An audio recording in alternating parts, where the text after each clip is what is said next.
Yo Shinobi fam, welcome back to Just a Shinobi. Today, we're diving into one of the wildest what-ifs. What if neglected Naruto absorbs the God Tree? Part 7. Check out the full playlist.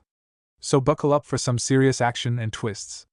If you're new here, smash that subscribe button for more mind-blowing Naruto scenarios. Check out the other videos on the channel, share them with your ninja squad, and don't forget to drop your thoughts in the comments. Your support keeps this shinobi going strong. Chapter 23. Talking, thinking, mental conversation, demon god or the like, jutsu, reunion and recreation. There you are, cousin Tree, now shut her up please, called Fu, drawing a couple pairs of eyes over to her as she ran forward, slamming her hands onto the tree's surface, even as she let out several panting breaths. There was then a small silent pause where only the sound of the wind, occasionally interrupted by another heavy intake from the girl, could be heard, until Chome spoke up again. This is not cousin.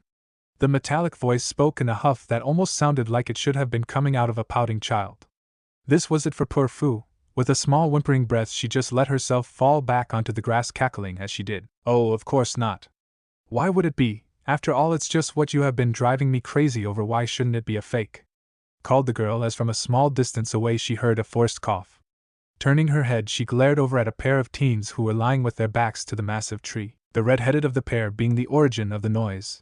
Fu gave him an annoyed glare for a moment as he turned his own teal eyes lazily towards her. Hey, mind leaving me alone? I'm trying to go crazy over here, called the girl, even as the red-headed boy gave a small silent smirk. Do what you will. Shikaka just wanted to tell Chome that she should be acting a little more ladylike in front of cousin. After all, she hasn't seen in what, a few thousand years. Finished Gaara, closing his eyes once again. For a moment both Fu and Chome fell silent, just staring at the redhead before a small movement caught their attention. Looking up, Fu found herself looking up at a blonde boy with a pair of mismatched blue and purple eyes that was offering her a hand up. Hey Chome, Jubi wants to say hi, Naruto said as he reached out and grasped the girl's hand. As the pair's hands met, Fu suddenly felt a tug as the world around her seemed to shift slightly. For a moment the girl couldn't put her figure on what had changed. Same big tree, same boy smiling with the mismatched eyes, same giant tanuki and pair of foxes. Wait. Fu was suddenly up on her feet, her eyes bulging as she looked over at what she could idly recognize as at least 3 of the tailed beasts.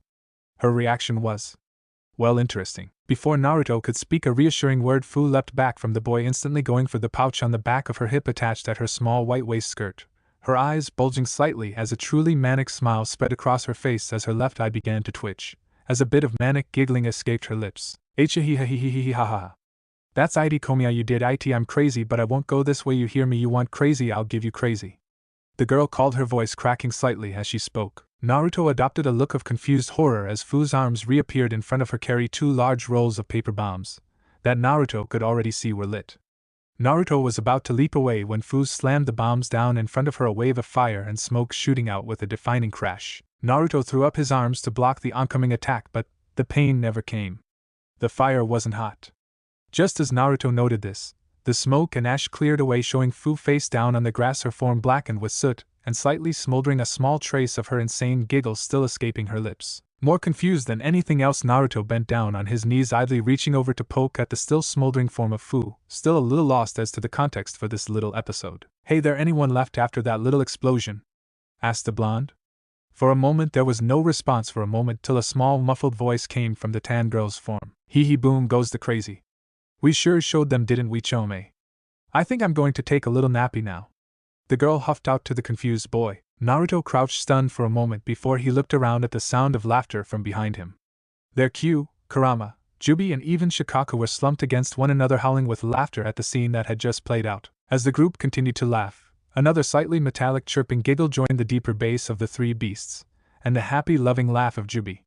One by one the rest of the group fell silent, all turning over to look at the massive tree standing a few yards from the group. Jubi in particular had a massive smile upon her face as she spied the figure clinging on the side of the 3, the massive metal shell-like body of Chome, with its 6 wings folded back with its final green-tailed body wrapped around the base of the tree. Chome turned its giant armored mask over towards Jubi, looking nothing so much like a medieval knight's visor with a strong orange glow flowing out behind the grate. Jubi smiled fondly over at her youngest daughter for a moment before she seemed to pause, looking the figure up and down before crossing her arms and quirking up one eyebrow, even as the other 3 beasts managed to stifle their laughter. Komi-chan? What are you doing hiding back there?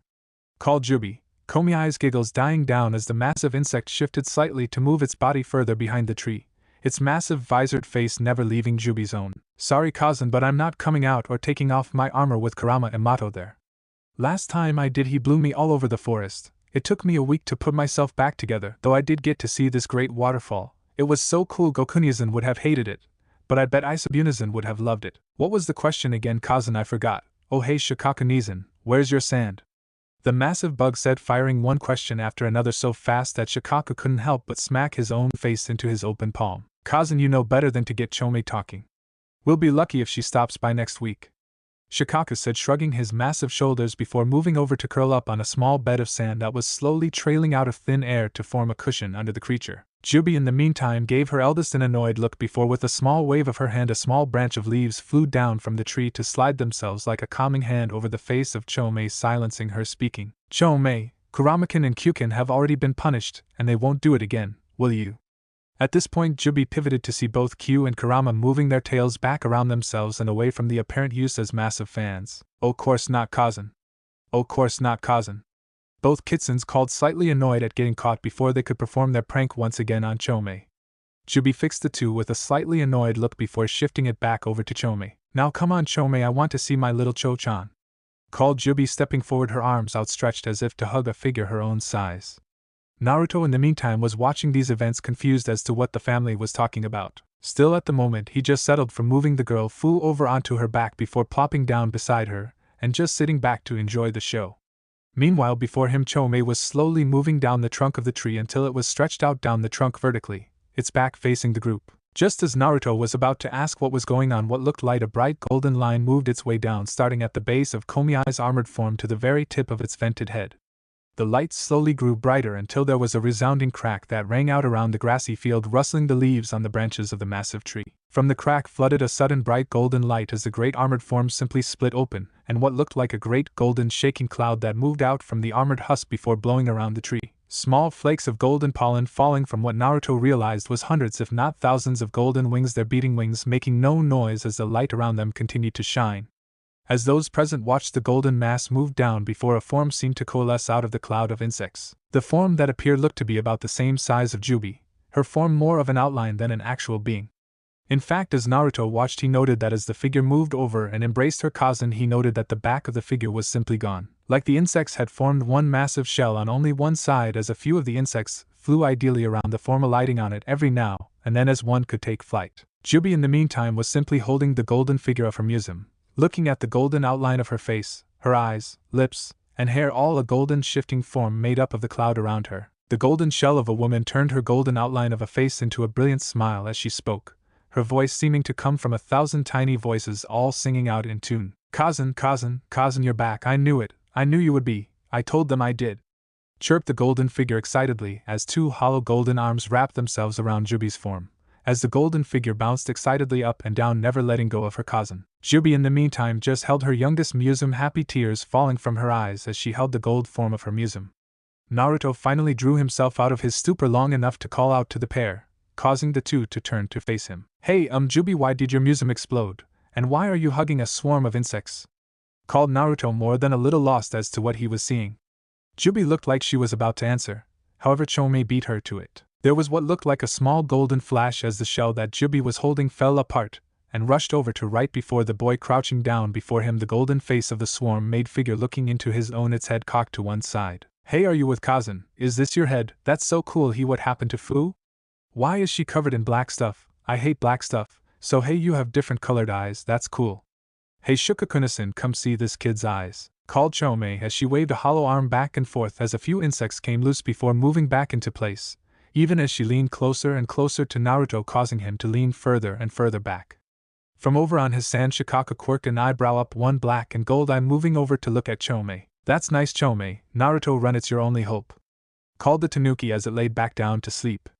Naruto in the meantime was edging back slightly from the figure before him, looking a little worried as he did. Luckily for the boy, he was saved by a small groan coming from beside the boy. The two looked over in turn as Fu slowly fidgeted before blinking her orange pupil-less eyes open, looking up at the golden figure leaning over the boy beside her. Well, that didn't work, I'm still crazy. Hey golden girl, mind handing me another roll of explosive tags from my pouch?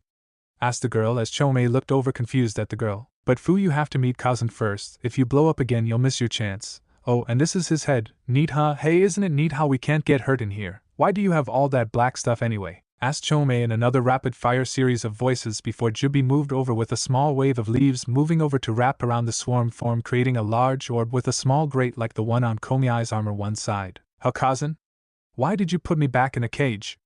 I just got out of my armor. Hey Fu, get Kazan to let me go. Called Chomei as Fu leaned up looking bamboozled at the now recognized Chomei before looking over to Naruto and Jubi before letting out a heavy sigh. So, I'm not crazy, am I? She asked, looking around as everyone from Shikaku to Naruto shook their heads slowly as Fu let her head droop. I knew it, the world is the crazy one. Finished the green-haired girl as she fell back on the soft grass with a little sigh. While the family reunion was underway, Minato had finally managed to clean the last of the paint from his office just as a rap came at the door, causing the man to look round with a small twitch in his eye. I swear if this is one more appeal from the council, I will burn every single form I can lay my hands on before declaring a war on all paperwork everywhere. Thought the blonde as he moved over to plop down behind his desk, a small hum coming from below the desk. Easy there, seedling. Remember you're in hiding until Nico comes back. Minato whispered down to the hidden seedling as a hum escaped from below his desk before going silent as Minato turned to face the office doors. Come in. He called as the doors slowly opened and Tsunade marched, shutting the door behind her as she moved to plop herself down in the seat across from Minato.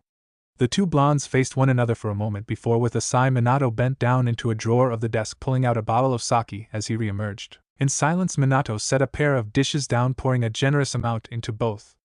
Before the Hokage could even set the bottle down, Tsunade had already pulled the dish up and emptied it in a single swig and followed that up by slamming the dish back down and gesturing for more. Minato gave the women a sad little look before pouring another helping and moved to take his own dish from the table. So I take it he is still not speaking? Minato asked his fellow blonde with a tone that made it clear this was a statement and not a question. Tsunade answered by letting out an angry snort before taking the bottle in hand and pulling a solid swig from it. That baka claimed up on everyone. He just sits there staring out the window, barely doing anything. Heck, he isn't even trying to flirt with the nurses. He is acting like a child. Tsunade managed before taking another swig as Minato gave his head a sad little shake, following it up by taking a drink from his own dish. That worried are you? Minato spoke once again, his tone carried the same declaration as before. Tsunade for her part didn't even seem to notice as she took another swig, before letting her body ease back into the office chair. About that baka, never, I'm just angry how he's acting. He could be doing something, fixing what he did. Trying. Like we did.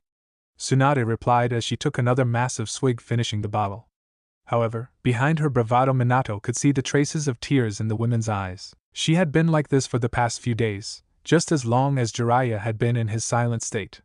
Shizen had been the one to notice first. She had come to Kushina and Minato looking for help, but so far none of the three were able to manage to do more than run damage control on the women. It hadn't taken long to figure out what was happening to the women.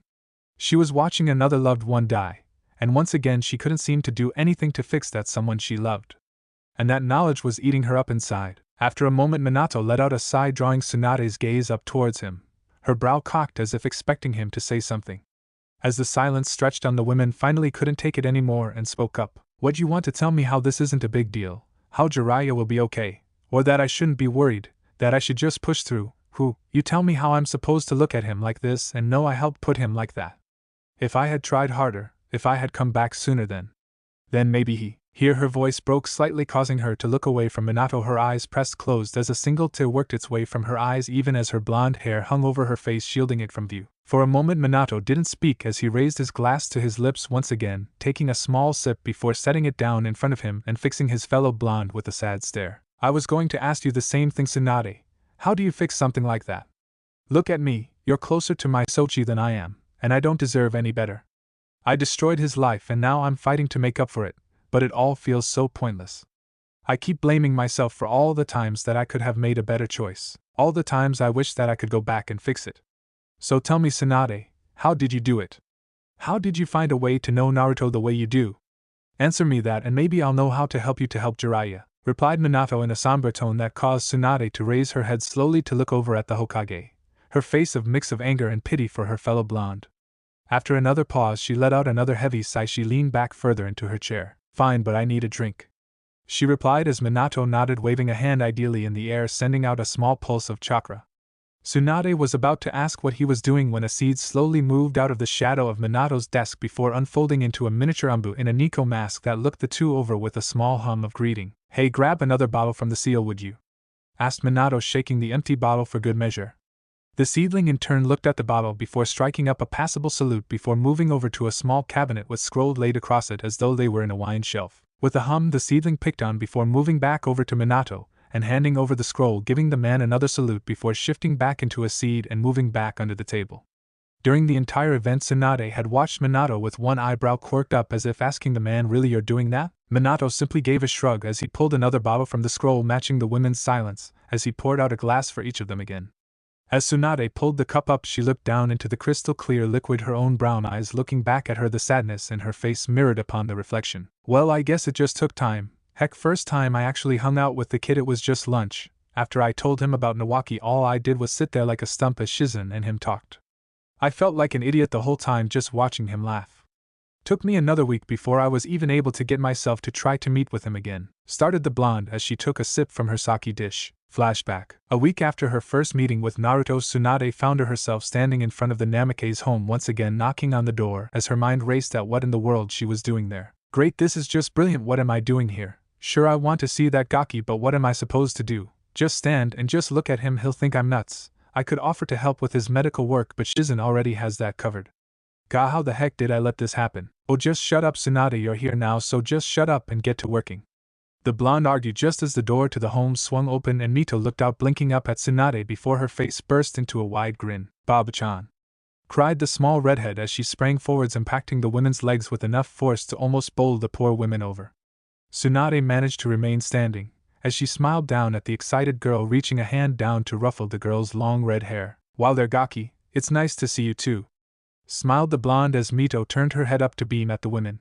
A small sound of motion caught Tsunade's attention as she looked up to see that Kushina was now standing in the doorway, dressed in her Uzumaki armor, as she crossed her grief-covered arms, giving the two before her annoying little smirk, which Tsunade returned. "So you decided to take the position? Who? Haven't seen you in that armor for ages. Sure you're not too old for it?" chuckled Tsunade as she looked across the black bodysuit with its almost samurai-like armor covered in a sea of seals that gave Kushina the look of some kind of legendary warrior. In response, Kushina puffed out her cheeks a bit, a small annoyed look and blush creeping up her face. "Hey, it hasn't been that long. I'm still a young woman," fired of Kushina, causing Tsunade to let out a little laugh at the women's look of surprise. "Besides, do you really want to discuss age, Baba-chan?" Kushina finished a knowing look as Tsunade gained her own annoyed smirk to match the redheads. The two women glared at one another for a moment before their serious masks broke and the two started to laugh as Kushina stepped back to allow Tsunade to enter, Mito now running back down the hall ahead of the pair. As the women entered into the living room, Tsunade spied Hitomi out on the back porch along with Hanabi. As she watched Mito raced out into the yard, a single golden chain grabbing Hanabi as she raced by, dragging the boy after her. "I asked Hitomi over to help look after Mito while I was training. I want to keep it secret from Naruto so I can surprise him during team placements. And luckily it seems I haven't lost my touch," chuckled Kushina as she looked over at Tsunade. Tsunade in turn gave a small nod before she found herself looking around, attempting to find some trace of a particular blonde.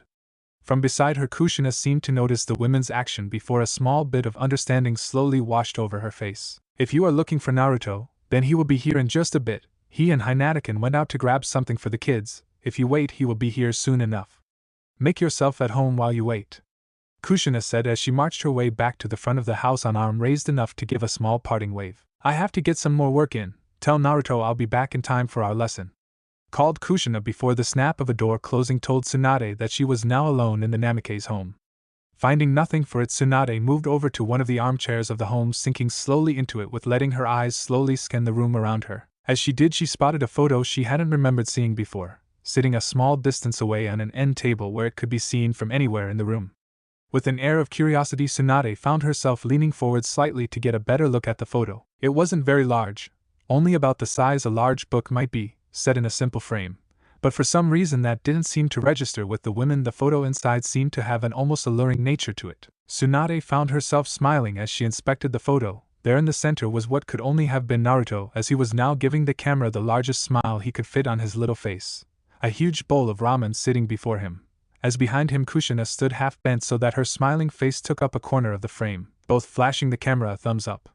Ideally, Tsunade noted that the Naruto in the photo could not have been more than 7 or 8, But before she could think on this more, something else drew her attention. With a small jolt, Tsunade heard the door open and a pair of voices ring out. Hinatakin, I'm telling you, if you and Sakura keep this up, you two are going to be the greatest medical shinobi ever, called a familiar male voice. Naruto, we both have a lot of work to do. Besides, we only just passed the exam, and we still have a lot to learn from Lady Tsunade and Shizuna Sensei, replied a softer female tone. Tsunade could almost see the blush that was likely adorning the girl's cheeks as she spoke. Soon the two teens entered the living room, their arms loaded down with a few bags of what could only be food for tonight's dinner. As the two entered, both turned to see Tsunade sitting, her brown eyes turned towards them, as a small smile played across her lips. Hinata is right about that, Gaki. They still have a long way to go, but if they keep it up, who knows, they may just make me and Shizun look like the apprentices. Smiled the blonde as Naruto and Hinata both look over at the sage, obviously surprised to see her there. Before either could speak, however, Tsunade continued, Hinatakin, could you let me borrow your boyfriend for a little while? I promise I'll bring him back in one piece. The women asked, looking over to Hinata, who gave small nod of her head, obviously still a little off guard from finding Tsunade waiting for them. After she and Naruto had taken care of the bags, Hinata had given Naruto a quick hug before moving out into the back to find a place beside Hitomi, leaving the two blondes alone in the room. For a moment the two just looked at one another before Tsunade finally broke the silence. So Naruto, do you want to take a little walk with me? Tsunade managed before mentally berating herself for her lame choice of words. Take a little walk, is he 5? What the heck is wrong with me? I was right, I haven't got a clue what I'm doing. I should have let Hinata stay. Heck, maybe bring Shizun, at least then I'd have something to talk about. However, before the women could get much farther into her rant, Naruto's voice rang out. I'm okay. Where should we go? The boy's words caused Tsunade to halt her mental discussion and look with an air of almost confusion over at the boy in front of her before her mind kicked back into gear. Well, I was thinking we could just kind of take a walk and get to know one another a little better. You know, just wanted to get to know my godson a little. Tsunade replied before falling back into another mental discussion. Oh, that's great. Remind him of how you don't know thing one about him. That just freaking perfect. I swear you are the dumbest blonde I know. But once again, just as the women began to build up steam, Naruto's voice spoke up once again. Okay, but there isn't really that much to me, hope you don't get bored. Chuckled the blonde as he turned towards the door, casting a look over his shoulder at Tsunade as he did. Well, are we going? He asked, causing Tsunade to snap out of the stupor she had fallen into before standing up and moving over to follow the boy out of the house and into Konoha. The two walked for a time, Tsunade firing off questions and Naruto answering them before firing off his own. The two found themselves continuing this until eventually the pair of blondes found themselves sitting on a park bench. Together the two sat looking out over a small fountain as it bubbled up, the smooth waves of water dancing down its sides in the midday sun. For the majority of the walk it had been question and answer, but now the questions seemed to have mostly run dry. The two found themselves sitting in silence, just listening to the bubbles of the fountain as a small breeze moved through the trees around them. Finally Naruto broke that silence. Hey Tsunade, Yagaki, what is it?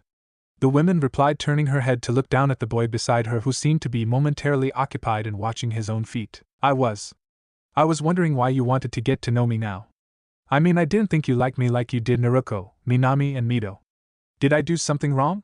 Finished the boy, looking over at Tsunade, a sad weight in his eyes that caused Tsunade an almost physical pain to look into. However, this time there was not mental battle. No. The blonde woman thundered out, loud enough to cause Naruto to jump slightly in his seat. Getting a hold of herself, Tsunade relaxed slightly before continuing. Sorry Naruto, but no, you didn't do anything wrong. I did. I was scared. You remember what I told you about my Ototo Nawaki, right? Tsunade asked as Naruto gave a woman a small nod as she relaxed back into his seat. Well, I lost him, along with a lot of others during the war. It hurt so much that I ran from the village. Heck, I ran from everyone. Then when I came back and you were born, you looked so much like my little Nawaki. Heck, you two even acted the same. And it hurt to see him again, so I ran. Just like I always did. Finished the blonde woman, suddenly sounding much older than her youthful form would suggest. Naruto seemed to consider the woman's words for a moment before she felt a small weight on her leg, looking down to see one of the boy's hands lying gently upon it. So why did you stop running? Asked the boy, looking straight into the deep brown eyes of the woman above him. And once again the answer came forth without a moment's hesitation. I guess I realized that running was only hurting what I cared about more. And I'm tired of hurting those I should be caring about. Hurting people like my godson, replied Tsunade as Naruto slowly nodded, giving her a small smile. Okay Baba-chan, that's good enough for me. Smiled the blonde as despite herself Tsunade let out a small laugh at the boy's energy. On the way home, the pair had stopped off briefly at a nearby ramen stand, continuing their discussion as they went. After their meal, Tsunade and Naruto had headed back to the Namikaze's home, still talking as they went, Tsunade teasing the boy while laughing at how easy he was to rile up. In the weeks that followed, the two blondes continued to meet, each time the discussion becoming easier, each time the distance between them shrinking if only by a bit. Meanwhile, a new photo had joined the one of Naruto and Kushina, showing a pair of blondes both smiling at out from another simple picture frame. Flashback end. As Tsunade wrapped up her tale, Minato let out a small sigh as he took up his dish, taking another swig from it before leaning back in his chair, his eyes looking up at the ceiling. So just have to stop running, who? Sounds easier that it is. Minato said as from across from him Tsunade nodded. I guess that's all we can do. I stop running from my past. And you stop running from your feelings. Go to him, Tsunade. Go and give he a reason to want to stop running. Kami knows you both know you want to. Finished the blonde as he set his glass down. Tsunade in turn looked over at the man for a moment before giving a small nod of her own. Hi. I suppose that is all I can do.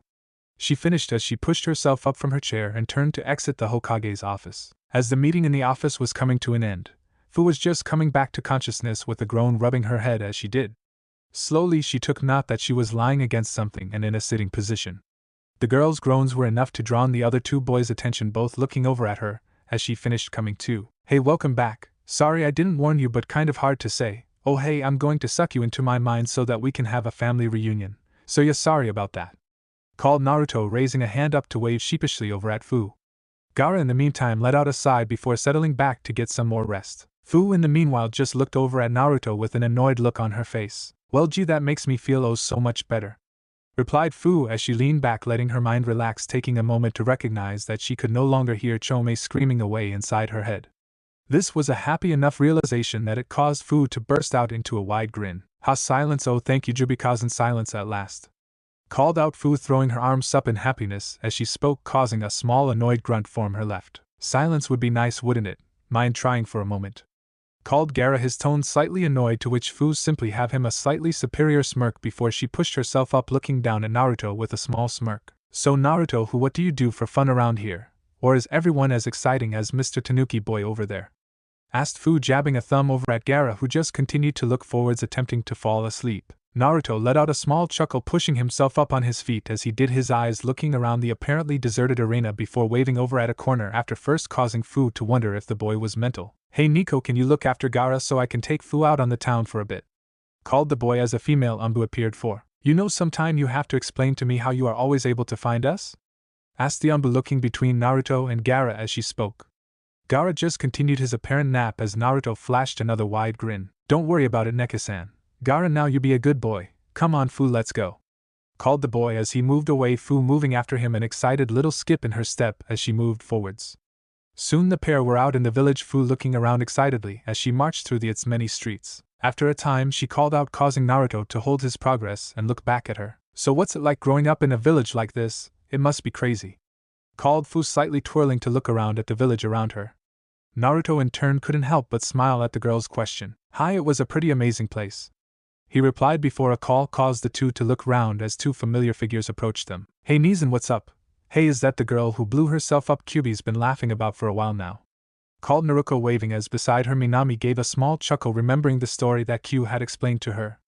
Fu, at hearing this, blushed slightly before looking at the pair, crossing her arms as she did. So I guess you're my fellow Jinchuriki. Wow, can't walk a block in this town without tripping over one of us. What is Konoha looking to start up a collection? Chuckled the tan girl as Naruto and Minami reached the pair, grinning over at the green-haired girl. How we do seem to be multiplying. Blame Nizan for that. Name's Naruto, by the way. Finished the blonde, stretching a hand out to Fu as she spoke. Fu took the hand before grinning back at the girl. Well, at least we are on the same page, chuckled Fu as she turned to greet Minami, who was still smiling at the girl. So did you really try and blow yourself up? Minami, by the way, Minami said, taking Fu's hand in greeting. Fu gave the girl a small annoyed look before she smirked at Minami. Yeah, I did. But how would you react to a crazy bug chirping out you for days on end? True, I didn't handle it well. But hey, there are crazier things I could have tried. Q mentioned something about a time you tried to drown him out by jumping in a lake. Fired back Fu, causing Minami to blush as both Naruto and Naruto gave the redhead look of apparent amusement. Fu in the meantime let out a small chuckle as she looked around at the three triplets before her. Well, it seems all I meet in this village are crazy people, but I have to say better than the assholes I'm used to dealing with. Fu finished her words, getting a sad look from the three. The Namikaze knew of the girl's problems. Jinchuriki were rarely seen as anything more than a weapon, and to a small village like Taki it was likely even harder on the girl before them. Hey, why don't you come home with us for now? The day's about over anyway, suggested Naruto, getting a nod from both his Nizans as they looked over at Fu. In turn, the Taki Jinchuriki looked around the three before giving a small shrug. Sure, I'm fine with that. I have to meet the Hokage and his wife at some point, but I'm sure I can find them, Tamaru, replied Fu as the triplets looked around at one another, with a look that caused Fu to pause. What, you all look like I just said something funny? Asked the girl as the three siblings looked over at her with knowing grins. Don't worry, you'll figure it out soon enough, replied Naruto as the four turned and set off towards the Namikaze home. Soon the group found themselves standing outside the home as Naruto moved to open the door. Fu meanwhile hung back slightly. Although everyone so far had been pretty accepting of her, she was still a little nervous about meeting anyone else besides her fellow Jinchuriki. Her time as Intaki had made her more than a little hesitant to trust easily. Heck, the only reason she had been open with the three around her was thanks to their own status. Well, that, and she couldn't help but admit that it was nice to have some people that didn't look at her as a monster. Just as she was contemplating this point, the door began to crack open. She noticed vaguely that the three before her were suddenly tensing and moving to either side of the door. Alarm bells started to go off in her head, but before she could act, a red rocket suddenly shot forwards, flinging past the three and straight into her, bowling her over with a loud cry. Yeah, you're back. I was so bored, Kazan left to have lunch and cried out before looking down to notice the girl under her was not in fact one of her siblings. Mito blinked down at Fu for a moment longer before giving the girl a happy smile that Fu answered with a confused look. Hey, who are you? I've never seen you around? Are you a friend of Aniki's? Hey, I know you know Jubi. Do you know Q? He's so fluffy. I know, I'll introduce you. Wait, where's Q? You'll like him, he's fluffy too, fired off Mito with her usual excitement. This of course gave Fu the equivalent of horror flashbacks to her last few days with Chomei, causing a rather intense reaction to the little redhead. Without any warning, Fu let out a small cry of panic as twin wings erupted from under her back, and she shot up, causing Mito to roll back head over heel, ending up laying down looking up at the sky. Meanwhile, the triplets also found themselves looking up to see Fu clinging to a street lamp, looking down at Mito with apparent fear in her eyes. Chomei has found a way to get out. She'll never leave me alone now. She is inside, and outside I'm doomed. Run for your lives, called Fu in a panic as Mito picked herself up, her eyes sparkling as she looked up at the girl hanging above her. You can fly, that's awesome. Aniki lets me fly with Seedkun sometimes, but you can do it all the time. That's awesome. Hey, can you teach me too, please, please? I'm Mito. Hey, come on, bug girl, called Mito excitedly as Naruto held out his hand, causing Sikaku to rise slowly out of Naruto's pack and unfolded into the tanuki seedling, its mismatched eyes focused on the scene before it, as it let out a small annoyed mix of hum and huff as it allowed its sand tail to wrap around Mito, causing her question to be silenced at last. In the meantime, Naruto looked up at Fu, a small smirk on his face. Okay, Fu, you can come down now. Mayu so dangerous and Mato is taken care of. You won't be harmed, and don't worry, the world isn't being overrun by hyperactive, annoying creatures. Just Konoha, called the blonde as Fu gave the group an embarrassed little glare before hopping down, her wings fluttering slightly, allowing her to slow her fall, until she landed, giving the triplets a slightly embarrassed look before she straightened up. Thanks for that, by the way. You could have warned me you lived with a red-headed attack dog, called Fu in apparent annoyance, pausing as she spotted Sikaku looking back at her, seemingly bored with her somehow. Fu in turn gave the seedling an equally annoyed look. You have something to add, Tanuki boy? Called the girl as Sikaku looked over at her again before turning to walk inside, Mito still clutched in its massive tail. Fu gave a happy little snort at this as he left, turning to look around at the three with a smirk. So what's with Tall Dark and Tanuki? Asked the girl as the rest just chuckled as they moved to enter the home, waving the girl to follow after them. While Fu was experiencing her indoctrination into the Namikaze home, across the village a pair of cloaked figures were moving through the streets, their straw hats pulled low over their faces as they pushed their way through the crowds of the village. The two stood tall, the red clouds that decorated their black cloaks caused a few eyes to turn their way, but every eye that did so soon found itself turning away again, as though their minds were somehow gently pushed aside. The taller of the pair let out a small chuckle as another pair of villagers who had turned in their direction found themselves suddenly very interested in the nearby contents of a shop window. I have to say, Itachi, you do make walking through a town a bit more relaxing. Heck, almost makes me wonder why we bother with these blasted hats. Spoke up the larger figure, looking down at his fellow, a small shark's grin spreading across his face as he did. The smaller of the two simply turned his bright red pinwheel eyes up at his fellow with an annoyed glare. My jinjutsus will keep us unnoticed as long as we do not go out of our way to draw attention to ourselves. Seeing myself, or a large bipedal shark, is beyond my scope to keep suppressed. I am a shinobi, not a miracle worker, replied Itachi, getting a happy chuckle from his fellow. Oh, did I make you angry? I swear it's the only time I get more than one word out of you, and the tall, dark, and brooding is just plain annoying. I swear Haydn is at least entertaining with his madness. Though it was blessing when he ran out of those pamphlet scrolls, chuckled Kisame as he turned back ahead, happening to spy a small restaurant a few yards away, and smirking. Hey, mind if we grab a bite? Haven't had a decent meal for the past few days. Besides, you can't tell me you don't want some hometown cooking. Chuckled Kisame, as Itachi once again gave his fellow an annoyed glare, before shrugging and turning to enter into the restaurant with Kisame following behind him, a happy little smirk on his face. Soon the two found themselves sitting in an open booth, a cup of tea before each.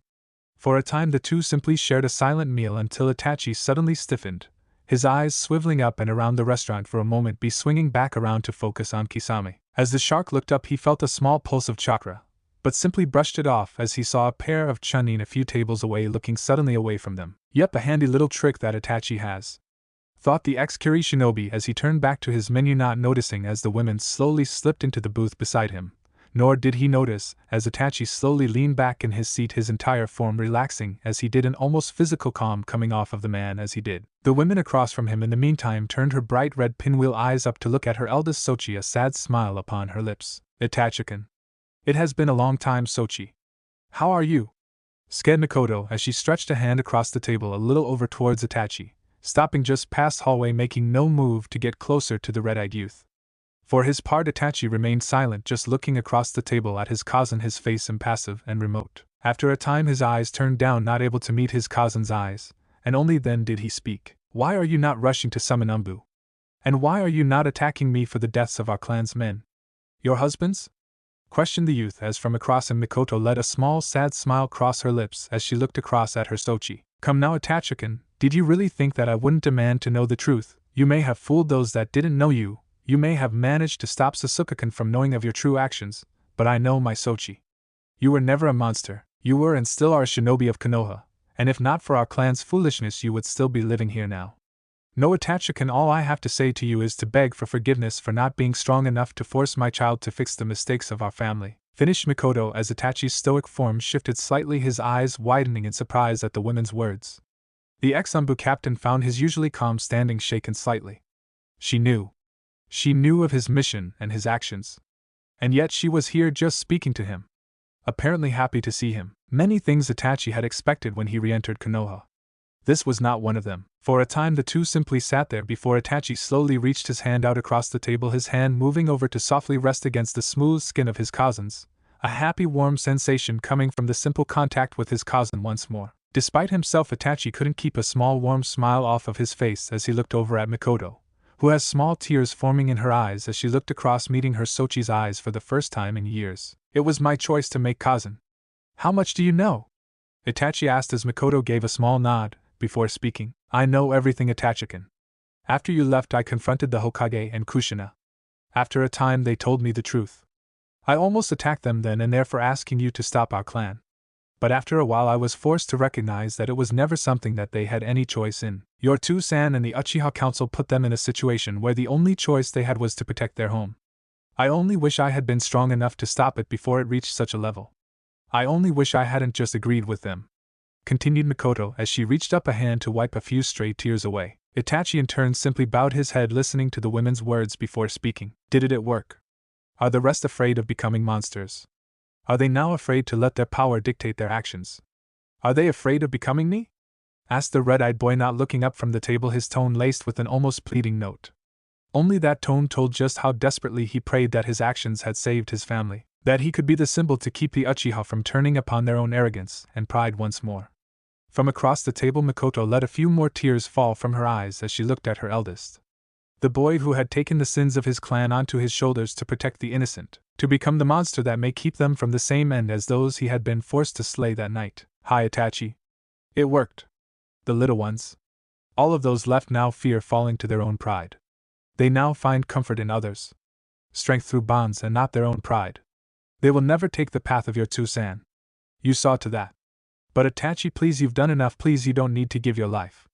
Please, my Itachi, not matter what else anyone says, I will always love you. And I pray every day that you will someday come back to me. Finished Mikoto as Itachi looked up at her with a sad little smile. I hope that to cousin. But I still have a part to play in protecting my home. And my family. But someday I will come back to you. I promise. replied the boy, giving his cousin's hand another squeeze before releasing her hand and leaning back, his eyes turning back to look across from him towards his associate. Mikoto in turn gave a small teary-eyed smile before moving slowly past the table till she stood beside her Sochi. Then, before Itachi could protest, had leaned down to wrap the boy in a tight hug, conveying more emotion in the simple gesture than any amount of words could possibly do. This was her Sochi, this was her child, and even if he was a villain to the world, he would always be precious to her. Then, before she lost control of herself, she pushed herself away, moving to exit the store, holding her head high, knowing the pride that comes with having such a shinobi as a child. Itachi in turn forced his own emotions down, fighting to keep the genjutsu he had laid over himself in place so as not to alert his comrade. After a time, he was finally able to pull himself back together and breathe a sigh, letting the genjutsu fall. And I mean, come on, there is no way that I'm working with Kakuzu bastard stiff you on every bill. By the way, I suppose you have this one covered? Finished Kisame as he looked over at Itachi, who gave no visible sign of interest towards his words. Still, with Itachi this was a common enough response that Kisame simply shrugged it off. The pair continued their meal for a time, before finally moving back out into the village. The two moved to find lodgings for the night, before continuing their mission the next day. As they moved through the village, the pair couldn't help but notice the massive addition to the village in the stadium. Pain had sent the pair to investigate the recent invasion, and the odd rumors of some kind of creature that could account for the location of another Jinchuriki. At the time, the locations of most of the creatures were accounted for, but a few, including the 3 and 6 tails, were still unaccounted for. I swear being here is such a waste. I mean, so far all we have seen is a big tree. Whatever rumors were going around are probably just that, spoke Kisame as Itachi simply nodded, his mind still focused on the recent encounter with his cousin. That night when Minato and Kushina arrived home, they found Fu along with their children gathered around laughing with one another. Poor Fu had frozen when she recognized Minato, quickly offering apologies even as she shot death looks at the triplets who were smirking at her, having been waiting for this reaction for a while. After the introductions had been made, the family had after a meal turned in for the night without much incident. The next morning found Minato having to take Fu to the Hokage's office for matters of getting her identification to move freely around the village without an escort, while Naruto and Minami had taken Mito with them to visit Hanabi. Kushina mentioning that she and Naruto had needed to take care of a minor mission for the team since Hinata was starting training and Kiba was busy with clan business, saying they would be gone for no more than a few days before the pair headed out. Thus did Kushina and Naruto wind up on the road outside of Konoha, the two walking side by side, headed for a small village a few miles from Konoha under the presence of a simple delivery mission. As the pair marched down the dusty road, Kushina couldn't help smiling down at the boy beside her, his blonde hair so much like his Taozin's blowing lazily in the wind as he surveyed the area they walked with a kind of calm serenity about him. Kushina found herself simply marveling that the boy, no, the shinobi, her little maelstrom, had it only been a few years ago that he had been a child chasing after his sisters without a care in the world. Naruto seemed to notice the redhead's gaze, turning his mismatched eye up along with his happy smile to focus on her. Hey cousin, what's up? You've been looking at me like you expect me to bolt on you, chuckled the boy, flashing the women a familiar ear-to-ear grin he had inherited from her.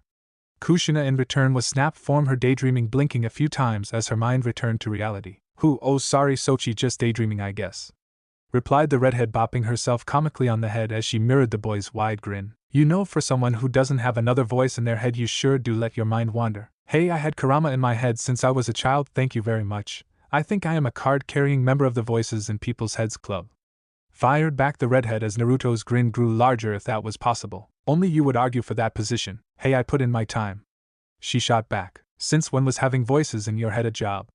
And heck, if that's the case, I get overtime. I'm hosting the Biju family reunion in this thing, chuckled Naruto as he jabbed thumb at his head. Kushina considered this for a moment before having to chuckle at the image of Jubi trying to corral her children to actually attend anything like a family sitting. I suppose you would at that, Sochi, giggled Kushina as she looked down the road, spotting a small snack stand, maneuvering her walk over to it with Naruto trailing after her, his orange coat blowing behind him as the wind caught it.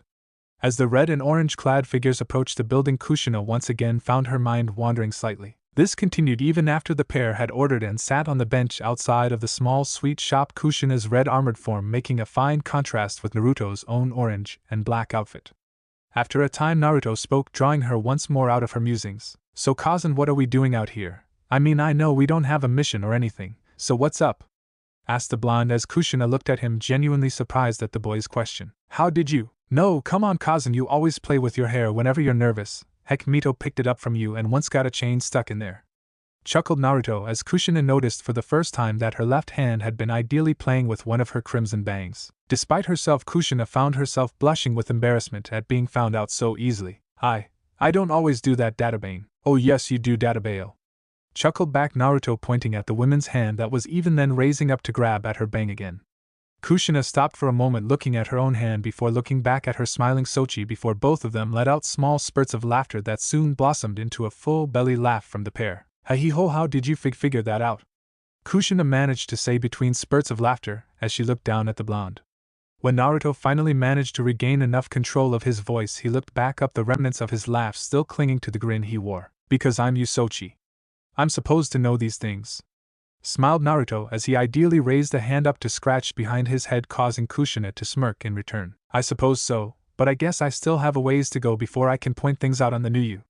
Replied Kushina, the small sadness in her words apparent even though the smile she wore.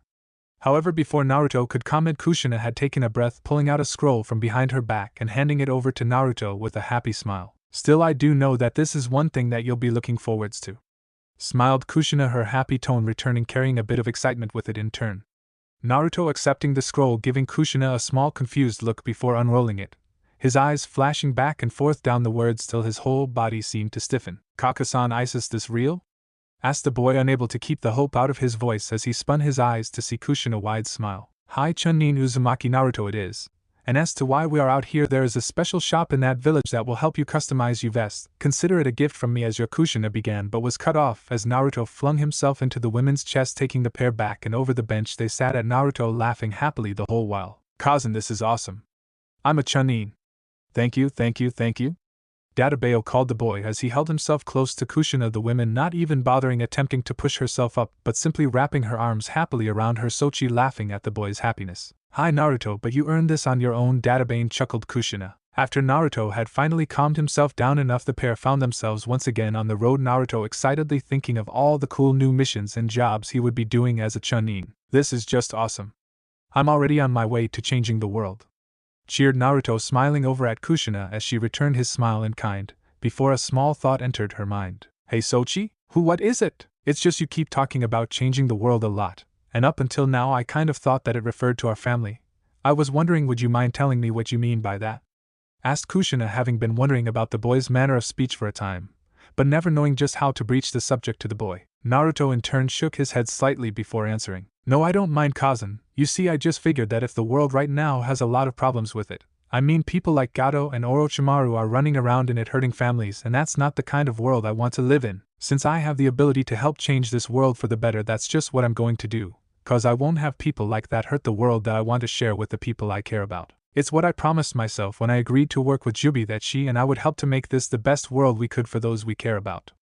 Replied Naruto, his tone carrying a confidence along with the happiness that caused the words to have a strange kind of weight to them. Hearing the boy, Kushina could not help but feel that Naruto was not just speaking ideally, he had meant every word of what he had just said, and as she thought back to the events in Wave, particularly what had become of Gato, she could not help but feel a little sorry for whoever tried to get in her Sochi's way. But those are things I have to get stronger to accomplish, but I'm on my way now, Kasen, and I'm not doing it alone anymore. You, Hinata, Kiba, Naruko, Minami, and everyone else is starting to help. Just wait, and you'll see us make my world a reality.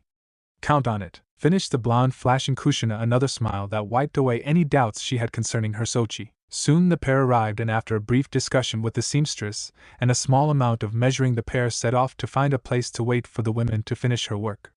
Soon the pair arrived in a small clearing as Kushina pulled the second scroll she had been carrying from her bag, drawing Naruto's eye as she did. What's that, Kazan? Well, Minato sent this along with me, and asked me to give it to you. He said that he didn't want his participation to be something to keep you from accepting the gift.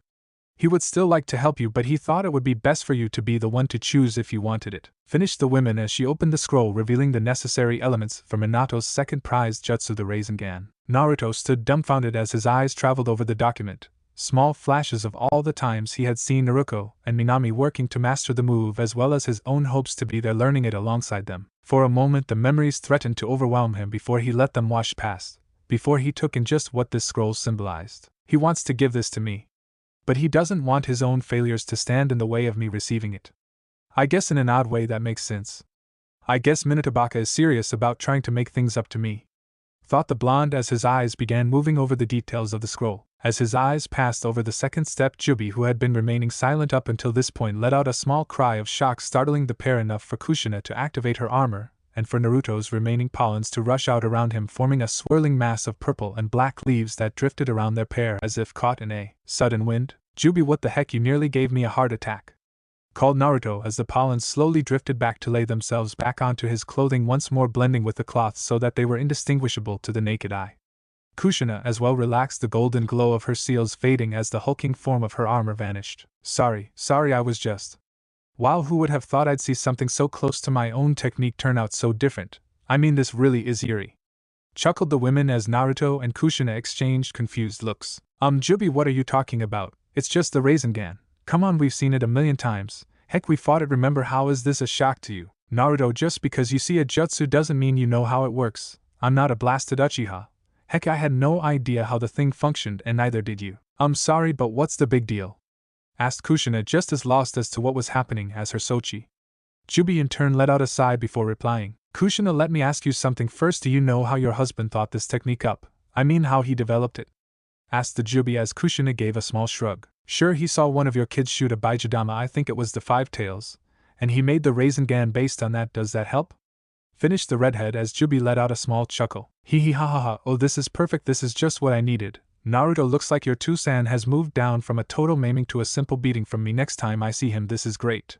Continued the women as the pair continued to be oblivious to what the women would possibly be talking about. Jubi, mind stopping with the whole half answers and crazy laughing and tell us what the heck is so funny? Called Kushina, Naruto smirking slightly at his cousin's bluntness. Wah, oh yeah, sorry about that, Kushina. Look, think of it this way, the Rasengan was created based on the Bijudama, right? Well, the Bijudama was based on my own move, which till now I had no idea how to translate to Naruto.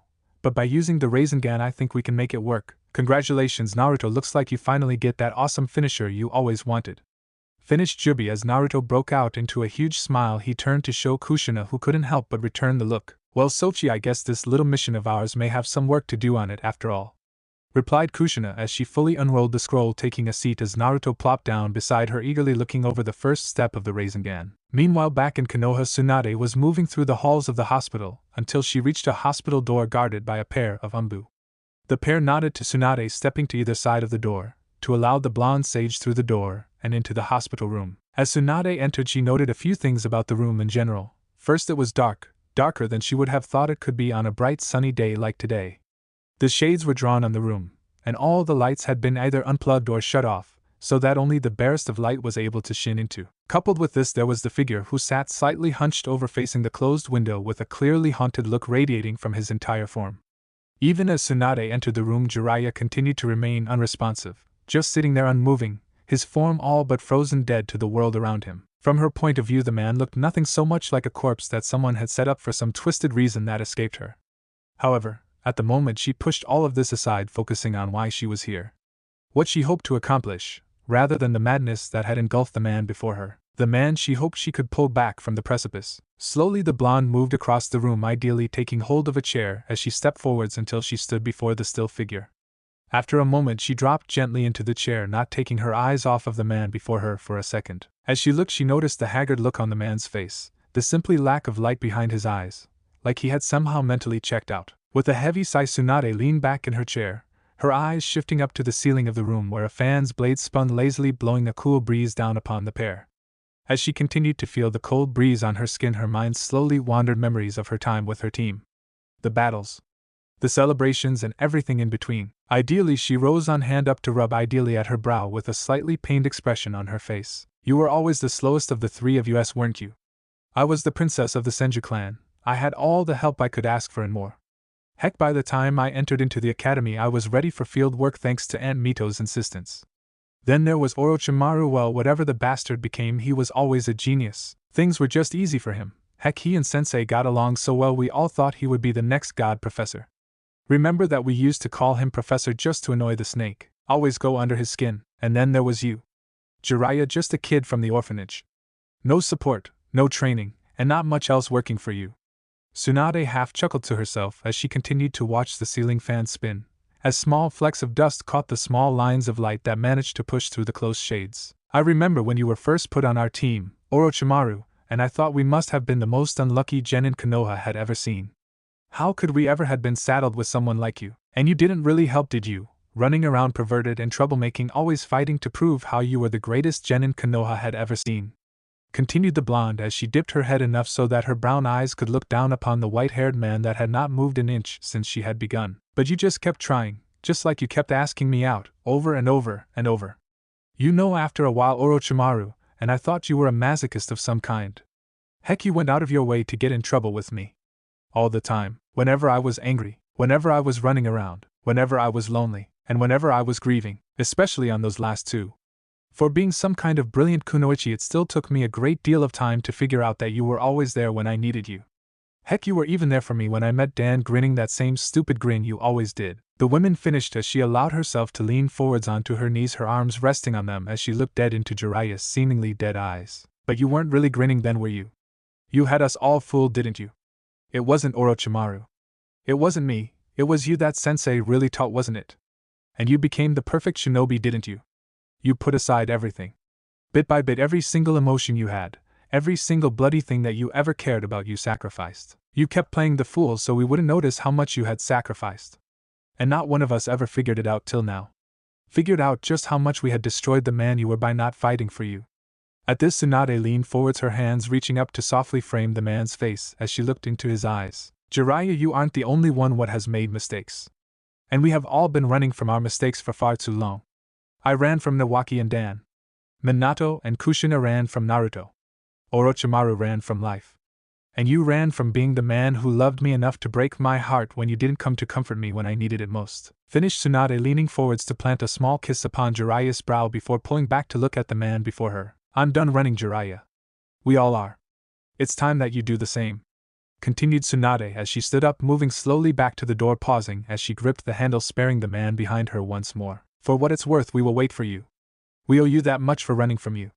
Whispered the blonde as she opened the door and disappeared down the hospital halls. Back in the room, Jiraiya found himself blinking slightly, the warmth from where Tsunade's lips had touched his brow still fresh upon his flesh. Ideally, Jiraiya's mind slowly began to start coming back online, his first thoughts being ones of shame, guilt, and loss. Loss at what could have been. What he could have been. As all of this came to him down upon him, a single tear found itself falling slowly from his face. Well, what have I done? Jiraiya whispered to himself as he found himself slowly sinking to the room floor, his body shivering in self-loathing as the sun began to sink across the horizon, the darkness robbing the room of what little light remained, plunging the man and his grief into darkness. As the next day dawned over Konoha, Fu along with Naruto and Minami found themselves headed out in an attempt to find something to do before the afternoon reached them, and work on some basic drink restoration mission would become available. The three girls had been slowly getting to know one another better over the previous few days, and Fu was finding that she enjoyed her fellow Jinchurikin's company more and more. Heck, if she was being honest, she was enjoying Konoha much more than she had her time in Taki. When the pair of Namikes had insisting on introducing the green-haired girl to some of their fellow genin, Fu had been prepared for the group to react with fear or hostility. Instead, the group had simply brushed off the girl's status, introducing themselves and seeming rather pleasant towards her. In fact, if Fu didn't know any better, she would have sworn that Dion, wearing the concealing coat and glasses, and been blushing the entire time she was present, though that could have just been her imagination. As with the past few days, the three found themselves lounging below the shade of what they had affectionately dubbed the Kazan tree. For a reason they could only assume was connected to the tailed beasts they held, the three always found themselves in a state of peace whenever they rested below the tree's branches. Any agitation or emotional stress they might have seemed to vanish from them the moment their feet entered into the shade of that massive tree. At the moment, the three found themselves all walking up the side of the tree, chatting between each other as they ascended higher and higher, aiming to reach the canopy before taking a break. Well, if this doesn't prove we have mastered tree climbing, nothing will. I mean, this thing is massive. Chuckled Naruto, flashing Minami a grin. Hi, I guess when Nezen plants a tree he doesn't do it halfway. What did they say? This thing was bigger than most of the trees in the second exam. And dang, it just popped right out of the ground. The redhead said almost to herself as beside her Fu let out bit of a panting breath. Remind me why I can't just fly up there. I have wings, just let me use them. Whined the tan girl as her fellow Jinchuriki chuckled at her tone. Sorry Fu, you said you wanted to train with us. Old Furball doesn't give us wings, or sand. Or well, anything really but a headache, so we have to do things the old-fashioned way. Called Naruto. Kind of makes you think we got gypped on the whole massive chakra beast lottery, doesn't it? Remarked Minami with a smirk as Fu and Naruto giggled slightly at the girl's words. Hey, that's not true, I'm the fluffiest of all my siblings, Kazan said so. Called Q through Minami's seal. Q for the last time, fluffiness is not an ability. Called Minami as Naruto, and Fu let out small snorts, Fu almost losing her grip on the tree for a moment. I think Mito might argue with you on that one, sis. Q to for that matter. Chuckled Naruto as the redhead shot her a small smirk. Hey, that reminds me, what the heck are those black things that Naruto kept making? I mean, Chome kept cheering about having nephews, but that's about all I've got, and she's been more scatterbrained than usual after she got here. Called Fu. Oh yeah, you haven't really met the seedlings yet. Well, from what I know, they are like mini-tailed beasts, kind of like sentient chakra. Little buggers pack one heck of a punch though. Called Naruto just as she reached the lowest branch, plopping down on it as she looked down at the other two. What? How can Naruto make his own biju? That's nuts. Called Fu, trailing behind Minami as she swung herself up to sit beside Naruto, her back to the trunk of the tree. I guess, but you'd get used to it pretty fast. Guess it just comes with him holding Jubi. Replied Minami just as Fu managed to hop up onto the branch beside the pair, slightly winded. The three took the chance to look out over the village, their vantage allowing them to just see over the walls of the stadium. Below, shinobi and civilians alike were moving in and out of shops, heading to work, or returning from missions. As the three Jinchuriki were preoccupied by the view below at the base of the tree, two tall figures clothing in red clouded cloaks had just made their way into the base of the stadium, their eyes trailing up the massive addition to the Leaf. That's a big tree. I knew you guys and Leaf were into trees and all, but come on, this is just tacky. Chuckled Kisame as she gave his partner a shark smile from underneath his straw hat. Itachi didn't seem to register his partner's words, instead stepping forwards to examine the tree a bit closer, his blazing red eyes roving up and down the plant as he did. As his Sharingan blazed, he immediately noticed something odd about this tree. What appeared to be small black bits inside the structure were, well, blank, missing, as though somehow shielded from his eyes. Curious. So I guess this is where the rumors started coming from. Someone during the exams managed to cause this thing to shoot up out of the ground. Still can't see why the boss is so worried about it. Chuckled the blue-skinned man as beside him Itachi bowed his head in thought. No, this is something to be concerned about. The only power known to utilize was the first Hokage's, the Senju line. That line also held the power to seal the biju. If that power is back, it poses a threat to our plans. Fuck, of course it is. Itachi, I'm saying it now, you and I drew the crap detail here. We already have to go and find number 7 and 9. But now you're telling me we have to search for someone else on top of that.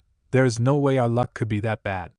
Kisame said, letting out an irritated huff at the unfairness of it all. From beside him, Itachi's mind was still trying to figure out just what this tree could mean when sudden noise drew the pair's attention up to where 3 figures were descending the tree, 2 walking down the wide wood, while a third appeared to be hovering just off of the trunk thanks to a pair of insect wings fluttering madly behind her. I take it back, Itachi, maybe luck is on our side.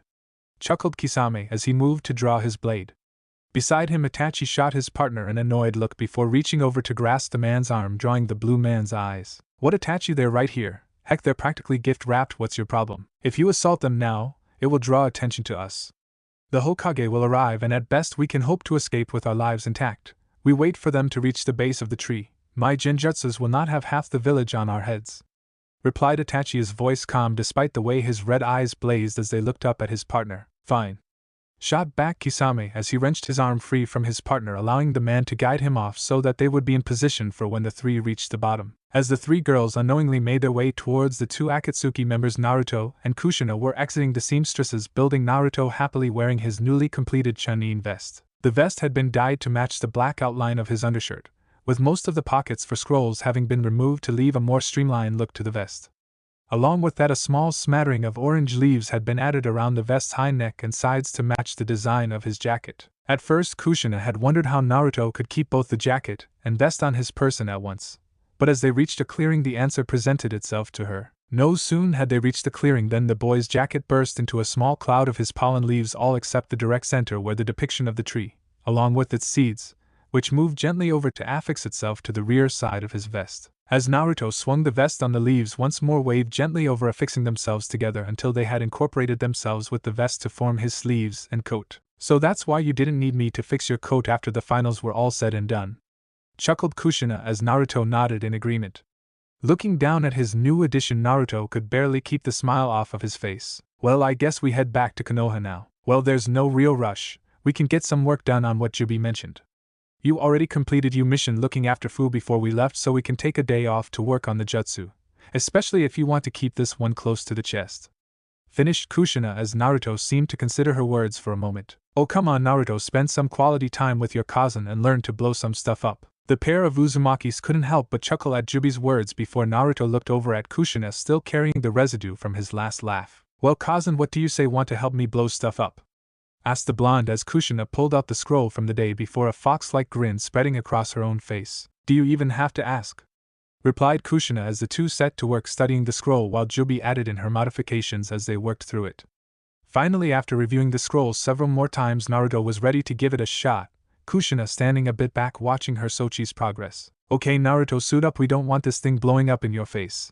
Something tells me Hinata-kun may not be very happy with me if I return you damaged. Jubi spoke, her voice carrying a slightly mocking tone. From a small distance away, Kushina adopted an annoyed look. Hey, she's not the only one, Jubi, try not to blow up my Sochi, will you? Called the redhead as Naruto allowed two of his seeds to flow over his skin and face, covering him in a layer of tightly compacted black chakra. As Naruto turned the pair of now glowing eyes that were the only markings on his face down, brought his palm up before him, his entire body tensed with concentration on the dead center of his palm. As Naruto and Kushina watched, pale bits of purple chakra began to gather around the boy's palm, little wisps of chakra slowly moving around, flowing closer and closer to the center of the boy's palm. As more and more wisps gathered, the chakra began to glow slightly, a pale purple glow starting to shine out. Oh Naruto, good, that's the first step. The chakra is swirling, just be careful not to try and force it or it'll fall apart. Called Kushina as Naruto's masked face nodded slightly, never taking his eyes off of his hand as he did so. Good Naruto, that's enough chakra for now, the point is to get down the timing first, no need to get the full blast working yet. Called Jubi as Naruto slowly began to turn his palm to the side, even as he pulled his other hand up to cup the small glowing ball so that the light shone dimly between the boys' blackened figures. As Kushina watched, Naruto's hands slowly began bringing his hands apart as the wisps and shining ball of light began to stretch slightly as the palms continued to get farther and farther apart. By the time that Naruto had his hands at shoulder length, the small shining orb had elongated itself until it was about the shape of a samban with wisps of chakra continuing circling around it. Okay, good, now careful, move your hand over to grab it. Instructed Jubi as both Kushina and Naruto let out a small breath, reaching the first step of the technique.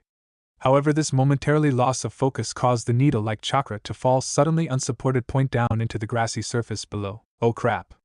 Called Naruto as the point contacted with the ground below him. The next thing that Naruto knew, he was flying back through the air until two arms caught him and swinging round slightly to keep from allowing the blast to blow the figure over. Naruto managed to shake himself enough to quiet the bells going off in his head and noticing Kushina smirking down at him. Well Sochi, how was the flight? Asked the redhead as Naruto's black mask slowly slid away from his face, revealing a small dizzy smirk. Oh, it was great. Could work on the landing, replied the boy as the pair looked back towards where the boy had been standing. There where he had been standing a moment before, there was now a small hole about the size of a ping-pong ball that seemed to be surrounded by a small concave of earth that formed an inverted cone with it at its center. The pair couldn't help but blink at the small distortion before looking back at one another in apparent confusion. Cousin, what exactly happened? That last thing I remember was dropping it at stage 1, and then, well, I'm here. Finished the blonde as Kushina shrugged. Sorry Sochi, all I saw was a flash of light before I was moving to catch you. Hey Jubi, what was that? Called the Uzumaki as she helped Naruto to stand, before the pair moved over to look down at the small impact site. As the two reached the edge of the impact zone no larger than a couple feet in diameter, Jubi spoke up. Well Naruto, you dropped the technique before it was stabilized. When the point hit the end, activated and all the chakra shot back, driving it down, and the wave blasted you back. Nice job, Butterfigures.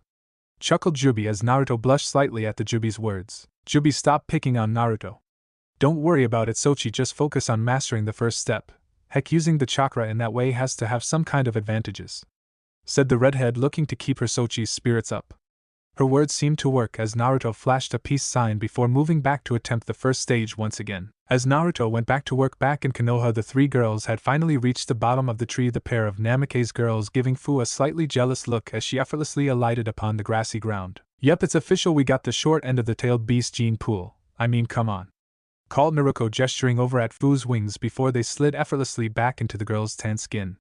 Minami in the meantime have Naruko's shoulder a small pat, shaking her head. It's okay Naruko, we'll figure out what Kyuubi has hidden sooner or later, just let it go for now. The blonde was about to fire back at her sister, telling her that it wasn't fair when two figures made their presence known by moving out from the opposite side of the tree. As the three looked over, they had only a moment to take in the pair's odd dress before all three suddenly felt a sudden pulse before their entire view was obscured by what appeared to be a pair of giant red swirling eyes. Before either the girls or the beasts within them could blink, all three found themselves falling suddenly into a dreamless sleep, their forms collapsing gently onto the grass. Well, I have to hand it to you, Itachi, that was easier. Now how do we these three out of here without all hell breaking loose?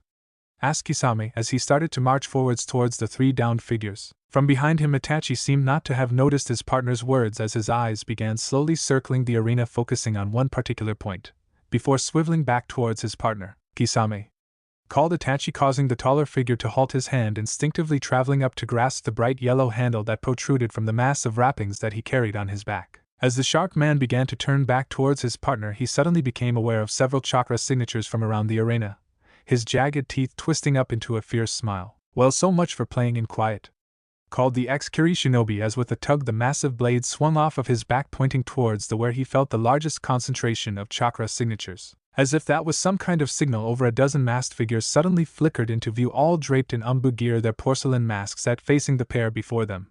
Among the group, one umbu stepped out, his uniform white signifying him as a captain, his tiger mask swiveling around to face Itachi in particular. Itachi Uchiha, you are surrounded. You and your partner are to surrender immediately or be killed, called the figure as around him the umbus shifted into ready stances, a few gripping the hilts of blades, or focusing on building the chakra for an opening jutsu. Itachi in turn simply looked at the man before gently reaching up to pull the straw hat from his head, showing his long black hair framing two bright swirling eyes. From beside him, Kisame let out a bark of laughter before shooting a sideways look at Itachi. I have to say, Itachi, you really leave an impression. If I didn't know any better, I would say that they weren't happy to see you, mocked the blue-skinned man as he turned back to face the umbu squad. Tiger was about to call out to the pair once more when Itachi reached up with one hand, gesturing over towards the group of umbu. The next moment the stadium was filled with howls of agony as umbu found their bodies covered in wounds, arms lying feet away from their owners in crimson pools, even as a few dragged themselves over to comrades who were choking on their own blood, kunai thrust to the hilt into their thoughts, letting out a crimson river staining the green grass around them. Now where's the fun in that, Itachi? You didn't let me play with any of them, called Kisame as he thrust a thumb over to where the umbu were writhing, captured in one of the Uchiha's genjutsus, so racked with their own pain that they were unable to break free. We are not here for games, Kisame. Have you forgotten we have a job to do? Indulge yourself later, replied Itachi, turning to move towards the three downed girls. However, before he had taken a handful of steps, an odd sound reached his ears, causing him to turn round, his eyes focusing on a figure standing among the fallen umbu, who still writhed in flashed pain. The figure looked nothing so much like a shrunken umbu clothed in complete black down to the Nico mask it wore, its glowing purple eyes looking around at the mass of umbu in apparent concern. Before Itachi could even begin to guess what it was, he was looking at the mini Nico bent down beside a purple-haired umbu, its hands reaching out, shaking the figure, while a series of slightly alarmed-sounding hums escaped its masked face. To Itachi's shock, as the creature laid its hands upon the women, her writhing suddenly halted, as she turned to regard the black figure for a moment, before her porcelain face turned round to focus back on Itachi. Just as he was about to comment, he saw the purple-haired Nico giving the creature some instructions before it raced off towards the closest umbu, falling beside it, and once more shaking them. As the second umbu seemed to come back to reality, understanding flashed across Itachi's face as he called out to Kisame. Kisame, take that thing out, it's dispelling my genjutsu, called Itachi as he spun around to parry an incoming blade from Nico. As Itachi turned the blade aside and buried a kick into the woman's chest, causing her to fly back across the field, he was forced to jump back as a spear of earth shot up under where he had just been standing. Looking round, Itachi saw a tiger flying through another set of seals, his mask pulled low so that he could no longer see the Uchiha's eyes. As Itachi began to engage the pair, Kisame was shooting forwards, his serrated blade swinging round to catch the black umbu before it could reach the next of its fellows. With a satisfying crash, the massive bandaged blade smashed into the figure, taking it off of its feet and flinging it back into a nearby wall, Kisame following after the figure, drawing back his blade for a second blow, while massive blue-black spins erupted along the bandage-length small daggers, all aimed at the stunned figure before him. Kisame's blade crashed down once again, ripping chunks of the stone wall with it as it tore down into the black umbu before slamming it into the ground. Then, with a terrible jerking motion, the blade was ripped back, the teeth like blades digging long black chunks out of the downed figure, as above it Kisame's shark teeth shone in a visage of primal fulfillment. That grin didn't last. No sooner has his blade cleared the last of the creature did there came a horrible shuddering motion form his blade as the bandages around it fell away, the narrow form expanding, swelling out, a sickening gurgling accompanying the shift. What the fuck?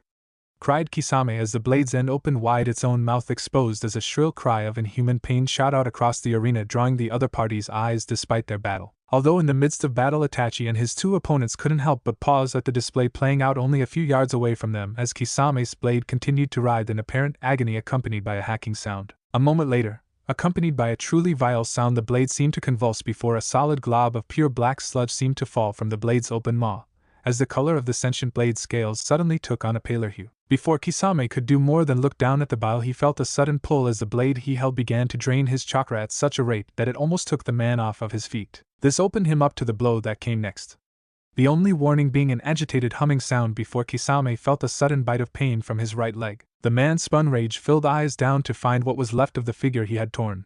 Its back a mass of shredded blackness, rags of what he could only assume were flesh and cloth intermingled, both legs seemingly crushed by the stone dragged down from the wall. Yet despite this, the whatever it was had managed to pull out one blade, broken though it was, and thrust the blackened thorn into the man's leg, its bright purple eyes flashing in apparent anger as it gazed up at the man. With a roar of pure rage, Kisame ripped his now bleeding, throbbing leg back from the creature, the blade coming free from its grip as the man swung his other leg around to crash into the creature's head with enough force to fling the creature free of the rubble and out to impact against the massive tree with a sickening crunch, before it fell down flopping limply upon one of the unconscious girls. Back with Naruto and Kushina, Jubi suddenly cried out in rage as a voice rang out clearly enough for the Uzumakis here. Kassen! Kassen! Help! Fu and Ototo are in trouble! Called out a panicked choir of voices as the three listeners' eyes bulged with the words. The next second both Naruto and Kushina had turned towards the Leaf Village, shooting off as fast as their legs could take them, their minds blazing with what Chome had said to them as those words' meaning sank into the pair. Yamato, Naruto and Minami were in danger. Back in the stadium, Kisame had just yanked the broken blade out of his leg, fighting through the horrible burning pain it left behind as he flooded his system with chakra, dulling his pain as he turned to assist his partner, not noticing as the figure he had broken began to stir along with the tan girl beside it. Well, what happened? Thought Fu as her addled mind fought its way back to consciousness. Ideally, she could hear Chome calling out in apparent panic, but the words were somehow fuzzy to her, like they were coming through some kind of broken radio. Blinking some of the blurriness out of her vision, she suddenly noticed the scene before her. Over a dozen masked figures, apparently unconscious or writhing in unseen pain, scattered across the open grass before her, even as two cloaked figures pushed another pair of masked figures back. As Fu looked around, she also took note of the passed-out forms of Naruto and Minami lying face down not a few feet from her.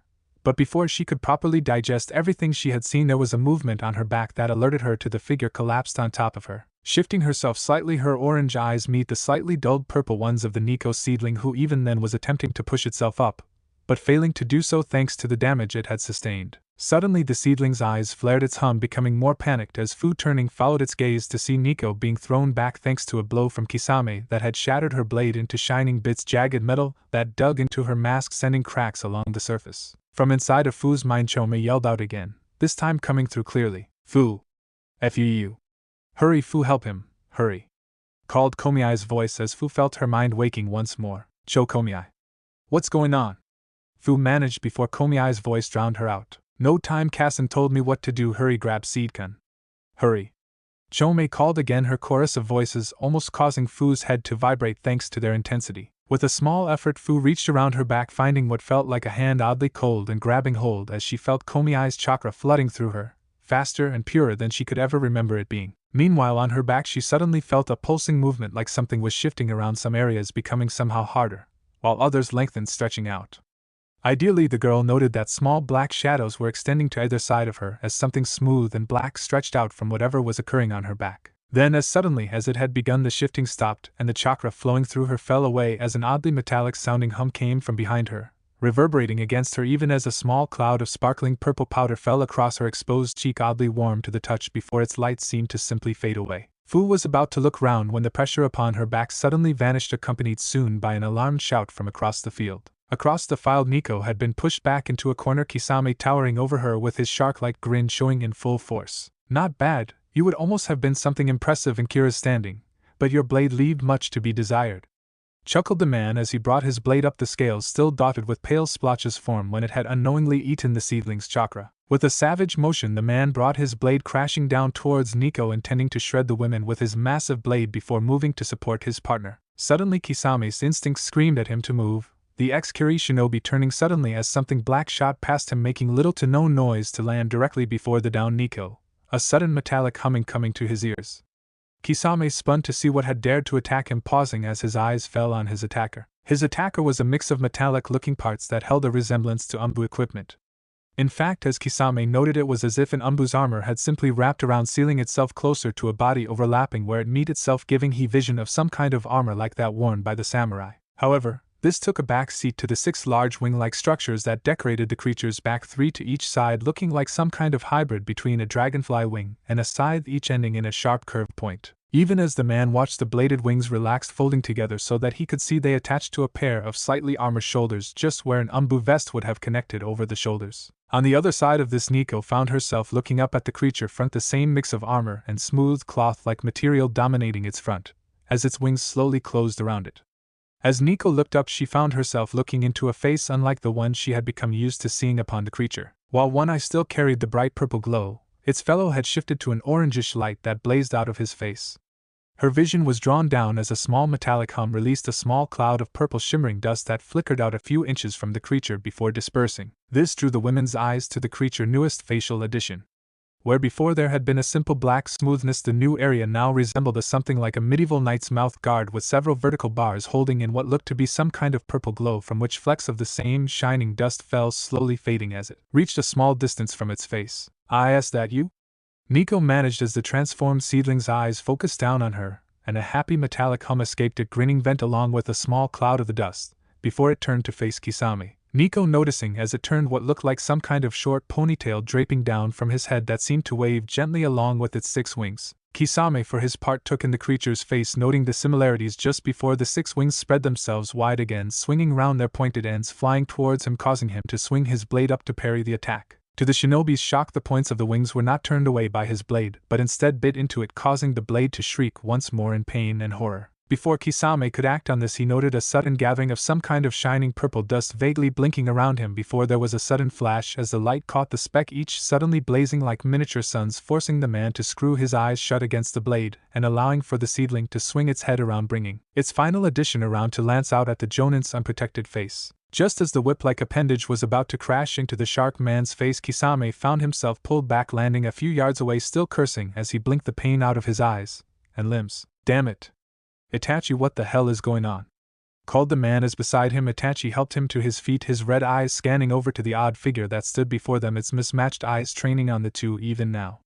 Ideally, Itachi noted Tiger pushing himself back to his feet from where he had been momentarily disabled by the Uchiha. Giving the battlefield one last scan, Itachi looked over at his partner, who was just then managing to get himself back to his feet. "Kisame, we are leaving. Reinforcements will be here soon and there's an unknown element at play. We'll finish this another day," finished Itachi, turning his red eyes over to cut off Kisame before the man could voice an argument.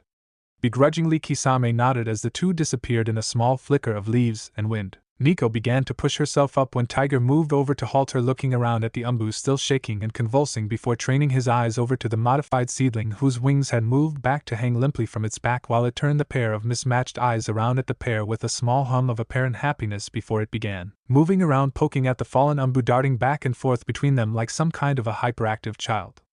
As the pair watched this, Tiger turned over to Nico, his voice attempting a small amount of humor. "So is he supposed to do that?"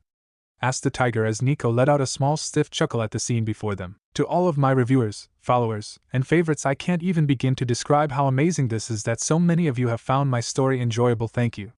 Thank you, thank you, thank you. I hope that you continue to enjoy my work. I know that I had a shaky start, and sometimes you wanted to punch me in the face over cliffhangers and flashbacks, but thanks for sticking with it for so long. Also noticed a small boom in neglect fix recently that I am seeing a few similarities to my own work, and I have to say that it's awesome to see it. Just the added effort on so many stories makes me really happy, and I'd like to think I had some kind of influence on a few of these. Well, it took some time for this chapter, sorry about that. As some of you might have noticed, I put up a little response to a challenge by Codis. Believe it or not, that kind of thing is easy to write, as with a new idea you can do whatever you want, so I figured I'd offer the same service to any other person who has followed, favorite, or reviewed my story. I won't promise that I will work on your challenge, but if you call attention to it, I can at least give it a look and see if I can't give you something back. Okay, on to the events of this story. Glad you enjoyed Fu and the new seedling design, and I hope you like what is on the horizon for the story. As some of you may have noticed, this past chapter 1 kind of dropped the ball replying to reviews. For that I'm sorry, really usually I just sit down and pound them out, but for some reason I missed it this last time, so my bad. Also, here's a shout out to JB, a reviewer who has always been commenting. Just wanted to say thanks. I can't respond to you on a PM, so here it is. Thanks for always commenting and glad that you enjoy my work. Hope you like what comes next. I wish I could do this for every guest, but usually it is not possible to identify you. Still, if you want to point it out to me, I'll do my best. Okay, on to a final point. Looking back through my story, there are some issue with grammar and the like that were left behind as I continued forwards, and while my pseudo beta already does enough trying to keep up with the work I shoot out without diving back to look over every single chapter one put out, so I'm putting the call out. I would like to ask if anyone is willing to be a beta for this story alongside my current beta so that my previous chapters can have a touch up. Also, I am not above bribery, lol. Thank you. Now enough about me, on to the next chapter, it's been long enough as it is. Chapter 24. Talking, thinking, mental conversation, demon god or the like, jutsu, so time for a trip. Kisame for his part took in the creature's face, noting the similarities just before the six wings spread themselves wide again, swinging round their pointed ends, flying towards him, causing him to swing his blade up to parry the attack. To the shinobi's shock, the points of the wings were not turned away by his blade, but instead bit into it, causing the blade to shriek once more in pain and horror. Before Kisame could act on this, he noted a sudden gathering of some kind of shining purple dust vaguely blinking around him before there was a sudden flash as the light caught the speck, each suddenly blazing like miniature suns, forcing the man to screw his eyes shut against the blade and allowing for the seedling to swing its head around, bringing its final addition around to lance out at the Jonin's unprotected face. Just as the whip-like appendage was about to crash into the shark man's face, Kisame found himself pulled back, landing a few yards away, still cursing as he blinked the pain out of his eyes and limbs. Damn it! Itachi, what the hell is going on? Called the man as beside him. Itachi helped him to his feet, his red eyes scanning over to the odd figure that stood before them, its mismatched eyes training on the two even now. Idly, Itachi noted Tiger pushing himself back to his feet from where he had been momentarily disabled by the Uchiha. Giving the battlefield one last scan, Itachi looked over at his partner, who was just then managing to get himself back to his feet. Kisame, we are leaving. Reinforcements will be here soon and there's an unknown element at play. We'll finish this another day. Finished Itachi, turning his red eyes over to cut off Kisame before the man could voice an argument. Begrudgingly, Kisame nodded as the two disappeared in a small flicker of leaves and wind. Nico began to push herself up when Tiger moved over to halt her, looking around at the umbu still shaking and convulsing before training his eyes over to the modified seedling whose wings had moved back to hang limply from its back, while it turned the pair of mismatched eyes around at the pair with a small hum of apparent happiness before it began moving around, poking at the fallen umbu, darting back and forth between them like some kind of a hyperactive child. As the pair watched this, Tiger turned over to Nico, his voice attempting a small amount of humor. So is he supposed to do that? Asked the Tiger as Nico let out a small stiff chuckle at the scene before them. Meanwhile, a ways outside of the village, Naruto and Kushina were still racing forwards when Jubi's voice rang out. That's right, you better run, you no good shark bastard. She called, causing both Uzumakis to suddenly halt. Kushina looking round to the black orb that was the source of the declaration. What? Are Naruto and Minami okay? What's happening? Fired off the redhead, the concern evident by her tone. Yeah, they're fine. The two who are attacking are running for the hills. Looks like the girls are just unconscious. The umbu are taking them along with food to Tsunade now, and it looks like things are calming down. From what I managed to get from Chomei, they were hit by some kind of genjutsu that caused them all get knocked out. Looks like one of your seedlings fell on top of Fu, waking her up. Oh, looks like the Hokage has arrived. They are at the hospital now. Looks like they are going to be alright, replied Jubi as Kushina and Naruto let out sighs of relief as they looked at one another. Oh, thank Kami, muttered Kushina as she allowed herself a moment to catch her breath, her legs shaking as she leaned back against the trunk of the tree she had landed on, as she allowed her racing heart to begin to slow. Jubi, what about the ones that attacked them? What happened to them? Called Naruto, panting slightly from the speed the pair had been moving, falling to a crouch on his own branch as he looked down at his aching legs. They were headed out of the village. A few umbu were in pursuit, but they could be anywhere by now. I swear I get my hands on those two and I'll tear them limb from limb for hurting my kids, shouted the angry Kazan, Kushina giving a fierce smile of agreement with the Jubi's words. Anything else? Asked Kushina. Besides their general appearance, nothing much, but they seem to be wearing some kind of uniform according to Chomei. Still, we may want to wait for Kurama's take on this. My little firefly was never much for observation, added Jubi, giving a small shrug inside of Naruto's mindscape. Uniform? Asked Naruto as beside him Kushina felt a small shiver run down her spine. Yeah, both were wearing long black cloaks with bright red clouds on them. Besides that, one looked like a shark of some kind and the other had the Sharingan. From what he looked like, I'm guessing it was that older brother your sister's teammate was always brooding about. Finished Jubi as Naruto looked towards Kushina, noticing the woman's distress as he did. Kazan? Started the blonde, his words causing Kushina to snap out of her momentary daze and look over to see the concerned look on Naruto's face. Come on, Naruto, we need to get moving back to the village. Kushina called her words, causing Naruto's thoughts to shift momentarily away from the events in Konoha and towards the woman before him. Kazan seems off once she heard who attacked them. But why? I mean, I know she's concerned about Naruto and Minami, but she almost seems scared of those two Jubi described. Thought the blonde as he pushed himself up beside Kushina. As the pair prepared to depart, Naruto let a single seed fall from his back, cracking open to reveal Kyuid, who blinked up at the pair with a welcoming hum. Better safe than sorry. Come on Kyuid, you're on point, okay? Called Naruto as the fox seedling nodded his head before bouncing off ahead of them, the two following along in his wake. Meanwhile, not too far from Konoha, the pair of red cloud-wearing shinobi dropped out of the trees, one wobbling slightly, and having to slam a now sickened sword onto the ground to keep himself from falling himself. As his partner turned to him, the shinobi spat a curse, his eyes blazing as they turned to look down at his mangled blade. Damn it, Itachi, what the hell was that thing? Look what it did to Samahata. Called the blue-skinned man as his blade gave a shuddering gasp, the broken scales and paled completion giving the blade a sickened look. Itachi in the meantime was looking over the blade, his own mind racing at what he had seen, trying to understand just what had happened during the fight. That black creature, whatever it was, seemed to have been killed early on. Samahata had seen to that, and then it had been thrown back onto the Jinchuriki. Wait. 6 wings. A tail. 7. Could that be it? Wait, does that mean Konoha has somehow created pseudo-Jinchuriki? If that's the case, then Akatsuki's job had become easier if there are now more targets. Still, they seem strong enough, maybe my mission will still be possible, thought the red-eyed shinobi as he looked around, his eyes scanning the surroundings as his partner continued to curse. Itachi, what the hell are you looking at? And why the hell was your genjutsu falling apart like that? What happened? I don't know.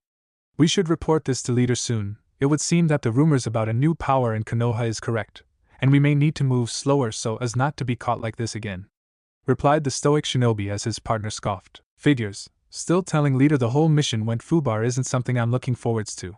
Hell, just listening to the others will be a pain in the ass, muttered the swordsman as he pushed himself up. Only if we manage to escape. Can you move? What, me? Don't make me laugh, Itachi, I'm not some genin who can't look after himself, muttered the man, steadying himself as he turned to continue forwards. As the pair was about to head out, both stiffened, noting a sudden appearance of chakra near them. The two turned back towards the line of trees a few yards off, their eyes narrowing as they did. Well shit, I guess they are faster than we thought, chuckled Kisame as he started to turn towards the source, only for Itachi to step in front of him, his red eyes looking back at Kisame. What's the big idea? As you are, you would slow me down. I can handle Umbu alone, go ahead or I will make you. Finished Itachi, his Sharingan spinning dangerously as Kisame gave a predatory grin. Hogging all the fun to yourself, Itachi. That's not like you. I simply would prefer not having to explain to leader why on top of failing the mission I had to leave you behind because you were injured and captured. Or I can kill you now if you prefer? This caused Kisame to shiver slightly despite himself, as give a small shrug, wincing as he did. Hi, just know that sword cuts both ways, just make sure you meet me at the border. I'm not getting paired with one of the new guys, replied the swordsman as he hauled himself out of the clearing and off into the forest, leaving his fellow behind. Itachi in turn stepped into the center of the clearing, his eyes scanning across the trees that were swaying gently in the breeze, scattering a few leaves to the winds as they did. As the chakra signature neared, Itachi prepared a layer of genjutsus to capture the targets as soon as they entered the clearing. It would be quick, and then he would go to join Kisame. However, like most well-thought-out plans, they rarely survive contact with a seedling. Without any warning on his senses, a black mass of tails and fur shot out of forest, crashing through all of his carefully laid genjutsus, coming to a stop, his bright glowing eyes focused ahead on the cloaked figure. Itachi for his part was rather nonplussed at the new arrival, his mind taking in the 9 foxtails coupled with the ears and the overall similarities this creature had with his earlier encounter in the village. There are more of them? Managed the teen before the fox creature seemed to take notice of him, cocking its head to one side as it did, letting out a small hum of apparent confusion. For a moment the two just stood looking at one another as Itachi wondered just what he was supposed to do with the thing before him. At the same time, Kyuid was having his own thoughts as to the figures before him. Red eyes. Red eyes. Enemy? No tall one has red eyes but is friend of little red. But father said to be on watch. Wait for father? Continued Kyuid, his mind shifting slowly between the interactions and new, attempting to find just what to do here when Itachi decided to make his first move. Never mind if there are more, then it's likely the Umbu aren't far off, I just have to take care of it, decided the shinobi as he raised a ringed hand forward, one finger raised higher to direct his chakra into a more focused genjutsu aimed at the fox creature, whose eyes turned towards the hand with sudden interest. The fox creature seemed to stiffen as Itachi allowed a small sigh to escape his lips, believing he had finally put one of these things under a genjutsu.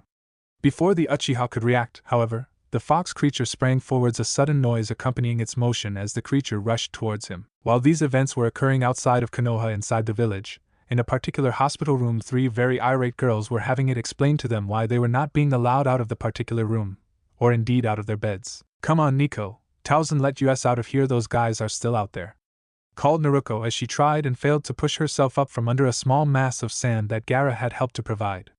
The 2 present Umbu in turn looked from the gathered Jinchuriki and then back to Gaara, who was absent-mindedly rubbing his head in apparent irritation. "Naruto, how many times do I have to repeat myself? We Jinchuriki were the target. The prey does not go chasing the predator. Also, Kurama, Shikaka asks you exercise a bit more control of your vessel," added the redhead as Naruto's face took on an annoyed look as she tried to protest again, only for a small hand full of sand to move to cover her mouth. "Thank you, Garrison, for your assistance," spoke Minato as the redhead turned his teal eyes over at the blonde-haired man, giving him a small nod in reply. Minato had already finished checking over Naruto's and Fu's seal and was just finishing up checking over Minami's, turning around with a relieved smile on his face towards his other museum. "Naruto, stop struggling. My teams are already scanning the village. You, Minami, and Fu are in danger until we figure out if those 2 are still in action, so please just relax for now," called the Hokage as Naruto's eyes focused on Minato for a moment before she allowed her head to thump back down on the table, apparently muttering under the pile of sand as she did, drawing small smirks from those present. Turning from the Jinchuriki, Minato focused on a pair of Umbu as well as the newest addition to his Sochi's abilities. As Minato moved away from the girls' beds, he approached the 3 figures still standing guard at the door, his eyes scanning his 2 Umbu before settling on the mismatched eyes of the newly transformed seedling. Without any conjecture, Minato bent down so that he was eye to eye with the newly armored creature, speaking up as he did. "Thank you for looking after my family, Seedkun." In response, the armored seedling straightened up in mirror of the other Umbu present, snapping out a salute even as a happy little metallic humming escaped its vented mouth. The sound caused Minato to smile as he stood repeating his thanks to the Umbu, who, like their fellow, simply snapped out salutes before Minato turned back to the Jinchuriki, present, his eyes traveling across them for a moment as he allowed his mind to consider the situation at hand. Akatsuki is moving. If Itachi and Seedkun hadn't been there, the girls, even Fu, may not have made it back safely. Damn it, things are moving forwards too quickly. What should I do? Wondered Minato as he looked across as Minami, who was speaking to Naruto, who had calmed down enough to allow the sand to recede. At the moment, Naruto was busy shaking bits of rock out of her hair while shooting small glares at a smirking Gaara, even as Fu chuckled behind the pair, shooting Gaara a thumbs up as she did. They are still so young to tell them they are being hunted. What's the right choice? Wondered Minato, even as a small metallic hum announced itself beside him. As Minato looked down, he noticed the transformed seedling looking up at him, its 6-bladed wings twitching slightly as it looking from the Jinchuriki to Minato before holding out its armored hand to the man. For a moment the pair looked at one another until the Seedkun hummed in apparent impatience, poking at the man's leg, reminding him vaguely of his smallest museum.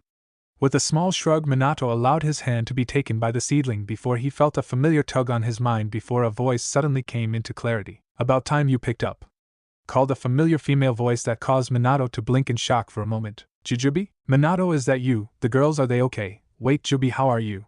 started another voice, obviously Kushina's. "Kushina, hi, the girls are fine, the seals are safe, and so are they. But how are we talking? Where are you?" called Minato. "Wait, Jubi, is this you?" called Kushina. "Hi, Kushina, this is for both of you. Look, I don't know what's going on with these new cloaked guys, but I'm not as young as your kids. Both of you know something. I've seen the looks on your faces when they were mentioned. Heck, even Naruto picked up on it when you mentioned that Itachi guy," stated the Jubi, causing Minato to stiffen slightly even as Kushina's voice seemed to go silent. "Don't bother trying to brush it off. I know you're hiding something, you know, aren't you?" "Hi," both voices replied. "Well, then it's time for a choice now, isn't it? You either get to start making secrets again, and we both know how well that turned out, or you can come out and explain what's going on to both your family and mine. I'm giving you a chance to do the right thing now, but if you don't, then I'm going to point this out to your children and mine. Don't make me regret this. This is just between the parents for now," finished Jubi, her voice cutting off abruptly, leaving only the presence of both parents still connected. "Minato," began Kushina before Minato's voice came through clearly. "She's right, Kushina, I'm telling them. You can wait till you get back or tell Naruto now, but she's right. They need to know about the Akatsuki. The girls are here with the others. I'll handle them. You and Naruto get back to the village as fast as you can. And Kushina." "It was Itachi," finished Minato as the connection faded, the seedling shaking slightly before looking up at Minato, humming as it did. Meanwhile, the 4 Jinchuriki in the room, all of them noticing the small shift in the blonde's behavior. "Shikaka said you just got a message from his cousin. Mind telling us what it was about?" asked Gaara as the three girls looked over at the redhead before turning back to Minato with apparent confusion. "Tsunade, what's wrong? Are Kazan and Naruto okay?" called Minami, Naruto looking agitated as well until Minato raised his hands in a slightly placating manner. Hi, they are all okay," started Minato, looking around at his Umbu for a moment before looking back at the four before him. "Umbu, I need you to secure this room from the outside, silencing seals and barrier, now," ordered Minato, the Umbu snapping to attention before disappearing, a small pulse of chakra announcing the completion of their task. Turning, Minato looked around at the now concerned group of genin, pausing for a moment on the faces of his daughters in particular before letting out a heavy sigh and moving back to take one of the open seats by the door. "You all may want to sit down, there is something I need to tell you. All of you, Shikaku," added Minato, getting some concerned looks from the group before they turned back towards the man settling themselves onto their beds. "Well, it seems the blonde has figured it out. That's Kazan for you," checked Shikaku as Gaara gave a small shake of his head even as Minato began laying it all out for them. Back on the outskirts of Konoha, Naruto and Kushina were racing through the forest, following behind Kyui's path before they leapt out into a clearing, spying their two figures that caused the pair to draw to a sudden halt. "What?" managed Naruto as beside him Kushina managed to stifle a small chuckle as in Naruto's head Jubi was simply speechless. There a few yards away was Kyui, gently rubbing his head against the outstretched hand of Itachi, who for all purposes looked almost as confused about the situation he found himself in as those who had just arrived. As the newly arrived pair looked up at the red-eyed shinobi, he seemed to come out of his daze, focusing first on Kushina and then towards Naruto, who had shaken himself free of his thoughts as was even then allowing his remaining seeds to flow out around him, his form already half covered in a blackening skin-tight armor. However, before Naruto could make a move, Kushina took action. Without any hesitation, she stepped forwards, grabbing one of Naruto's arms, causing him to look around in time to see Kushina looking up at Itachi, her face relaxing into a gentle smile as she did. Before Naruto could even begin to understand what was happening, Kushina's voice rang out across the clearing. "So Itachi, you look well. And you've grown, it seems. Makoto would be happy to know that." From both Naruto and Jubi there was complete silence, only broken when from across the field Itachi let out a small cough, bowing his head slightly. "Hi Kushina-sensei, I was fortunate enough to see her while in Konoha.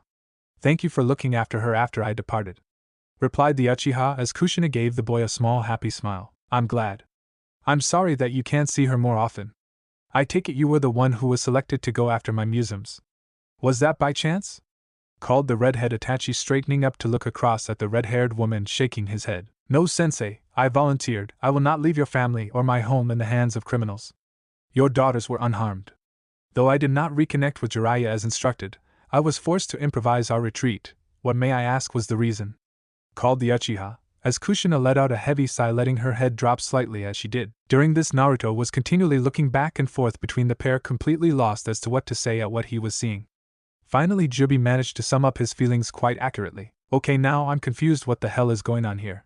called the woman's voice, audible from one of the seeds, drawing Itachi's eyes around as Kyuid let out a small humming whine, scooting behind Itachi and away from the angry voice even as Kushina turned towards the seed that was floating just behind Naruto. Kushina looked from the seed to Naruto, seeing the obvious confusion on his face as he looked between her and Itachi, as Kushina began to explain. "Well, I suppose this kind of makes it necessary to explain it now, doesn't it?"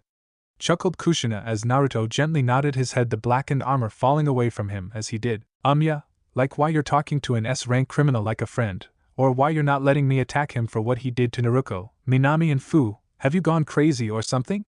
started Naruto before Kushina raised a hand, gently causing the boy to fall silent. Easy, Naruto, I'm not crazy. The reason I'm talking to Itachi like this is because he isn't a criminal.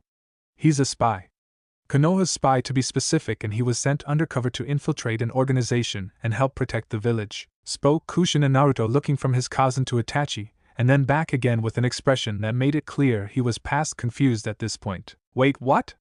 Itachi, the one who killed off the Uchiha clan, is a spy? And you knew? Then why did he attack Naruto, Minami and Fu?" asked the boy, even as Jubi added her own question to the mix. "Or why not tell me why he decided to use those damned eyes on my kids?" added Jubi, her anger clear despite her means of communication. From across the field, Itachi oddly enough had a mental image of his own cousin when she was angry flash through his mind, letting out a small shiver at the thought even as Kyuid moved to keep himself behind the red-eyed stranger who had been petting him just like Mito and Hanabi would sometimes. As Kyuid shifted, he jostled Itachi slightly, reminding the teen of his presence, and allowing him to come to a sudden realization as his eyes fell on Naruto. "Wait. Sensei, is your Sochi responsible for this?" called Itachi, drawing the group's attention around to him as he stepped to one side, showing Kyuid, who let out a small yip before skirting back behind him once again. Kushina looked from Itachi to Naruto before sighing once again, rubbing her head in annoyance as she did. Darn, this is complicated. Where to begin? Started the redhead as Jubi chimed in, her tone thick with sarcasm. How about at the start? Not helping Jubi. Fine, well, do this simply. Naruto, this is Itachi, my first student. He was selected for a dangerous mission after he had to stop an uprising in the Uchiha clan and is now a spy working inside a threat that formed in Rain. Itachi, this is Naruto. He is now more involved in this than is believable, and that would be because this. Here Kushina gestured over at the seed that had been acting as the voice of Jubi, is the Jubi, or the mother of the tailed beasts, and at the time lives in my Sochi's head, making him possibly the most powerful Jinchuriki since the Sage of the Six Paths. Finished Kushina, looking around at the group, her hand now on her hips, waiting for someone to start asking questions. The Jubi. As in that Jubi? Managed Itachi as his eyes focused on the seed before shifting around to Naruto and back to Kushina. Hi, that Jubi, and you better have a good reason for that stunt you pulled on my kids. Called Jubi, Itachi for his part looking a little nervous at the being's obvious anger. Luckily for him, Kushina was there to act as a mitigator. Wow, easy Jubi, Itachi was looking after both of our kids, right? Called Kushina, looking around at Itachi, who looked blankly across for a moment before nodding his head slightly. Hi, they were not harmed. I simply put them to sleep while I awaited Jiraiya's appearance. Sensei, just what is going on here? I didn't know your Sochi was a Jinchuriki, and of the Jubi, why was I not informed? Asked the red-eyed youth. It's too much to explain, just know that he is now a potential target if word gets out. I will explain it later, but for now there just isn't time. Replied Kushina right before Naruto spoke up. Wait, you mean he did that to protect them? Wait, I don't understand, why were you even there? Asked the blonde. Itachi looked over at Kushina, who gave a small nod before he turned to Naruto, and the seed representing Jubi. This was to be included in my report, however the simplest terms of it is that the organization I have infiltrated, Akatsuki, has set its sights on attacking Jinchuriki so that they can extract the tailed beasts. The reason I was in Konoha was to make sure that none of my associates would get to your family, or the Kyubi. Finished Itachi. A brief silence hung in the air at the teen's words as Naruto looked around to Kushina, who picked up where Itachi had left off. We only guessed at their true motives right before the exam began. I was going to tell you now that you had become Chunin, but this incident stopped me from getting the chance. Minato should be informed the girls as well as Gaara and Fu back in Konoha. I'm sorry we didn't tell you as soon as we knew Jubi was here, but we weren't even sure that was the real target until Itachi just confirmed it. Finished Kushina, her face showing obvious worry, hoping that she had not taken another step back from her Sochi after all of the heartaches she had recently been through. For his part, Naruto just stood there, his mind racing even as Jubi let out a small scared whimper. Who? Hunted. Warehouse, why? Managed the woman before Itachi turned his eyes around towards the orb, his monotone voice speaking up once again. I am afraid so. As for why, it is for their power from what I have uncovered. I am sorry, but that is all I know. At this moment the organization is sending out teams to identify Jinchuriki. Finished Itachi as Jubi began to get agitated, only for Naruto to step into the conversation. You said scouting, how long until this organization of yours starts moving? From what I can tell, at least 3 years. It seems the villages have been consolidating their control. Even Mist had apparently moved to pull their Jinchuriki back within their borders. Sensei, I can't stay here long or I risk discovery. Finished Itachi, looking down to where Kyuid was gently brushing up against his and once again letting out a small humming purr as he did. From across the clearing, Naruto had a sudden bolt of inspiration, directing a single pollen to shot out of his sleeve and over towards Itachi, halting just before the teen. As Itachi looked at the small marble, Kushina gave a small smile down at Naruto before turning to Itachi. Itachi, take that, it will allow us to communicate, don't worry, it's untrainable even to a Hyuga. As Itachi looked back up, he spied Naruto's eyes focused on his. Keep that on you, I still want answers. Called Jubi as Itachi gave a small nod, turning to rush back into the forest, leaving Kyuid and the other seeds to collapse back into Naruto's coat as he turned around to Kushina, who was looking anxious at what Naruto was going to say after their little revelation. A few heartbeats passed that stretched on into an eternity for Kushina until Naruto turned around, his eyes focused onto hers, a quiet power radiating behind them that had not been there since the bridge in Wave. So, we have an enemy. Kaz and I need to get stronger. A lot stronger. Naruto spoke, his voice coming out deep and hard, carrying with it a twinge of Jubi's in every word. Kushina, for her part, could only nod gently at the boy's words before he looked out to where Itachi had left Jubi, picking up the speech as the boy's words hung heavy in the air. Akatsuki. A red dawn. Finished the Jubi, her words being picked up by the gentle breeze that was gently blowing through the clearing, causing a few stray leaves to whistle softly in the noonday sun. As the sun found itself dipping below the horizon, Naruto and Kushina had long since arrived back in Konoha, rushing to find the girls safe as reported, as well as Fu and Gaara all having been informed of the situation by Minato. As time had worked its way on, the group had continued to debate and thrown back ideas and suggestions on what could be done both between each other and in the mental link between those present. Unfortunately, all that could be decided upon was that without any new information there was little they could do except to prepare for what was to come next, and try and get word to the others like themselves.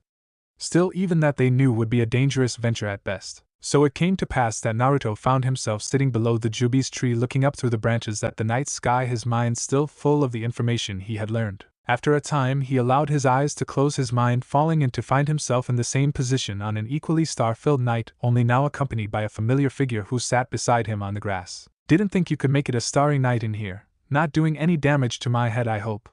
chuckled Naruto, as Jubi showed a small smile, her black eyes catching the starlight as she looked out over the mindscape. "Not much to damage, really. Still, I'll do what I can," replied Jubi, looking down at Naruto as she spoke, seeing the obvious worry on his face as she did. "You can't control the world, Naruto, this group Akatsuki. They are a danger, one we are going to have to face. But you can't let that shake you," whispered Jubi, causing Naruto to snort slightly, looking out over the scape of his mind. "I know that. But damn it, it's not fair. Why does it have to happen to my family? To yours? Why can't we just be safe and happy?" growled the boy as he shut his eyes tight as if trying to shut out reality as he did. Jubi in turn looked down at the boy, her face softening further as she did. With a small motion, Jubi reached down to gently stroke one hand through the blonde's hair as she let out a small knowing sigh. "I know, Naruto. Kami, I know, but the why will not change the truth we face. There is only two things we need to worry about," spoke Jubi, Naruto blinking up at her as she did. "We need to make sure that no matter what, you and I are strong enough to protect our family. Everything else is second to that. The world can wait for now, so just be ready for what you need to do and remember that what we are fighting for.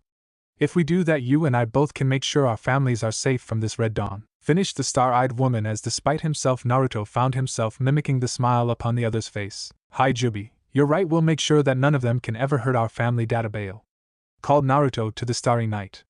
Jubi herself couldn't help but smile as well, both of their minds set on what work now lay before them. After a few more moments of silent acceptance, Naruto leaned up, looking over at Jubi with a slightly inquisitive look on his face, pushing past the remnants of the smile he still wore. "Wait, Jubi, that's only one thing. What's the other thing I have to worry about?" "Oh right, well, Mito, Naruko and Minami just found you, and if I'm not mistaken then you should be feeling impact right about now," finished Jubi with a wide smirk as Naruko looked at her puzzled for a moment before, with a small look of surprise, he faded from the mindscape, leaving Jubi alone upon her star-covered night. For a time she simply sat looking out over the night sky, smiling slightly as she watched Chomei out dancing with the lights in the sky, as a ways off she saw Q and Kurama both resting pulled close to one another, even as a small heavy sigh made her final child's presence known, even as a small pool blossomed on the edges of her eyes. "It will be alright, cousin.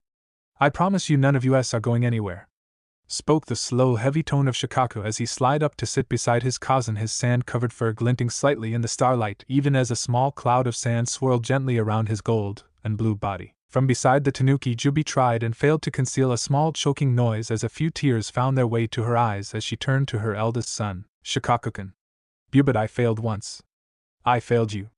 She tried to start before a small waft of sand gently wiped her tears aside as the massive tanuki bowed his head down toward his cousin. "No, cousin, you never failed us. Never, and you never will. We will weather this storm just like you have weathered the world. After all, we are your children. Even if some of us still need some time to grow up," chuckled the massive tanuki as the pair turned their eyes up to see Chomei had arranged her golden insect lights to spell out a mocking call to Q and Kurama, both of whom were now yelling up at her to stop, only getting more and more words in the sky in response. The sight was enough to force Jubi to smile over at her eldest. "I suppose so, Sochi. I suppose so. I just have to make sure to be there for all of you.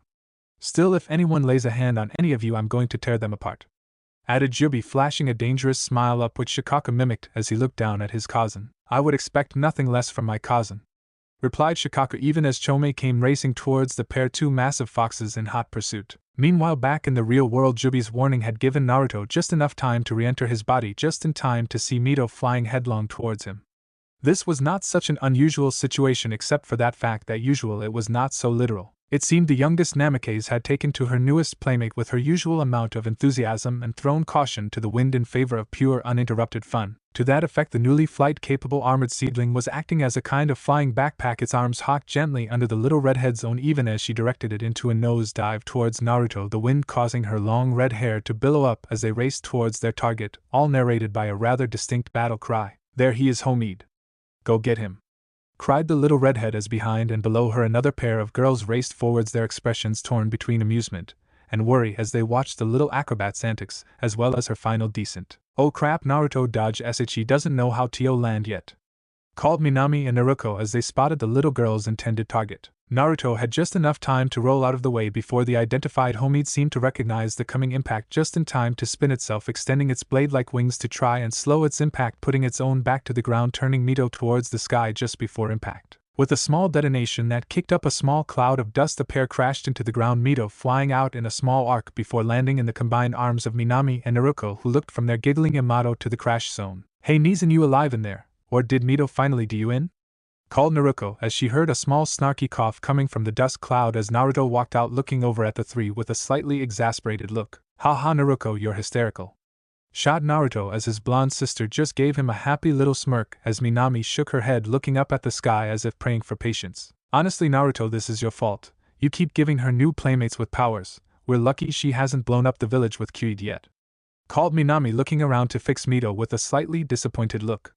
Mito herself had the decency to look embarrassed as she looked over at Naruto and back to her sister, her head drooping slightly. "Sorry Aniki homie, and I just wanted to show off," started the girl before Naruto let out a small chuckle, ruffling the girl's hair as she did. "Relax Mito, we've all done worse to each other at one point or another. Sad to say an aerial attack is probably pretty low on that list anyway," commented the sister as beside her Minami let out a small snort even as Naruto reached them, smiling a bit despite himself as Mito grinned up at him through a mop of messy hair. "So what's with the search party?"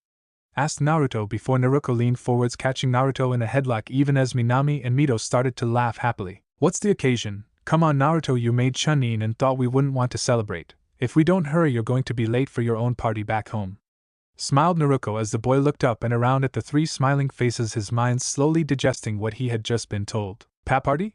he managed before Minami walked over to pull Naruto off of her knees and giving him an exasperated look as she did. "Yes, a party. What, you thought we would let you getting a promotion go unremarked? Give us some credit. Now come on, or we will be late." "Hey Mito, go get homied, and no flying, you two are grounded for the time being," instructed Minami as Mito gave a small pouting huff but marched over to where the seedling was pulling itself from the ground with a small metallic humming. Naruto in turn was looking from his two Nizens before his mind finally caught up with his body, but by then the three girls had dragged him off towards the party. As the four's feet patted their way home, Naruto couldn't help but smile as he just enjoyed the walk with his family back home. It had been a long time since they had celebrated anything as a family. And Jubi was right, this was his concern. Soon enough he would be fighting to protect moments like these, but just for this night he would let himself cherish these moments. After all, Jubi was right about something else as well. A red dawn was coming. A day later found Naruto in the familiar training field with Kiba and Hinata waiting patiently for Kushina to arrive, as they chatted idly between one another. "Man, it figures you get promoted, and Hinata gets the fast track to becoming a special jonin in her training. I feel like I'm falling behind everyone," called Kiba in a good-natured tone, drawing a smile from both Naruto and Hinata as below them Akamaru let out a happy bark. "It's okay Kiba, you'll do just fine. Just watch, in no time you'll be getting your own vest," called Naruto, looping an arm around his friend's neck as the two smiled at one another before Kiba sighed, pushing the Uzumaki's arm off. Hi, I guess still kind of stinks that the team won't be able to stay together," added Kiba as the others shrugged with a slight edge of sorrow in their own faces. "Ya, seems like Team 11 only just got started. Still, it's not like we don't get to still hang out and train. You don't get off that easy," chuckled Naruto as Kiba shot back a challenging smirk towards the blonde as Hinata let out a small giggle at the two's antics. After a short while, Kushina arrived in a swirl of water, smiling around at the three, her red armor absent in place of a simple working kimono, her face in a wide smile as she looked around at the three. "Sorry about the wait, but I was finishing up something and it kind of ran later than I thought it would," smiled Kushina, giving herself a playful little bob on the head as she did. "Well, first let me say congratulations again for all of your work during the exams, and especially in the invasion. I have to say I haven't seen a team so promising in years, and I'm sure that all of you will continue to grow as time goes on," continued Kushina as the three smiled at the woman's praise before Kiba spoke up. "So Kushina sensei, what now? I mean, with Hinata and Naruto advancing, am I being transferred or what?" In response to his words, Kushina looked over at the Inuzuka boy, a small smirk on her face as she did. "Oh, are you so eager to lose me as a sensei, Kiba?" Her words causing Kiba to splutter slightly as Kushina let out a small laugh before shaking her head. In answer, "No, Kiba, our team isn't done just yet. Sure, Naruto-kun and Hinata-kun are going to be busier from now on. But we are still a team. We may not be official, but I don't intend to let this team end until I see all three of you having teams of your own. And to that end I brought some help with me," added Kushina, turning as a small whirl of fires showed a tall woman with black hair step out, her eyes soft as they looked around at the three gathered teens before looking over at Kushina. "So I see you started without me. Honestly, Kushina, I'm hurt. One would think you didn't care," mocked Mikoto as Kushina gave her friend a slightly annoyed look before giving her a small poke in the side that Mikoto returned with an annoyed glare. Why is Yukihazen here?" asked Kiba as Mikoto turned to look at him. "So you're Tsume's kid, huh? Wow, you are a lot like your mother. Kami, help me if you start trying to set yourself up as alpha like she used to," chuckled the matriarch as Kushina let out a small chuckle at the memory of Tsume in their younger years. Kushina, after her laugh, stepped up to speak once again. "Sorry about that. I'm sure you all know Mikoto here, and it was decided that we would be working to help and improve Hinata's and Kiba's jutsu arsenal. Now that you have reached a level where we think it can help, I have enough water for Hinata, but I'm afraid there aren't many wind users that aren't already teaching, so I asked Mikoto to help out. She has a huge library of justice and should have a few that can help you out." Finished Kushina, Kiba looked over at Mikoto, who was smiling at the boy's obvious excitement. "Well, he seems enthusiastic if nothing else," chuckled Mikoto as the group began to talk, discussing what would be coming their new training schedule. After the others had taken their leave, Naruto stood with Kushina waiting for another figure to arrive. As the two began to wonder if he was ever going to show, there was a flash of yellow as Minato Namikaze dropped lightly to the ground before them, looking between the pair as he moved forwards to get to work on fixing all that he had come so close to destroying. He had set about what he could to start protecting the Jubi's family, and now it was time for him to try and fix his own. It took a full week before the combined sweeps of the Umbu and barrier teams identified the breach in their security, finding a small area of their protective line literally burned away, and in some cases still smoldering with blackened flames that seemed to have eaten right through the protective seals that acted as the border. During this time, those inside the village had been slowly returning to what passed for normal in a shinobi village. At the moment, we could find a particular pair enjoying a small break in the noonday sun, both seated on the cliffside overlooking the village, their legs gently swaying as the smaller of the two rested her head lightly on her partner's shoulder. "So sounds like Tsunade and Shizen are putting you through the grinder, Bunny-chan," whispered Naruto as Hinata let out a small hum of agreement as she let her eyes close and her body to lean a little more into Naruto's form. "Hi. But it's worth it. I'm advancing faster than I ever thought I could," replied Hinata, her own voice gentle and full of a quiet happiness as she took this small break from her new training. At her words, Naruto's face broke into a small grin as he gently laid a hand on the girl's head, allowing his fingers to gently move through its silky folds. "Knowing you, Bunny-chan, you'll make it to Jonin before I do. I'd better start stepping up my game," chuckled the blonde as Hinata ignored his words, preferring instead to simply give him a small squeeze as the pair settled back, letting the small bustle of the village to drift its way up to where they sat. After a small time, Hinata lifted her head up to blink up at Naruto, who was looking out over the village, a small smile still present on his lips. "So when do you leave?" Oh yeah, we head out today. Looks like getting Gaara and his siblings back home is a pretty big importance. With the whole Akatsuki thing and all, they aren't taking any chances. Besides just Team 7, they are also throwing in Kazan and me. Isn't that even worse, putting all of you out there?" asked Hinata, clear worry in her voice as Naruto looked down to give her another comforting smile. "It's not like they can't get into the village if they want to, Bunny-chan. Besides, 4 Jinchuriki and 2 high-level Jonin all together makes it less likely we'll be hit. From what we understand, they like to hit their targets when they are isolated and surprised. In a group like this prepped for an attack, it's unlikely we'll run into any trouble. Besides, just because it's dangerous out there doesn't mean we get to stop being shinobi," finished Naruto as he bent down, pushing back a small bit of hair as he planted a gentle kiss on the girl's cheek, causing her to blush scarlet for a moment, her head dropping slightly. "Okay, Naruto-kun. But you better come back safe. Or else," murmured Hinata, giving him a small push which only caused him to pull the girl even closer, his own smile mirroring the one now tracing her lips. For a few more minutes the pair sat there, till it was time for Naruto to depart, and for Hinata to return to her lessons. The two shared a final parting embrace before Naruto headed off towards Konoha's gates, where the party would be waiting. While Naruto set off from the Hokage monument in another part of the village, Fu was sitting up in a tree, her eyes such even as she continued to mutter an almost silent mantra to herself, as she attempted to remain calm. "I will not run away. I will not run away. I will not run away from my mission. I will not run away from my mission. Even if my mission is looking after children like some drank genin team.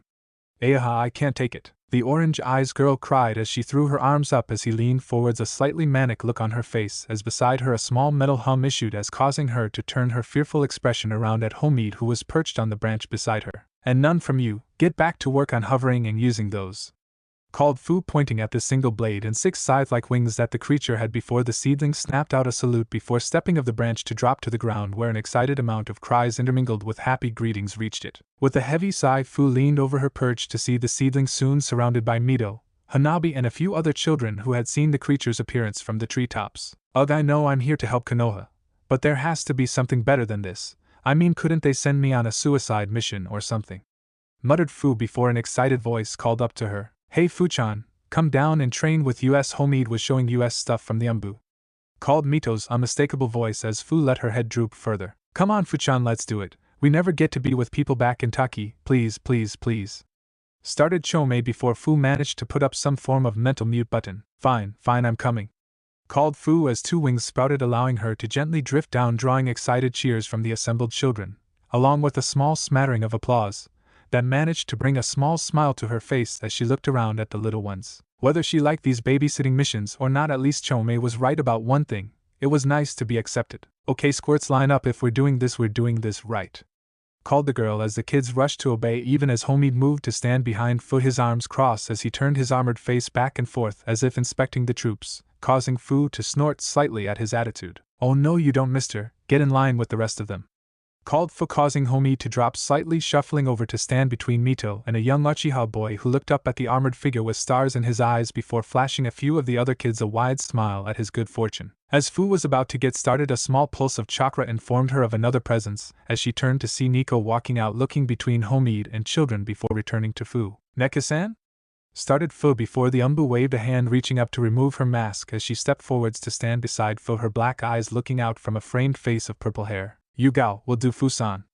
Though if you are going to be instructing both the future of Konoha and the umbu mascot, you might want a little more assistance," spoke the woman, showing the barest hint of a smile as Fu gave a small smirk of her own. "Oh course Yugeo-san, hear that? Homid looks like your boss is here, so better try hard," called Fu, getting a metallic hum as the seedling gave another salute, the surrounding children mimicking that action much to the amusement of those onlookers. Across town near the main gates, a pair of teens were making their way forwards as a small white-haired pup trotted along ahead of them, his tail wagging back and forth as he pushed towards their destination. Behind him Temari and Kiba walked, both in a slightly awkward silence, as Kiba had his head turned pointedly away from the girl, his hand shoved into his coat the entire time since they had left the compound. When Sim had suggested Kiba walk Temari out, she had noticed and slightly reproachful body language in the boy as he had slouched out with her as though it was some kind of burden to walk her to the gates. Temari had wanted one last time with the pups that were now old enough to start actually being let out before she headed out. Over the past few days she had stopped by the compound a handful of times, the last time even bringing her older brother, who had ended up getting chased up a tree thanks to his particular dress preferences. Despite her first reactions to the boy, Temari had found herself enjoying Kiba's company over these past few days. Something about the bluntness of how he acted she found comforting. There just wasn't any deception with him. If he said he respected her strength, it was because he did. Heck, the two had even taken to sparring every now and then, Temari herself deciding to give the boy some instruction in wind manipulation on some occasions. So at the moment his standoffish behavior was slightly distressing to the girl. "Darn it, Temari, what the heck is wrong with you? He's from another village, and you're leaving today, so stop worrying about it. So what if he's acting weird in a few minutes? It won't be your problem. Just cause he was nice to you doesn't mean anything. Or that he made you laugh. Or that you kind of liked his family. Stop it, who cares if he's ignoring you? It's not like you care. Stupid dog breath, should have known he was just doing what he was told.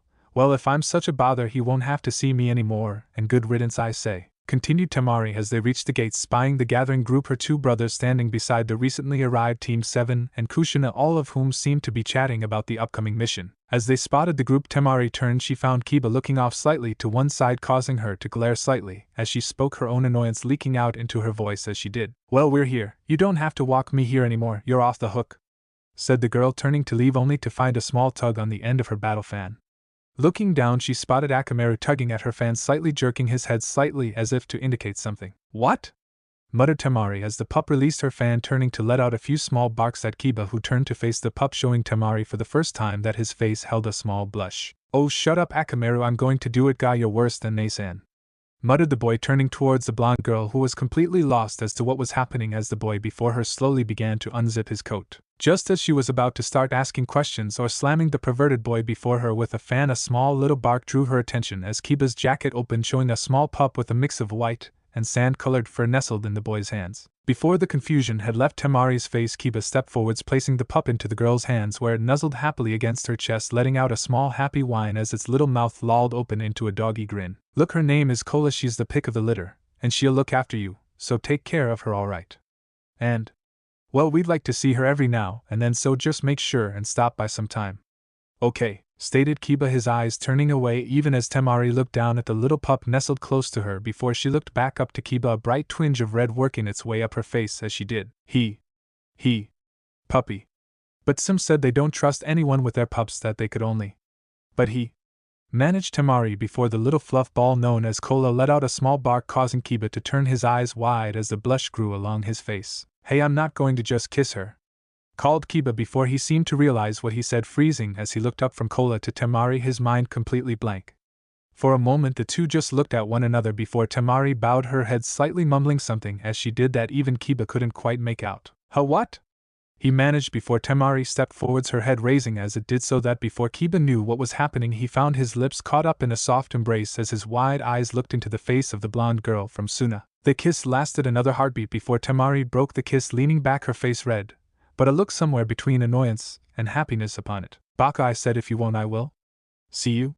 Finished Temari as she turned Cola, peeking out over her shoulder, as she moved away, her face glowing red even as she marched over to join her brothers, Gaara taking notice of the pup as they neared but simply offering a small smile as it let out a small bark at Kankuro, getting a few chuckles from the surrounding group. For his part, Kiba just stood there staring after the group till they had departed, his own mind still trying to figure out just what had transpired before he looked down to where Akamaru was still giving him a wide doggy grin. I was right, boy, first rule of Konoha, blonde women are crazy, mumbled the boy as the pup let out a small snort. It was a day later that found Team 7 along with Kushina, Naruto, and the Suna siblings all camped out in a small rock side overlooking the desert beyond that they would soon be expected to cross. At the moment there had been no run-ins with any enemies, and the group was allowing itself to relax if only a little as they made a fire and prepared to take a small rest before beginning the desert trek once the sun had set. While Kushina and Kakashi moved out along with Naruto to make sure that the perimeter was secure, Temari was busy playing with Cola, Minami chatting with her as the small pup excitedly chased a small stick that Kankuro had grudgingly agreed to animate with his chakra strings. Meanwhile, Naruto was currently walking over to where Sasuke sat, looking out over the desert, his eyes cast out over the dunes as he made a point to separate himself from the rest of the group. He didn't seem to react as Naruto moved over to stand beside him. So, see anything interesting or just practicing the antisocial routine again? Chuckled Naruto as Sasuke remained silent. For a few moments Naruto waited for a reply before the smile slowly slipped from her lips as he looked down at her friend. Hey, aren't you going to call me Baka or something? What's wrong?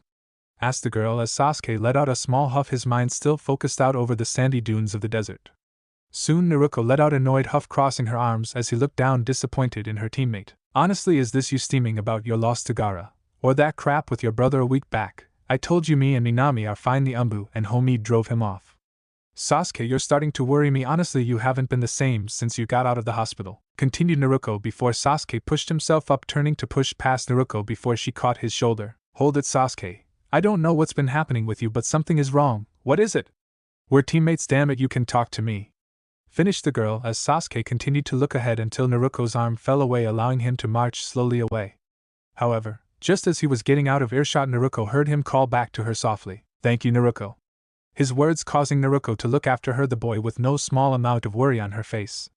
After the tournament, Sasuke had been closing himself off to everyone, even his cousin Mikoto wasn't able to get through to him. It was like he was just cutting every link he had to the village, and it was starting to get Naruto truly worried. Worse possibly was that he seemed to be almost obsessed with getting stronger now, demanding training and sparing almost constantly before Kakashi finally had to step in and put a stop to it before the boy hurt himself. Idly she noted that as the boy marched steadily farther away, he reached up idly to rub at his shoulder where the cursed mark still lay. Once the boy had disappeared over a small outcropping of rock, he allowed his shaking legs to give out from under him, slipping down to his knees even as he reached up to grasp either side of his head, biting down hard enough so that the coppery taste of blood filled his mouth as he struggled to hold back to voices even now pounding away inside of his mind. And in this private moment he allowed himself to fear for what the future held for him. Out at the edge of the desert, Naruto had stopped for a moment at the start of the great sea of sand, looking out with a wide smile on his face at the massive expanse before him. Wow, I have to say that's something new. Chuckled the boy as inside his mind Jubi smiled, looking over to see where in her mindscape Shikaku was resting in his own miniature desert. Hi, I have to agree, Naruto, my little Shikaku sure knows where to make his home. Laughed Jubi as a small grumble from her eldest made it clear he still wasn't a fan of his cousin's pet names. Yes, cousin, it's a very nice desert. Come to think of it, why don't you have him try out your new move here? After all, can very well make the place much more hostile. Muttered the great Sand Tanuki as his cousin let out an approving sound, beaming around at her Sochi. Good plan. Well, Naruto, you wanted to see what kind of a punch it packed. Chuckled Jubi as Naruto felt a small rush of exhilaration as he slowly fell into the familiar stance. Hi, after all, what was all that work with Minatabaka for if I'm not going to use it? Added the boy as his skin became coated in a blackened shell, his vest and coat also turning black as the pollens there hardened for the coming attack as well. A few yards off, Kakashi had just finished his surveillance of the area, happening to spot a small burst of purple chakra as he was about to start heading back to camp. As he turned, he noticed Kushina not far away, also looking over to the source of the chakra spike. Kushina-san, is that Naruto? Called Kakashi as Kushina turned to spy the silver-haired Jonin as he jumped down behind her. Yep, that's him alright. Looks like he's getting in some work before we turn in. Replied Kushina as the chakra spike suddenly vanished, causing Kakashi to turn back towards the source just as there was a small rumble around them, as if the very earth was suddenly fearful of what it knew was about to be unleashed. Then there was the sound, or rather the complete absence of it. Kakashi suddenly noticed that everything had suddenly become muted just before he heard the almost gentle sound of something being released, before the sound suddenly flooded back as he heard a sound like tearing wind. Before a great distance off he spotted a sudden burst of sand before all the color and sound settled itself back. From beside him Kushina let out a small whistle, turning a wide fox-like grin towards Kakashi as she did. That's my Sochi alright.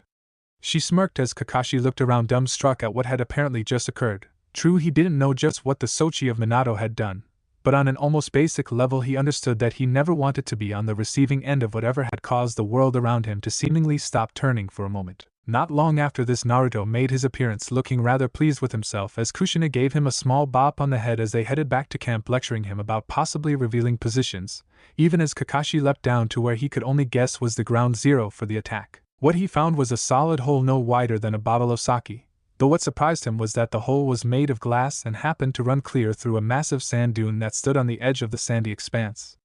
After a few moments taking this in, Kakashi managed to shrug it off before turning to get back to the camp. After all, if nothing else, whatever Naruto had done was at least going to be pointed away from him. He hoped. That night the group could be found moving slowly through the desert, Gaara in the lead, silencing the sand around them to such an extent that even the occasional sinkholes seemed simply unwilling to try and grab them as they passed. The group pushed their way to the village, finally arriving, Naruto letting out a whistle as the massive cliff sides that acted as Suna's natural defenses. Wow, and though Konoha's walls were impressive, I can't wait to tell Hinataken about these.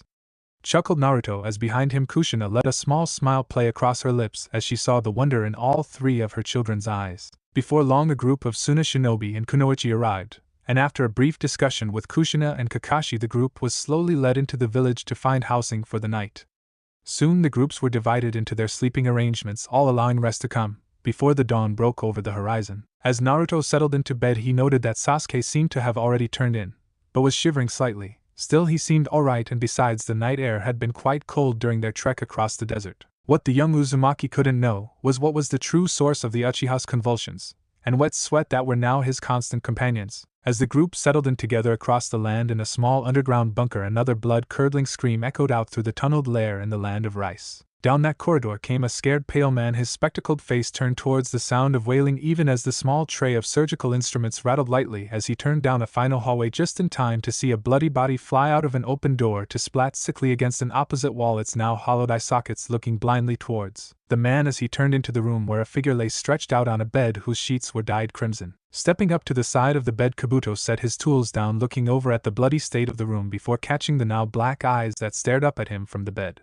Slowly, as he watched the shine in those eyes darken before with a roar of fury, and the bed-bound man reached up to tear the now darkened eyes from his head, crying out in fresh rage as he did, "Damn them! Damn them! My eyes, they took my eyes!"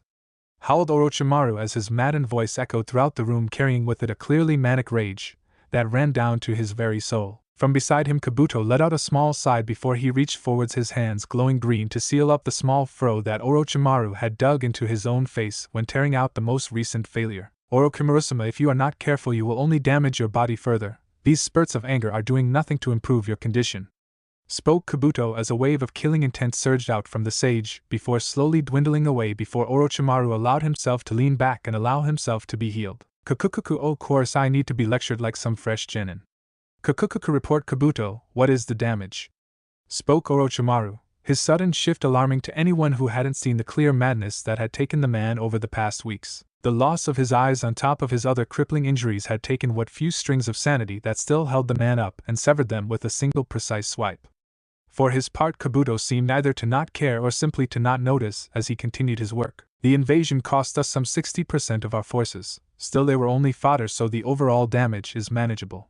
However, the Snake Clan apparent lost enough summons to need time to sire a new nest before they will be back in action, stated Kabuto as the green light faded and Orochimaru let himself lean back on his bed, his hollow eyes staring blindly forwards as he continued with his mad little laugh. Anything else, Kukukuk? Asked the snake sage as Kabuto let out a heavy sigh before looking around at the bloodied room idly. Hi, it seems your link with the cursed seal is having some unforeseen effects with your recent injury. Kukukuku, oh, and what might that be? Questioned the sage as Kabuto leaned back in his chair, rubbing his head as he did. It seems that your link to them has resulted in increased aggression, along with some manic episodes and a few isolated incidents. It seems, Orochimaru-sama, that being connected to your pain is driving them mad. Finished Kabuto as Orochimaru's face broke into an inhuman smile, his voice rising several octaves as his mad cackling continued to ring throughout the base, even as the stale scent of blood continued to perforate the madman's room. The dawn broke over the tops of Suna, the first rays turning the village into a city of gold like some kind of legend, even as the inhabitants began to make ready for the day ahead of them. Among them was the group from Konoha, who found themselves meeting outside of a larger tower that apparently served as their central command. There stood a collection of robed figures, who along with a handful of jonin welcomed the Konoha shinobi before taking Kushina and Kakashi to finish up the final points on the new treaty between their respective villages. Meanwhile, the rest of the group was free to wander the village, parting as something would catch their eyes, until Naruto found himself standing in a small playground beside Gaara as the latter looked out over the playing children, spotting a few concerned-looking shinobi and parents, but ignoring their presence for the time being. So I guess this is your home, huh? Naruto started a bit lamely as beside him Gaara allowed his eyes to droop shut as he gave a silent nod. Naruto picked up on a few of the whispers now directed towards the pair, hearing a few mutters about dangerous and monster, noting how uncomfortable the words seemed to be making Gaara. With a small shrug, Naruto gave the red-haired boy a small shove, causing him to turn his teal eyes around to the blonde, a confused expression falling over them as he spotted the fox-like grin that was spreading across the boy's face. Soon Naruto seemed to wave slightly before he was suddenly replaced by a cross between himself and a mad scientist, complete with lab coat and manic hairstyle, who gave a final smirk before moving forwards. I am suddenly very concerned, muttered Shikaku as Gaara couldn't help but feel himself agreeing with the tanuki, even as a small smile crossed the sand figure's face from where she stood not far from the massive form of the one-tail. As the boy watched Naruto marched out into the playground, spotting a few kids playing happily, stopping only when they noticed him walking past, his unusual dress drawing their attention before he came to stop in the center of the playground, spinning to face Gaara and striking a pose that Gaara could only interpret as something that belonged in a children's TV show. As the now fascinated children watched, the boy's face was slowly covered in a familiar black mask, his eyes transforming into a blank mask even as a single orb exited his body, settling itself before him before breaking open to reveal a seedling that looked around confused before humming slightly as it looked over at Naruto, before mimicking his exaggerated pose as the children present now were looking at him with large stars in their eyes, thinking they were seeing some kind of superhero. Gaara, for his part, along with Shikaku, were wondering if the sun might have already gotten to the boy. But before they could vocalize the concern, Naruto called out in a cartoony, overblown voice, pointing towards Gaara as he did. So you, Gaara of the Sand, wish to stop my reign of evil? How I will not be stopped by the likes of you. Just watch as I turn this village into another part of my evil empire, called Naruto as the children suddenly looked shocked, looking between Gaara and Naruto, most moving over to climb onto the nearby playground equipment for a better look, as those parents and shinobi couldn't help but face fault at what they were seeing. For his part, Gaara looked like he had just been clubbed over the head several times from his expression, as Naruto continued to pose, pointing at him. Naruto, what are you doing? Stared the red-haired boy before Naruto's voice overshadowed him. Naruto, I am not Naruto, I am the evil mastermind Dr. Madness. And not even your powers can hope to stop me, called Naruto, even as unnoticed to the watching children a second seed dropped from Naruto's back, rolling over to rest beside Gaara before inside his mind something clicked with Shikaku, as he let out a heavy bellow. Ha ha ha, misdirection, and the young, I see your game now, boy, not bad. Gaara, it seems we have a game to play. chuckled Shikaku as Gaara felt a small pull from him as the seed beside him cracked open and Shikaku took shape beside him, drawing several gasps and excited cries from the watching children. "Ha, not even your partner Shikaku can hope to stop me. Gaara, surrender your village now. No heroes will stop me," called Naruto as the children looked around to Shikaku, who was mimicking Gaara's stance even as black sand began to rise around him, even as a small bit of humming escaped his form, to the excitement of the children, a few letting out small cheers as they saw it. Then it happened just as Gaara was starting to think the world around him was going mad. A small girl seated on top of a jungle gym called out in a powerful little voice, "Come on Gaara, Seed-kun, you can do it," came the small voice even as others began to cheer for the boy, causing him to look around at the now cheering kids even as he felt a small warmth at the cheering faces. "Well Gaara, will you surrender?"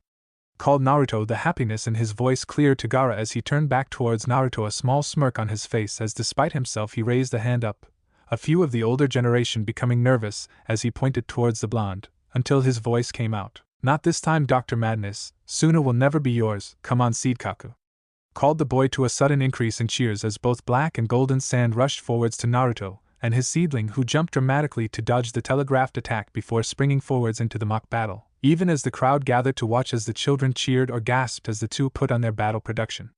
As the battle came to an end, Naruto and the seedling laid face flat on the sand-covered ground as Gaara looked down at him with a genuine smile as the cheers grew. "Curses foiled again, but you can't always be here to protect Suna. Gaara, I'll come back," called Naruto as he pushed himself up, the seedling falling back into an orb as the children gasped, looking around towards Gaara, who paused for a moment before Shikaku stepped up to strike a defiant stance, its massive pawed hand reforming into a hand so that it could point at the blonde as beside him Gaara mimic him. "Then I'll be here to stop you then. I will always be here to protect Suna from you or any other danger," called Gaara as the kids exploded into cheers as Naruto dropped a smoke bomb, disappearing under the excited clapping of children as they rushed forwards at Gaara, those parents watching starting to move, but stopping as they saw Gaara's sand simply flowing back into his gourd as the children raced up to meet him, chatting excitedly as they jumped up around him, excited to meet a real hero. From over with the parents, a few were looking between each other, obvious concern as they saw the bloodthirsty Jinchuriki that they had long fears apparently speaking and being cheered by their children. "It looks like they are willing to give him a chance. I wonder if you can do the same?"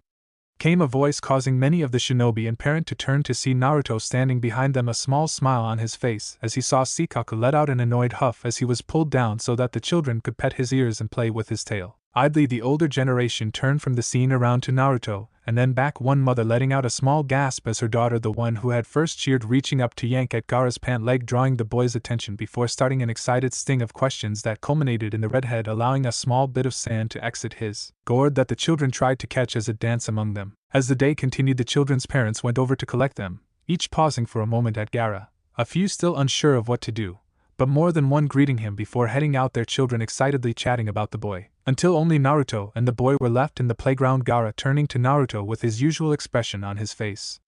Naruto in turn gave another fox grin as, despite himself, Gaara gave a small smile as the pair turned to head back to find the others. "So may I ask where that particular plan came from?" asked Gaara as they made their way through the streets towards the tower. Naruto in turn just shrugged as he continued forwards. "Nowhere really. Jinchuriki are cast as the villain so often to the older generation. I just thought what would happen if you were the hero first. It may not be much, but there's no reason that we can't try and make a better future. A better world," replied Naruto as from inside Gaara's mind Shikaku let out a small chuckle. "Seems Kazan chose wisely after all. Small things can build into a massive power over time. We should know that most of all," finished the tanuki, allowing a few granules of sand to fall from his fingertips, looking around to see Jubi smiling over at him. "I suppose so," replied Gaara as the two continued forwards. While Naruto and Gaara had been busy putting on their production, Minami found herself walking around aimlessly, giving the surroundings a small look of curiosity. Suna had a completely different feel than Konoha, and even thought the two villages were allies. She hadn't quite gotten the feel for the place with its heat. She found herself walking the streets, just wasting time till she could head back to the hotel and meet up with the rest of the Konoha exchange group. As she walked down the streets, she found herself in a small park-like area where the sun beat down mercilessly, causing the people present to head under what shaded areas they could find. Minami continued on, getting more and more tired as she did, the sun beating into her and zapping what strength she had. After a few minutes in the heat, Minami had to agree with the rest of Suna and started looking round, trying to spy an open bit of shade. Her eyes finally found a small spot beside a narrow tree that had a bench beside it. She took off towards the bench, but right as she was about to manage a sit, another figure came out from the other side of the tree, plopping down on the seat, letting out a happy little sigh. "Oh, come on!" Minami called, throwing her hands up in the air before falling into the sand before the shady spot, causing the figure there to turn his head and take notice of her. Minami awoke to a cool feeling against her head as she blinked, her eyes open, barely able to see the light of the sun through the branches of the tree she had been heading for. Idly she noted that she was lying down, and that her head seemed to be resting on something cool as well. With a groan she closed her eyes, letting the headache she felt coming be eased away by the cold something pressed into her forehead. You know it isn't smart to be out in the desert like you were. You could get heat stroke or worse, even with your Uzumaki stamina, it said, causing Minami to open her eyes and look up into a familiar female-looking face. Haku blinked down at her, his face set in a way that made it clear he was lecturing the girl currently propped up on his lap. Minami noticed the boy's posture, and also realized that it was his hand that was resting on her forehead, creating a small layer of ice that was acting to cool her off. In fact, the boy's whole body seemed to be radiating a small pulse of cold that kept the heat around them at bay. Once Minami realized her position, she felt a small twinge of red touch her cheeks, recognizing how the two must look to anyone walking by. Meanwhile, in her mind, Q was happily speaking loudly about the nice cold boy that was helping her out, and suggesting that she curl up with him to keep cool in the weather, causing her already forming blush to intensify. With a little force of effort, Minami sat up and away from Haku, looking anywhere but at the boy. Thanks, I'll keep that in mind. And thanks for taking care of me, she said to the tree, still refusing to look back at the boy.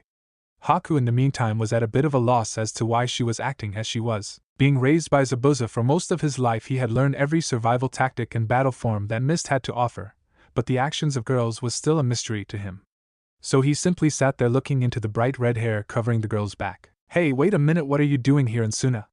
Minami asked, turning enough to have only one rosy cheek facing the boy, who looked at her for a moment before letting out a small sigh that sent out a cold air that sent shivers up Minami's arm as it fell across it. My team and I are here to work on getting an alliance between Suna and Mizu given our mutual relationship with Konoha. I was just taking a look around the village when the heat began to get too much, and I saw this spot. You collapsed a few feet in front of me and well, here we are. Haku finished, Minami turning again to look at the tree with apparent interest as her cheeks glowed almost bright enough to match her eyes. Oh, hi, I see. Minami responded a little too fast, her mind still racing about the situation she was in. The two sat in silence for a few more moments before Haku spoke up again. Well, now that you're doing better, I suppose that I'll be on my way, started the boy, moving to stand up. Minami found herself not wanting the boy to leave suddenly. Minami, don't let cold boy go. He feels nice to curl up against, called Q excitedly as Minami tried to ignore what her teenage mind was showing her. However, her body seemed to have decided to make a move for self-preservation, and reached out to grab the boy. Minami's hand closed around Haku's as her lips parted, words flying out before she could think about them. Please stay, she half-whispered, still facing the tree. Haku in turn noticed the warm feeling of the girl's hand against his own cold skin, feeling a touch of that warmth in his chest as well. Haku turned to Minami's back, leaning in to hear her better. Excuse me, Minami-san, I didn't quite hear you, asked the boy, having been unable to truly hear the girl's words.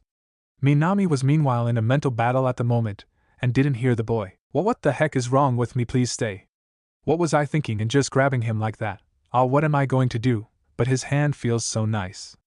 No bad, Minami, stop letting your body think for you. Just because he's cute, kind, and went out of his way to help you out doesn't mean anything, right? Right, the poor girl kept saying to herself even as she zoned out, still looking at the tree. Haku in the meantime had leaned in, starting to think that she had somehow fainted again, while that strange warmth in his chest continued to pulse. As she started to take notice of the softness of the girl's skin against his own, a small happy feeling spreading out from that spot. Minami? Are you okay? Haku asked, leaning in closer to the girl, his cold breath falling across her neck and ear, causing her to shiver slightly and spin round suddenly. With Haku's close proximity, what she ended up doing was spinning her lips around half open in question that was never uttered as the two teens' lips crashed into one another, both of their eyes wide. For a moment both teens just stared eyes wide at each other, the warmth of Minami's lips pressing against the coolness of Haku's. Idly both noticed the softness of each other's lips, their minds racing as red looking into black, wide as red spread across both of their faces. With a small sound of surprise, Haku leaned forwards, his eyes closing as he went limp against Minami, slowly sliding down till his head was resting in her lap. Minami still looking ahead as if frozen. Too Hiwi. Cold, her mind fired off, apparently just as lost as he was. However, before she could follow Haku into unconsciousness, she looked down to see Haku's face turn slightly with a look of contentment upon it. Minami found herself just looking at the boy's face for a few moments before she summoned a shadow clone to move the boy so that it was now his head resting on her lap, her hand resting on his head. And it had very little to do with the comforting cold that was still radiating off of the boy's body. Hey, good job Minami, now you can stay cool. Called Q happily as Minami looked down at the boy resting on her lap, her mind slowly coming back to functioning. Hi Q, I guess I have. Minami said in a slightly dazed voice as she just looked down at the boy in her lap. At the same time Minami was having her private time with the living ice pack. Naruto was at this time standing on top of the massive wall surrounding Suna, looking around more than a little frustrated at the moment at the disappearance of a particular duck-haired youth. Damn it Sasuke, where did you go? Called the girl, wondering just how things had gone so wrong so quickly.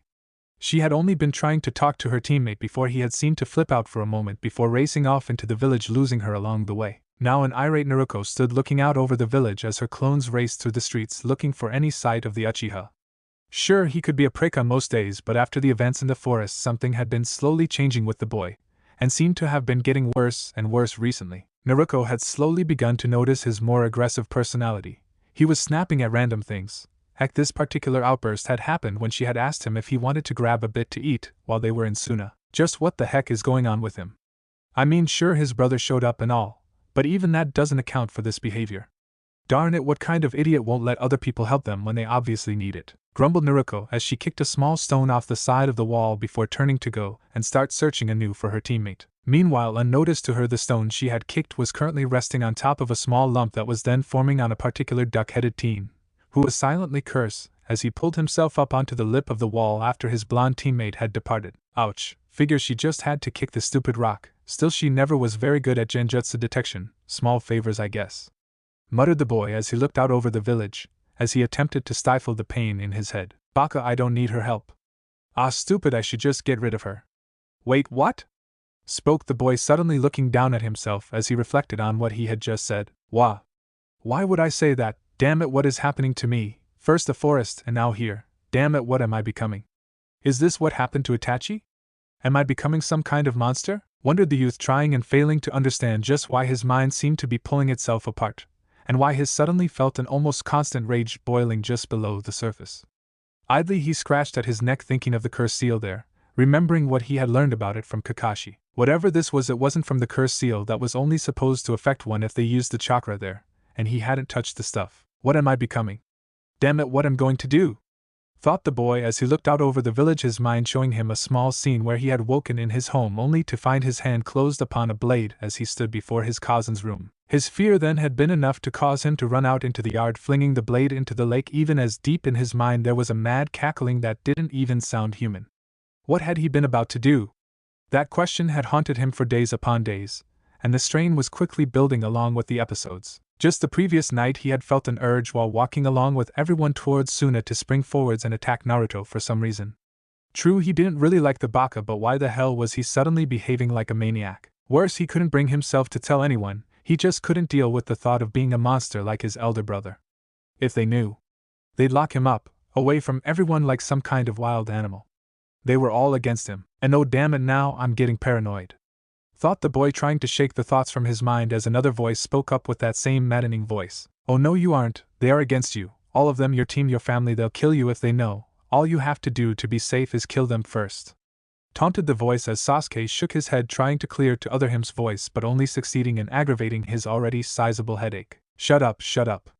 The boy shouted inside his head as that same vile cackle continued to play out, even as the Uchiha sank to his knees, his body racked with violent shakes as his mind crumbled to pieces in his hands. At the same time, Naruto had started to become more than annoyed at the situation as she stumbled across Naruto and Gaara returning back to the tower. As she ran up to them, both boys turned, seeing the slightly out-of-breath girl, wondering just what was causing her obvious distress. Hey Naruto, what's up? Called Naruto as his Nae-san stopped in front of him, pausing momentarily to catch her breath. Hey Naruto, any idea where Sasuke is? I can't find him anywhere?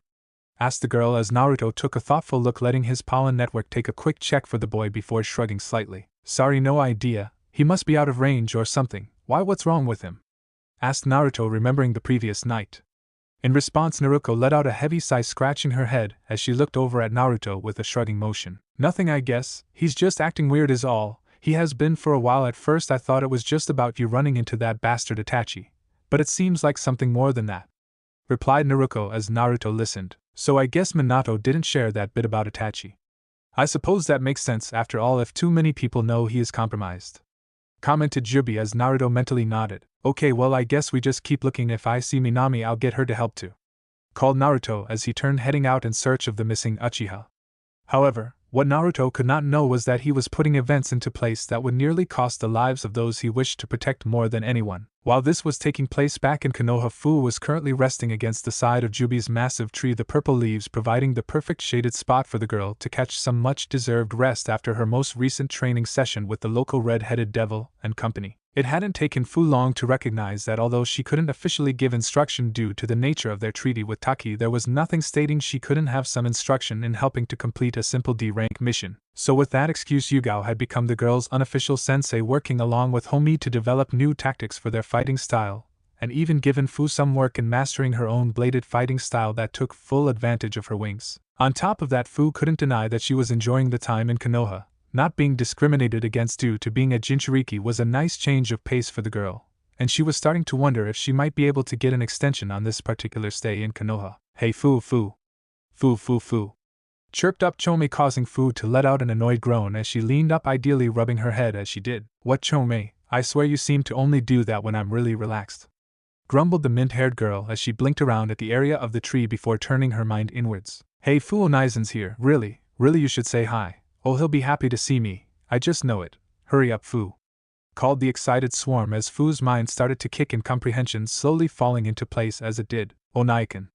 Wait, Gaara and them headed out a few days ago." "Which means?" Fu muttered, turning to see a tall man who was walking into the stadium, pointedly heading for the massive tree at a gingerly pace.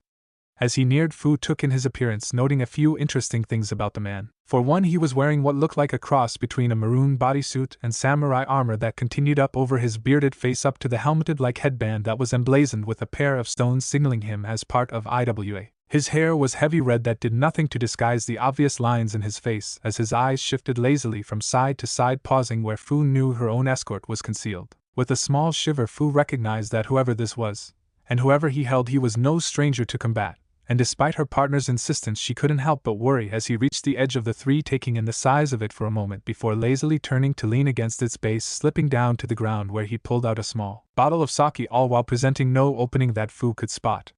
After a moment, Fu edged closer till the man's hard eyes swiveled slowly around to focus on her, taking her in before dismissing her with a small huff, returning to focus on his sake. For a moment the two stood in silence before Chome once again made her presence known, calling out to Fu a little less excited as she did. Fu. I can't hear my Onaizen," called the swarm as another shiver ran down the girl's back as the man seemed as though he could detect the tailed beast's words, turning to give the girl another slow look, setting down his bottle as he did. After a few moments of just being stared at, Fu decided to try and speak, but for the life of her she couldn't figure out what to say. Until finally she just settled on something simple. Hi," she managed awkwardly as the man seemed to consider her for a moment before looking back to his drink. After a few more moments of silence, Fu finally decided to shrink away from the man who continued to sip out of his sake dish, apparently uninterested in acknowledging this girl any further. As Fu moved away, the man allowed one eye to crane around to follow the girl on her way out of the stadium, his mind putting the piece together, as he did. It would seem that there are other Jinchuriki in this village. Still, with Goku sealed, I can only speculate and guess. Still, being in the middle of Konoha, Inoki was right, there was something at play here. He just didn't know what. The man concluded as he stood up, feeling a slight pulse from behind his seal as he idly raised a hand to his chest, right in the center of his chest, quirking an eyebrow as he did. "So the Yanbi is acting up," thought the bearded man, idly looking around at the massive tree he was moving to leave behind. For a moment he simply looked at the impressive structure before shrugging it off. Maybe the ape just like the tree, shrugged the man as he turned the reinforced seal, keeping him from grasping the significance of where he had enjoyed his drink as he set out towards his diplomatic housing. Back in Suna, Naruto had been padding along the outside of the village wall, still looking for the missing Uchiha, having exhausted the village possibilities and had taken one side, while Naruto had taken off in the opposite direction. At the moment Naruto was beginning to wonder if someone might have simply kidnapped the Uchiha. But before his mind could show him that possibility, he spotted the black-haired boy crouched a few yards away in the shadow of the massive walls of stone. With a small sigh, Naruto sent a mental message to Naruto letting her know he'd found him as he hefted himself over towards the boy, calling out as he did. "Found you, man." Sasuke, what was with the whole hide-and-seek act? Naruto was starting to flip out, called Naruto as he neared the boy, noticing an odd feeling surrounding him as he drew closer, noticing as he did that the crouched boy seemed to be muttering something as Naruto neared. Just as Naruto was about to reach out for the boy, Jubi's voice cried out through Naruto's mind. "Naruto, get away from him. Now!" cried Jubi, her tone causing Naruto to spring back on instinct just as a kunai cut through the air just where Naruto's outstretched wrist would have been moments before. Shit! Cried Naruto as he skipped back of the sand, his clothing hardening as a pair of seeds shot out, raising his armor in time to block a pair of large shuriken that tinged off his armored neck. A second later, as a horrible broken laugh continued to issue out from the boy that was only now coming to his feet, turning to show a series of black markings covering his form as two spinning red eyes glared out at Naruto's masked face. "What the hell are you doing?" called Naruto as he threw out a pair of bars, allowing two more seeds to take up position behind him as he stared down the Uchiha, who stopped, adopting an almost comical look of puzzlement before his face broke into a horrible smile that showed a maddening glee. "What? I was just trying to kill you is all. What's wrong with that? After all, that's what you were going to do to me, 'cause I'm like Onaiken." He had finished the boy, his voice breaking into a hysterical laugh that sent shivers up Naruto's spine. "Kami, what's wrong with him?" asked Naruto as he watched the boy swaying slightly, that maddening smile never leaving his face. "Damn it, he's practically leaking out corrupt chakra. What in Kami's name is causing this?" muttered Jubi as the swaying boy sprang forwards, flinging out another set of shuriken that forced Naruto to bring up his bars to deflect the projectiles. As the sparks shot up from the weapons as Naruto threw himself out of the way of the madman's dash. However, as Naruto stepped aside, he found his arms bound to him as he looked to see the wire that had been connected to the previous assault held tight, pulling him back towards the cackling Uchiha. As Naruto was pulled back, Sasuke spun, throwing out a leg to crash into Naruto's chest, only to find a flattened shield seed in the path, forcing him back from the blonde again. The two teens flew back from one another, Naruto managing to break the encircling wire, scanning around to find Sasuke, who seemed to have disappeared. That was until a sudden blossom of heat caused Naruto to swing his head up in time to see a series of blasts of first screaming down towards him.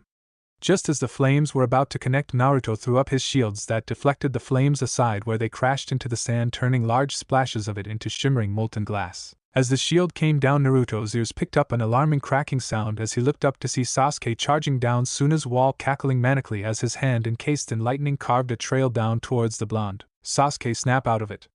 cried Naruto, even as he let his final two seeds fly free, cracking open as the red-eyed boy threw himself forwards off the wall to rocket towards Naruto, his lightning-encased fist pointed ahead like a spear. However, before he reached his target, the newly reformed Kyuid let out a small roar, spitting a blast of darkened chakra forwards to crash into the black-haired boy's form as open shock registered on the Uchiha's face for a moment. "Got him," thought Naruto before the red eyes found his as the boy disappeared into a cloud of smoke, a cracking sound alerting Naruto to the one behind him. He missed me," cried Sasuke as he thrust his lightning fist forwards, only to have his arms suddenly bound in a black mass of sand as Sikaku's sand yanked the boy forwards off his feet, swinging him around in the air for a moment before slamming him into Suna's wall with a resounding crash. Naruto in turn took the opportunity to jump back as both Kyuid and Sikaku took up position on either side of him as Naruto looked across at the slightly shifting Uchiha. "Jubi, how long until Naruto gets here?" called Naruto as he saw the red eyes boy pushing himself up, still with that sickly smile on his face. "Soon, Naruto, just keep him occupied." "Occupied, no problem, but any more and I'll have to use lethal force to keep from letting him kill me," muttered Naruto as the boy across from him finished pushing himself to his feet, turning back to face the blonde-haired boy. "Stupid seedlings, do I have to burn you again?" mocked the Uchiha as Kyuid let out a humming growl as its 9 tails bristled out.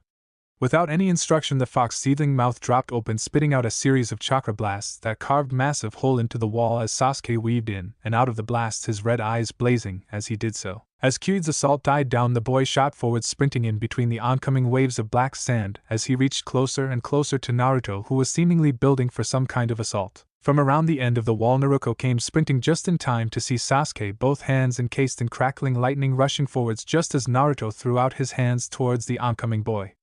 For one heartbeat, Naruto thought that Sasuke's attacks would tear into her Nizin's flesh as the world seemed to slow for a horrible moment. However, as that second passed, Naruto's clothing exploded out into a wave of black and purple leaves that slammed into the boy, throwing him back. Before the Uchiha could even register the first impact, Naruto spun, gathering the leaves into small blasts that he hurled forwards one after another against the Uchiha's arms, legs and face, sealing themselves onto him before washing him back into a wall, holding him there suspended as Naruto let out a small spit of air, gasping for a moment as his seeds reverted off of him, leaving the now shirtless blonde standing beside his two seedlings, looking across at the struggling Uchiha. "Naruto," called Naruto as she ran forwards to check on her Nizin, who offered a small smile as he gave her a slightly exasperated look. "So now you show up," chuckled Naruto as Naruto looked from him to the now sealed Sasuke, a small muttering still audible from the mass of purple and black leaves. "Are you okay? What happened?"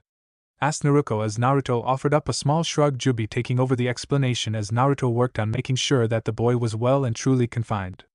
After a short while, Naruto was looking completely shocked at the still bound Sasuke as a pair of her clones shot off to find Kushina or Kakashi. So what do you think happened to him? I mean, he was acting crazy, like really crazy. Even in the forest he wasn't like this, mentioned Naruto as beside him Naruto shook her head, a mix of anger and concern fighting for dominance over her mind. She may have wanted to tear the boy apart for trying to hurt her Nizan, but even she could see that something was really wrong with the Uchiha, something that was apparently getting worse. No idea, I suppose that seal could be doing it, but this is something completely different.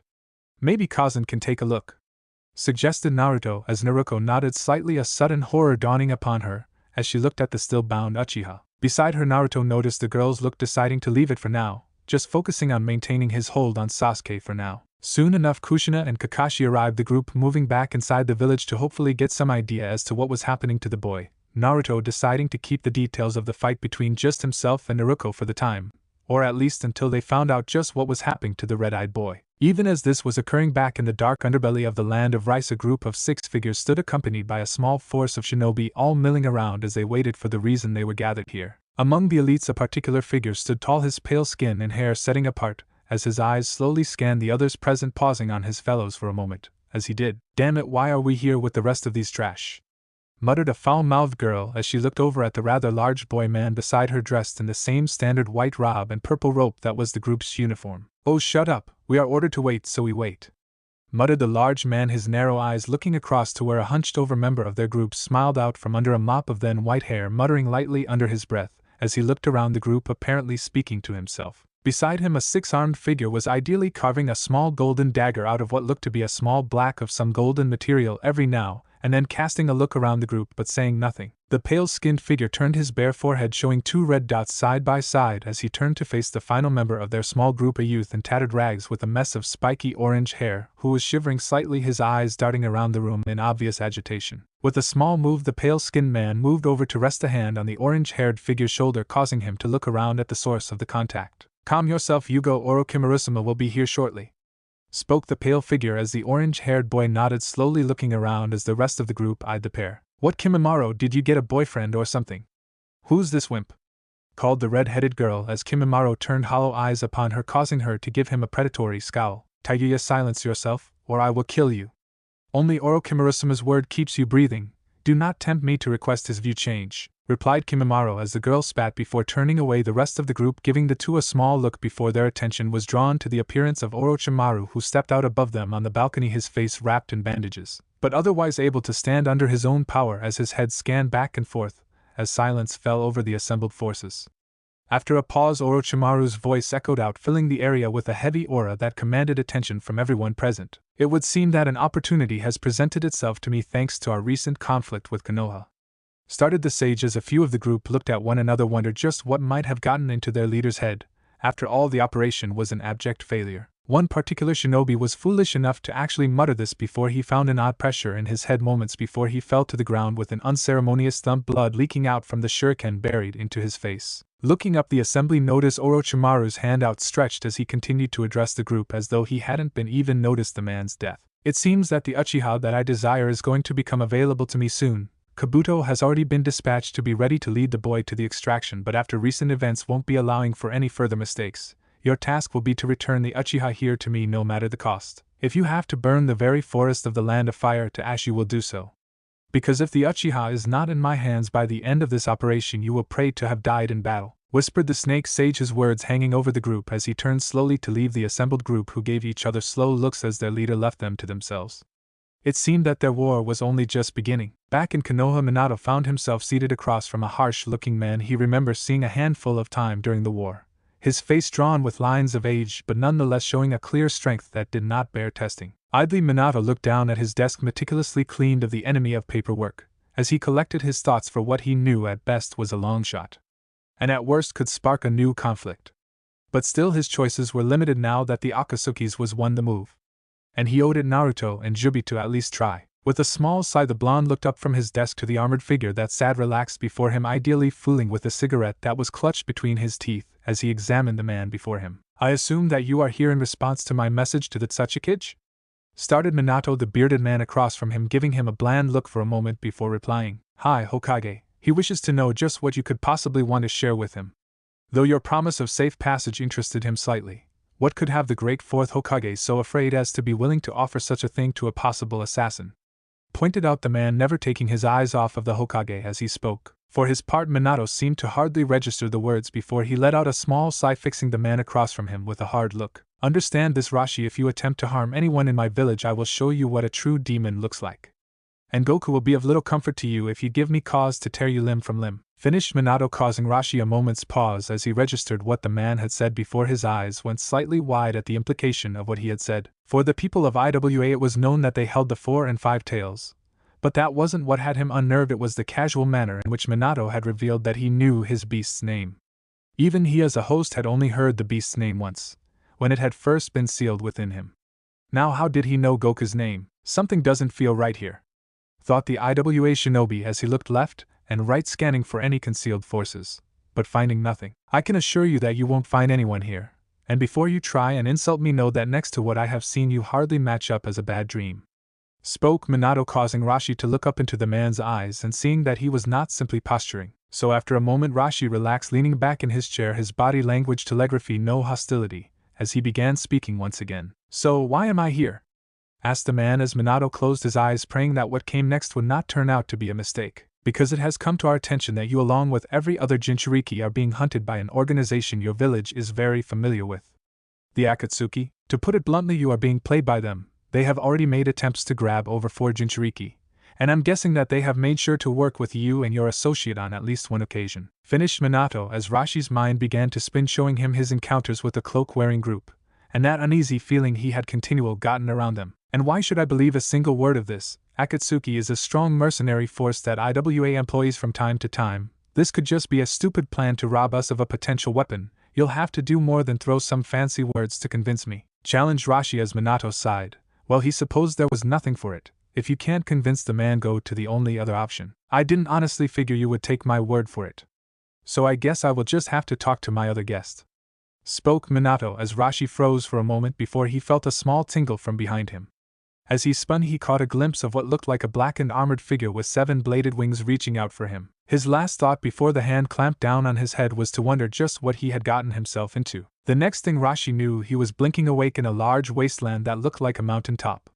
With a bolt of surprise, he recognized it as his mindscape seconds before a shifting drew his attention around to the massive creature bound in chains a short distance away from him. Its giant ape-like arms bound to the ground along with the 4 octopus-like tails, leaving only its broad shoulders and head to turn towards him, the golden crown on its brow glinting slightly as he saw the remaining seals that held its head in place. What? How am I here? Started the man before he saw to his horror Minato striding past him towards the massive creature, his hands moving in an inchoate set of seals, and he suddenly knew what the man planned to do. No! Yelled the man, rushing forwards only to find his arms and legs already bound by similar seals to what bound the massive creature. Looking up just in time to see the seals around the creature's head fall shattering to the floor as it turned its massive head towards the Hokage. After a small creaking of joints, the creature settled its massive white eyes down onto the man before him, taking note of the blackened creature beside him, who was waving at the massive creature in apparent excitement. I suppose thanks are in order. But I would know, human, how do you come to know my name? And what are you doing with that? Called Goku as his mind began to work unimpeded by the seals, as he took in the scene as well as the fact that it appeared his Amato had somehow shrunk. I am Minato Namake's 4th Hokage of Konoha, and the answer to both of your questions is simply, I know because your cousin Jubasan told me them. Called Minato beside him, the seedling letting out a metallic humming, causing Minato to look over at it for a moment before adding, oh, and I guess you're an uncle. Finished Minato as the massive ape turned between the two for a moment before speaking. So you say that you know of cousin, but seals can bind our minds and body. Why should I believe you do any more than this to find this information from one of my siblings? Tell me, human, how do you converse with my cousin? Called the beast as Minato took a moment to consider it before deciding on the honest answer. Usually she is hitting me, to be honest. Still, with Kurama, Q and Chomei running around like they do, it's only thanks to Shikaka that I am not dead. Ironic that the eldest has to make sure to help keep your cousin's temper in check. Still, she does get angry when Kurama and Q start pulling pranks on Chomei. Called Minato, the massive ape, pausing for a moment before bursting out into a deep bass of a laugh. Well, this sounded too much like what he knew of his family to be anything but the truth. Ha ha ha ha, so she is alive and well, I thank you, fourth Hokage, it is good to know that she and my siblings are safe. Called the ape happily as Minato inclined his head slightly. I am not the one to thank Goku, that belongs to another, one who should be arriving in a day. I hope you can convince your host to wait until then, otherwise I'm afraid at what Jubi might do to me if she figures out she missed her chance to talk to you. Finished Minato, the massive ape nodding as it looked over at Rashi for the first time. From what you say, it would seem beneficial to stay and find out just what this Akatsuki group is up to. I will do what I can, until we meet again, Hokage. Finished the ape as the mindscape swirled and Rashi found himself sitting once again in the office chair, the blackened figure now standing beside Minato facing him as Rashi's mind was slowly catching up with what he had just witnessed. Before he could start to speak, Minato raised a hand gently. I suggest you take some time to think about what I have told you, Rashi. You may hate me, you may hate Konoha and your own burden, but the fact is you can trust me on this for one simple fact. My motives are entirely self-motivated. I only want to make sure that Son Goku and his younger sibling is safe in IWA. Nothing more. Minato's words caused Rashi to stop his worlds dying in his thought as he blinked across at the man, before he pushed himself up to head out of the room, even as inside his mind another voice spoke up. You may do well to listen if you care for IWA at all. If someone is looking for the power of all of my family, then they can only be a danger for this whole world. Called out Son Goku within the seal even as Rashi headed out of the office and off into the town. Meanwhile, back in Suna, the Konoha team sat outside of their room waiting for Kushina to finish her work on Sasuke. Kakashi was in quite the state, his head held in his hands as beside him Naruto and Minami were silently looking at one another, all while Naruto stood off to one side, his own thoughts thinking back to the fight with the Uchiha. I just don't get it, Jubi. I mean, what would cause him to go nuts like that? He was acting insane, thought Naruto, thinking back to that early smile that Sasuke had worn all throughout the fight. During it, that same chakra was there, Naruto. It was tainted. But something else was there as well, I just don't know what exactly. Agreed Jubi as the door opened, causing those gathered to see Kushina walking out, looking around at them with a worried look on her face. Kazan. Is he? Started Naruto before Kushina shook her head, leaning against the door as she looked over at her daughter. He is resting now, Naruto. But something else is at play here, the seal has grown. But it wasn't from this side of it. Started Kushina as those present looked momentarily confused. Orochimaru? Asked Kakashi as Kushina nodded her head gravely. Hi, it's all I can figures out. Looks like the seal is moving on its own now. It's a completely different monster than the one we pulled out of Anko. Replied Kushina as he looked over at Naruto with a measured look before she let out a heavy sigh. As much as I hate to say it, Naruto, it looks like Sasuke isn't to blame for this. Something is eating away at him. I know it doesn't mean much, but it's unlikely he would have attacked his own cousin if she had been there. He's running almost like a wild animal. For his part, Naruto took in the woman's words for a moment before he raised a hand in a small wave. I kind of figured he wasn't himself when he attacked me. Called Naruto as Minami let out a small sigh, looking over at Naruto. Yeah, instead of just being a pompous self-righteous ass with an ego problem, he was a bloody psychopath. Never thought I'd miss the old Sasuke. Muttered Minami as Naruto cracked a smile at her words. Still, I owe him one once we get this thing taken care of. He's not getting off too easy for this one. He could have attacked anyone like that. Called Naruto as beside Minami Naruto looked over at her knees and obviously conflicted before Naruto let out another sigh. Still, I suppose that can wait till he's better. After all, no point in getting back at a nutcase.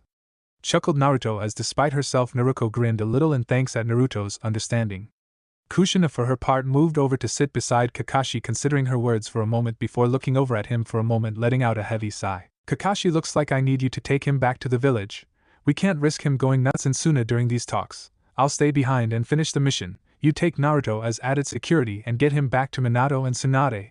They should be able to keep him stable enough until we can figure out what's going on. If I try anything here, I could end up killing the kid.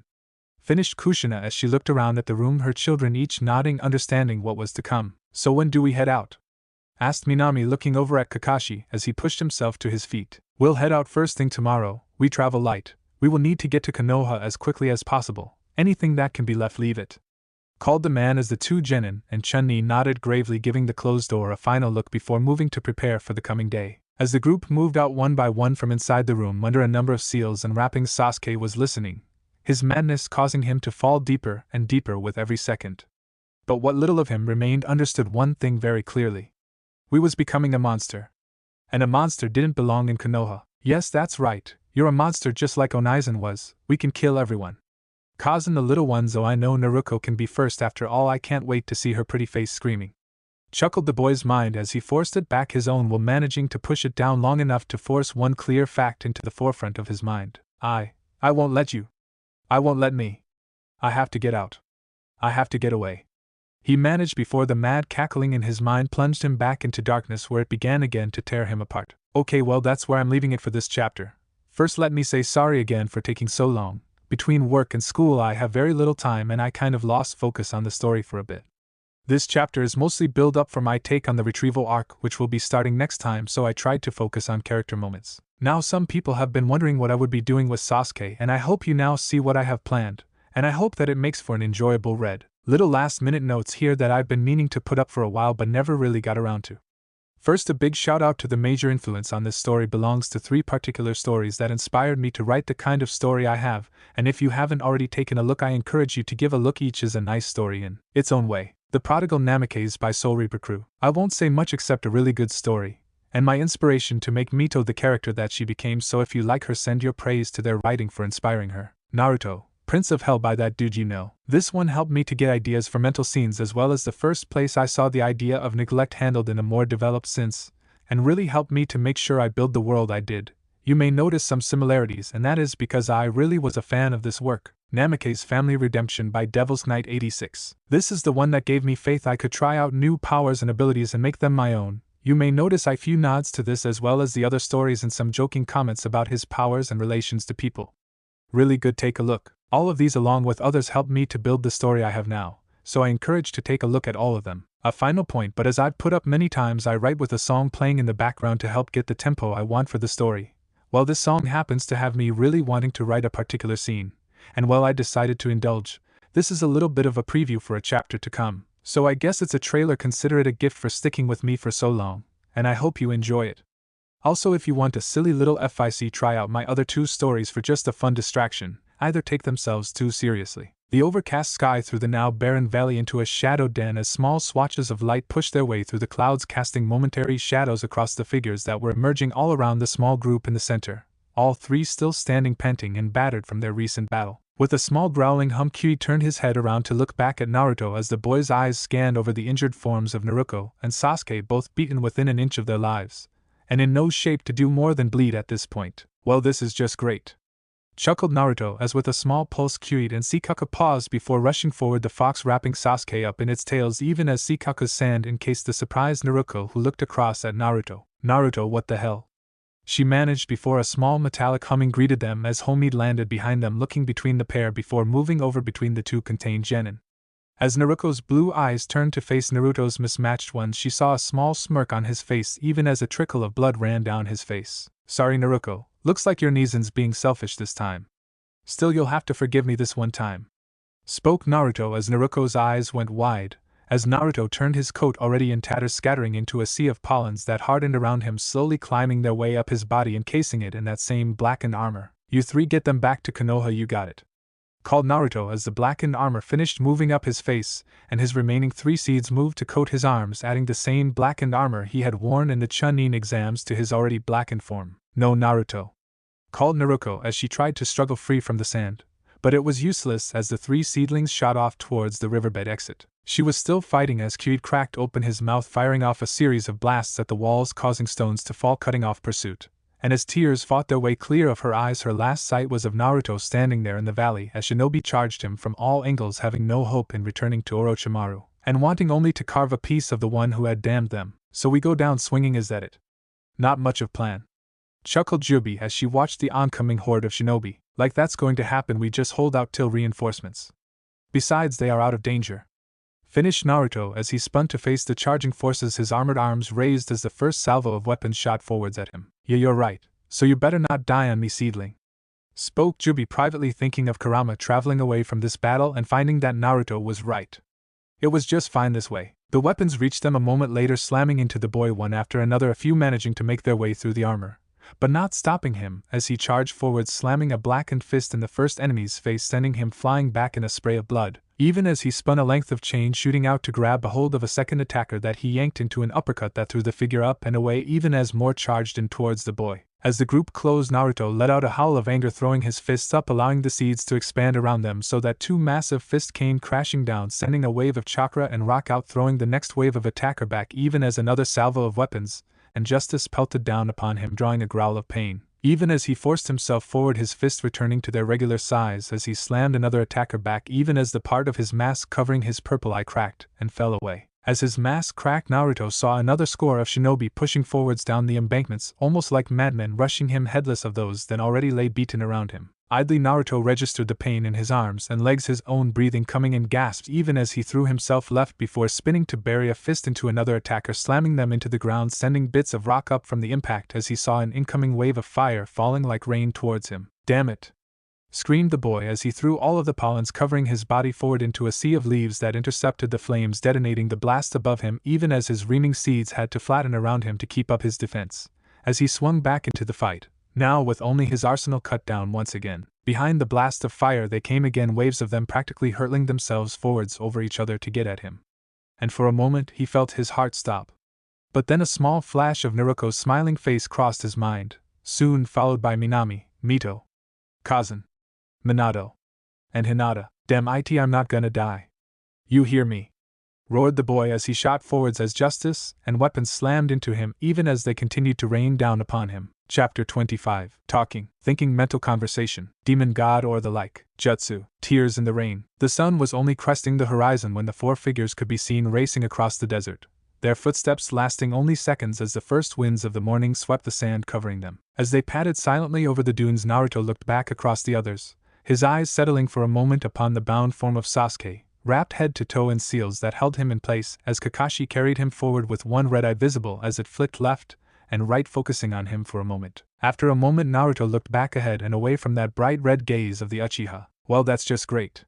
I'm traveling across the desert with a psychopathic red-eyed crazy guy stuck to the back of a one-eyed cyclops. Being a shinobi is a lot weirder than I thought it would be," thought the boy, even as Jubi snickered slightly inside his head. "And the part about the living creatures of chakra, the mother of which lives in your head, wasn't enough." "Really? Fair point. Though this ranks pretty high on weird crap, even for us," replied Naruto as they continued to race forwards across the desert. After a few more dunes, Naruto found himself looking around at his other companions, his eyes drooping as he saw the obvious discomfort in their faces. "Hey, are you two okay?" called Naruto over the mental link, causing Naruto and Minami's heads to turn towards him as his voice reverberated inside their own. "What? Oh yeah, Naruto, I'm fine. It's just... well, you know," replied Minami as she gave a small shrug, even as Naruto remained silent beside her. After a few moments, both Naruto and Minami turned their focus to her as they continued to race towards the steadily nearing forest. "Naruto?" called Minami, not liking her knees in silence. "Hey Naruto, can you hear me?" "Easy, Minami. She's a little out of it. You know she and Sasuke have been friends forever. Just give her some space, K?" Naruto spoke as Minami gave the boy a small nod before casting a small frown around at her Nei-san, who hadn't taken her eyes from the bound Uchiha the entire time. What Minami couldn't know was just how much it was bothering Naruto as she looked ahead at the bound figure of Sasuke. Sure, he was a jerk sometimes. Well, most of the time, but they had been competing with one another since they first entered the academy. Heck, he was the first one to not treat her like some kind of stupid princess and as an actual rival. Damn it, if I hadn't been too weak stop that damn snake, this wouldn't have happened, thought Naruto as she remembered the second stage of exams, flashes of her fight with the snake sage swimming through her head even as she could hear his own cackling laughter still ringing in her ears. "Honestly, are you still going to be that stupid?" muttered Kurama as Naruto continued to lay blame upon herself. "Hey, shut up, furball. What do you know?" fired back Naruto as the massive fox snorted within his cage, his tails swinging back and forth in apparent agitation. "I swear, I must have gotten the dunce of the litter or something when I got you. Even Komiai's host is practically a step up from you," sneered the fox as Naruto let off a scoff ready to reply. Before she could, the fox's massive voice boomed out again, cutting her off. "You sound just like Shikaku. It's my job, I have to do this, looking at every one of us like we were some pathetic children that needed him to look after us. Guess what, runt? You have enough problems on your own without looking to take on that head cases on top of it," continued Kurama as Naruto let out a small snarl before shouting at the massive fox. "Shut up. He's not a head case. It's that damn snakes that's messing with him," called Naruto as Kurama let out another snort before lowering his head to the grassy surface of his cage as he forced his eyes shut as if trying to close out some irksome fly. You can't even see it, can you? And you call him a friend. Tell me, Naruto, what was his goal back when you became genin, or don't you remember? Called Kurama as Naruto's mind showed her a flash of Sasuke, staring out from behind his hands clasped together, as he announced his plans to kill his brother. With a small shake, Naruto focused back on Kurama's words. So he wants to avenge his family that was killed by that bastard Itachi. What's wrong with that? Called back Naruto as Kurama raised a paw up to his massive face, rubbing idly at it before letting out a tired-sounding growl. Ugh, you're so thick-headed it's a wonder I'm even still alive. Damn it, Kazan, can you help? I'm getting nowhere with her. Called Kurama as Naruto's mental vision swiveled to see Jubi sitting against the bars of Kurama's cage not far from where she stood. As she watched, Jubi gingerly pushed herself to her feet, her flowing purple hair waving around her, as she moved over to look down at Naruto with a sad little smile on her face. Hi Kurama-kun, I'll take it from here. Just keep an eye on the outside and try to make sure she doesn't trip on anything. This may take a while, called Jubi as she beckoned Naruto away from the cage. Meanwhile, outside of the girl's mind, Minami noticed Naruto's eyes shift, taking on a red hue as she continued to race forwards.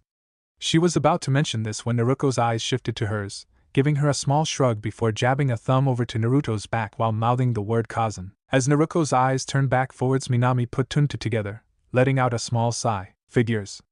Let's hope that Jubi can help Naruto before we get back. And that we can do something about Sasuke when we do. It's okay, Minami-kun. I'm sure your two-sen will be able to help. Called Q, causing Minami to smile slightly. Thanks, Q. Let's just get back home. Yeah, I want to hang out with Nei-san some more. She's fun.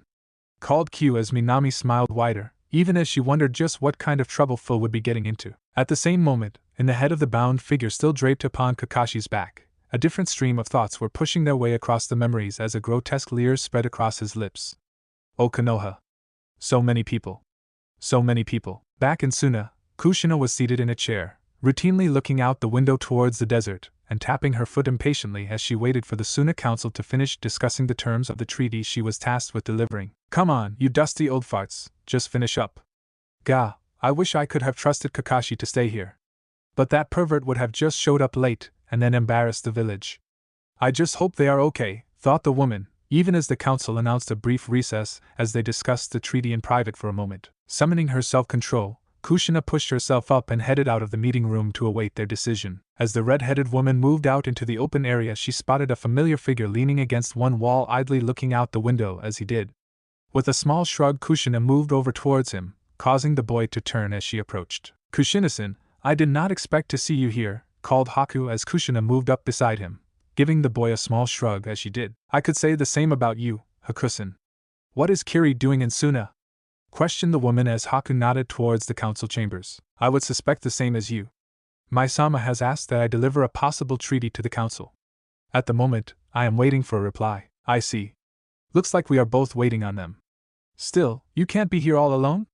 Questioned Kushina as Haku gave a small nod as he reached down to pull out an official-looking hunter's mask. After the invasion I was promoted, and after the revolution a full team for a delivery is a waste of resources. Though I am surprised to see you here alone.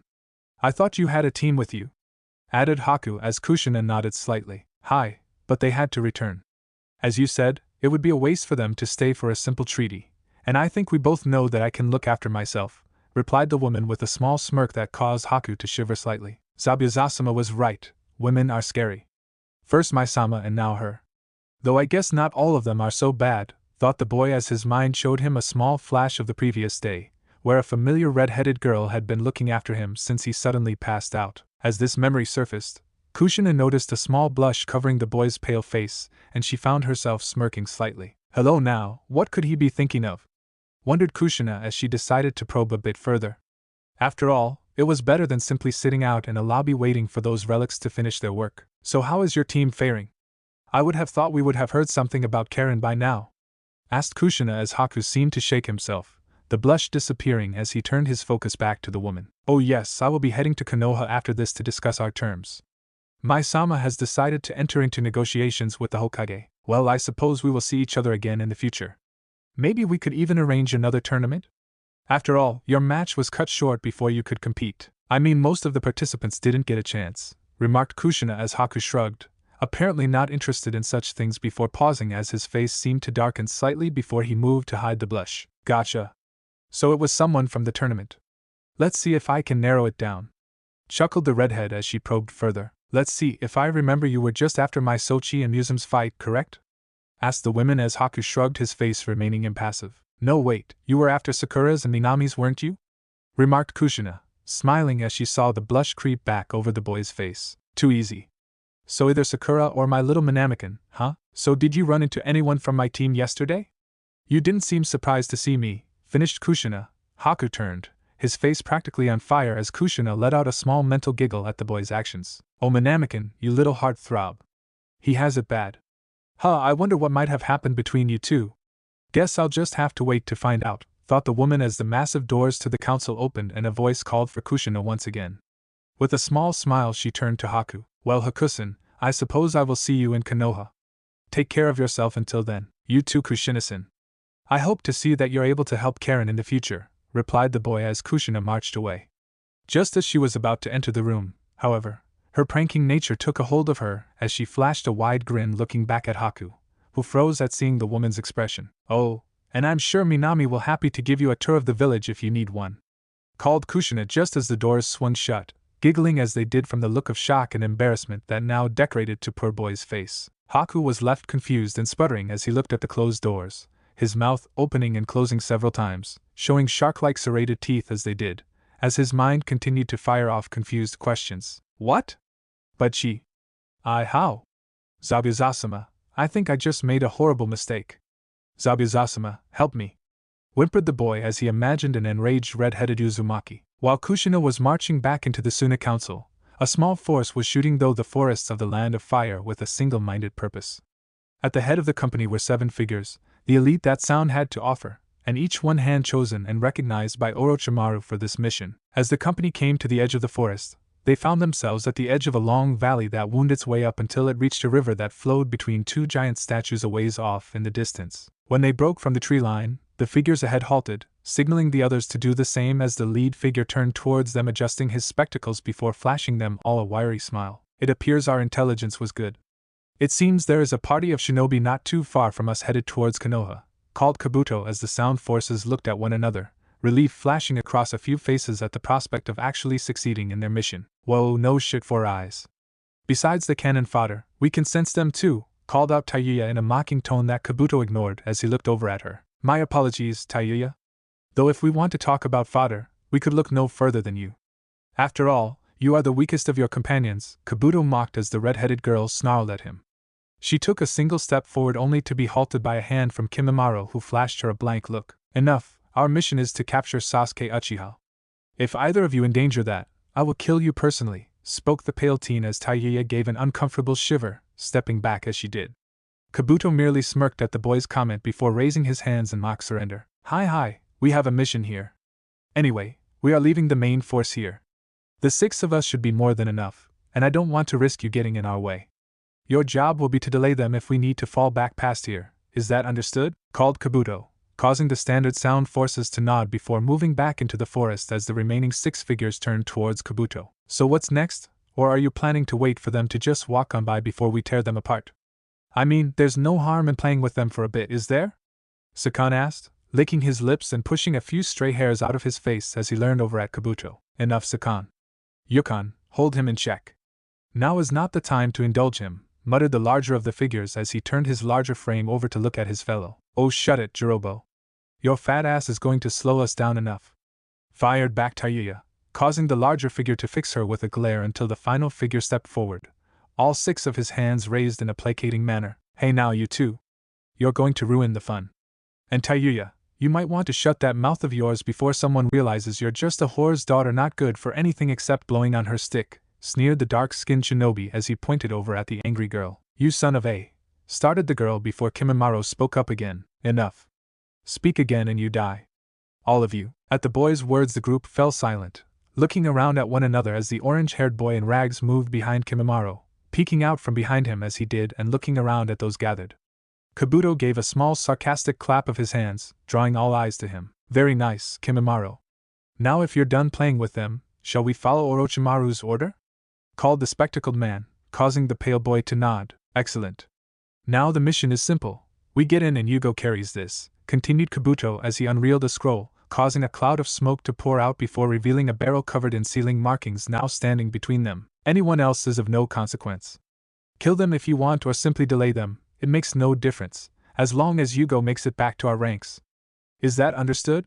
Finished Kabuto as the assembled shinobi nodded, Yugo moving to heft the heavy barrel onto his back. Once in place, Kabuto gave the group a final look over before shooting off across the valley followed by the other 6. At the same moment as the sound forces began to move across the sea of trees, a white-haired figure was slowly moving through Konoha, his eyes sunken as he pushed one foot in front of the other until he reached a familiar pair of posts standing in an open clearing. As he reached them, he found his feet failing him as he leaned against the center one. Letting his legs slip out from under him, he sat with his back gently resting up against it. A small gust of wind pushed its way through the trees as it ruffled his hair, feeling oddly familiar as he looked up into the sky, his mind showing him memories of what seemed like a different life. Flashback. Kushina. Hey Kushina, where are you? The girls are getting some work on seals and I need your help. Called Jiraiya as he moved his way into the Namake's home, the glass sliding door snapping shut behind him. The man looked around the sitting room, not spotting anyone. Huh, that's odd. I thought that she would be in. She's usually so excited to get to work with the girls, the man thought as he heard the faint sound of voices coming from the front hall. As he moved down the hall, the voices slowly came more into focus. Okay Sochi, are you ready? Asked Kushina as an excited voice beside her called out, practically vibrating with apparent excitement. Hi. This is going to be great, Kazan.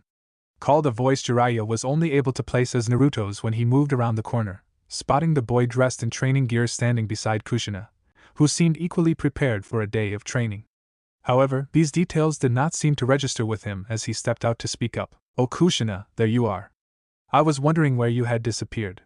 Come on, the girls are working on their ceiling and we could use your help, called the white-haired man as he began making his way back until he noticed that Kushina wasn't following him. As he turned back towards the pair, what he hadn't noticed at the time was the devastated look on Naruto's face as he heard the man's words. Or the way the practice kunai he had been holding slipped from his hands, gently clattering to the floor as he looked between Jiraiya and Kushina, a note of actual fear in his eyes. Kushina, on the other hand, was looking towards Jiraiya, her face a mix of emotions as she looked torn on what to do. Unfortunately for Kushina, that conflict ion showed on her face enough for Naruto to see it. Before either of the adults would have thought possible, the boy had begun to back away from them, his eyes showing that some kind of argument was brewing in his mind that the others were not privy to. Still oblivious to this, Kushina managed to shake herself before looking over at Jiraiya with a steady gaze. I'm sorry Jiraiya, but I have something else planned today, replied Kushina as Naruto seemed to hesitate behind her. However, Jiraiya pushed the point, still ignorant of the harm he was helping to commit. What? Come on, Kushina, we both know that's not true. You promised to help me with the girls on their ceiling. Heck, we talked about this last week, Jiraiya replied, his words plunging into the blonde boy like daggers as he started to move away again, his eyes now turned up to Kushina, a look of absolute betrayal etched across his face. As Kushina reached up to rub her temples while remembering the conversation, she noticed Naruto's absence as she began to respond. Jiraiya, look I nay. Naruto? Called Kushina, halting her reply halfway as she turned to see Naruto dashing out of the front door, his eyes watering. The scene caused Kushina to stiffen before she threw Jiraiya an angry look, tearing off shortly afterwards to find the boy. Her face had contorted in fear for a reason that didn't quite register with Jiraiya, who was left standing in the entryway looking out after them. What the heck was that about? Wondered the sage before he shrugged, moving back into the yard to get to work with the girls. Kushina would be back in time after all. Maybe she was just spending some time with Naruto. As the day stretched on, Jiraiya continued his work with the girls, not knowing or caring what kind of damage he had been doing to those he claimed to care for. Flashback end. As the memory settled, Jiraiya felt a disgusting feeling swelling up inside of him as he recalled those looks before the two had run out the door. How did I miss it? Damn it, I did the same damn thing to him, muttered Jiraiya as he cast his eyes forward, seeing memories of his own younger self chasing after his teammates Orochimaru and Tsunade, pulling perverted jokes just to be noticed by them, trying everything to get their approval and attention. As he watched his own younger self fail yet again, he saw the same sadness he had inflicted on Naruto mirrored in his own eyes as his genin self turned away, broken from another failed attempt to connect with others before returning to his home alone. But before his younger self moved too far, Sensei had arrived to take him out for some barbecue, smiling as the younger child grinned back up at him. As the memories faded, Jiraiya found himself looking out over the field, his mind casting back to the smiling face of his sensei as he did. You were always there for me, old man. Always looking after me. And I want to be just like you. Guess I screwed that one up. Couldn't even tell the woman I loved how much she meant to me. And look at me now, nothing but an old toad who turned into the very thing I hated all those years ago, muttered the man as he bowed his head away from the ghosts of his past. As time passed, a shadow fell across where he sat, causing him to look up to see Homie perched above him on the log, its bladed wings folded back as its armored form seemed to shine from the light that glinted off of it. For a moment, the two just looked at one another until the seedling allowed its ponytail-like appendage to reach down, idly tugging at the man's own mane of white hair gently. "What the heck?" muttered Jiraiya as he pulled his hair free from the creature only to have it wrap the appendage around one of his arms and begin tugging lightly again, this time adding in small pointing gestures as it did as if indicating something. After a moment, Jiraiya seemed to catch on to what was happening. "What, you want me to follow you?" "Why?"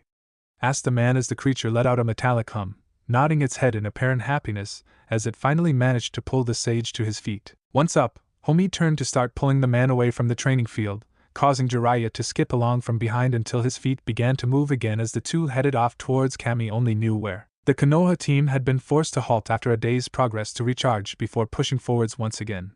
At the moment they were taking time to swallow a few soldier pills and take a quick check on their bearings. "So, how much further do we have?" called Naruto as he took a swig from his canteen, looking over at Kakashi who was checking over the seals holding Sasuke in place. Idly, the blonde boy flicked a few stray bits of dirt and forest off of his orange vest and coat, still being a little meticulous about the newest addition to his mostly black outfit. "About half a day more if we keep up this pace. We've only just passed the border so it will still be a while before we reach Konoha territory," replied Kakashi as he pushed himself back up, looking around to see the three moving to mimic him, sealing away their supplies as they prepared to move out. "I still don't see why we have to take the northern path," called Minami as she placed her sealing scrolls back into her belt, brushing a few strands of hair back from her crimson battle kimono. As her black-clad arms fell to her knees helping to push her up, Naruto let out a small growl as well, pushing herself up beside her Nasan. "'Cause the south is still not secured. Could be anyone's forces there, so let's just get moving," Naruto replied, dusting off her black umbu-style pants before sealing her own supplies into her yellow battle vest and adjusting it so that it covered her under black bodysuit without obstructing her reach to her twin kunai pouches on either leg. Just then, Naruto stiffened before spinning around to look out into the forest from where they had come from, his coat fluttering slightly as a small pulse of chakra seemed to emanate from it. "Oh crap! Everyone incoming!" Naruto shouted, even as 4 of his seeds shot out to form blackened shields that threw themselves in front of each of them. No sooner had the black walls fallen into place than a shattering noise that sounded like a storm of rocks struck the walls. As the team huddled behind their shelter, Minami looked over to see one of the projectiles lodge itself into the earth beside her, which appeared to be some kind of gold-stone-looking object. "Naruto, how many?" called Naruto as she edged to one side of the shield, looking out to see if she could get a line of sight on any of the potential enemies. "Shoot, I have 6 in the pollinet." "Wait, 7 now. Damn it, they're headed this way," called Naruto as the hail of attacks died down, allowing his seeds to shoot back behind him as Minami and Naruto fell in beside him, seals glowing as their hands were suddenly full of weapons readied for whatever was to come. They didn't need to wait long. "Ha ha ha, very impressive, Naruto-kun. I didn't expect to see you here of all places," called a mocking tone as Kabuto emerged from the forest flanked by 6 others, all of whom were sporting similar cocky expressions as their eyes traveled across the group before them. "Naruto, they all have those seals on them," called Jubi as Naruto's eyes narrowed, noting the sound headbands that each of the figures was wearing. "Well now, how about you hand over the Uchiha and maybe we will let you live?" Kabuto continued as around him the others looked at the gathered Konoha team, not too impressed with what they were looking at. "Kabuto, come on. These pieces of trash won't put up a fight. Let's just kill them and be done with it," called Sakan as he idly licked his lips, looking across at Minami who despite herself felt a small shiver run up her spine. "Enough. Our job is to capture the Uchiha. Pointless battle serves no one," called Jirobo as Yugo looked slightly relieved at this possibility.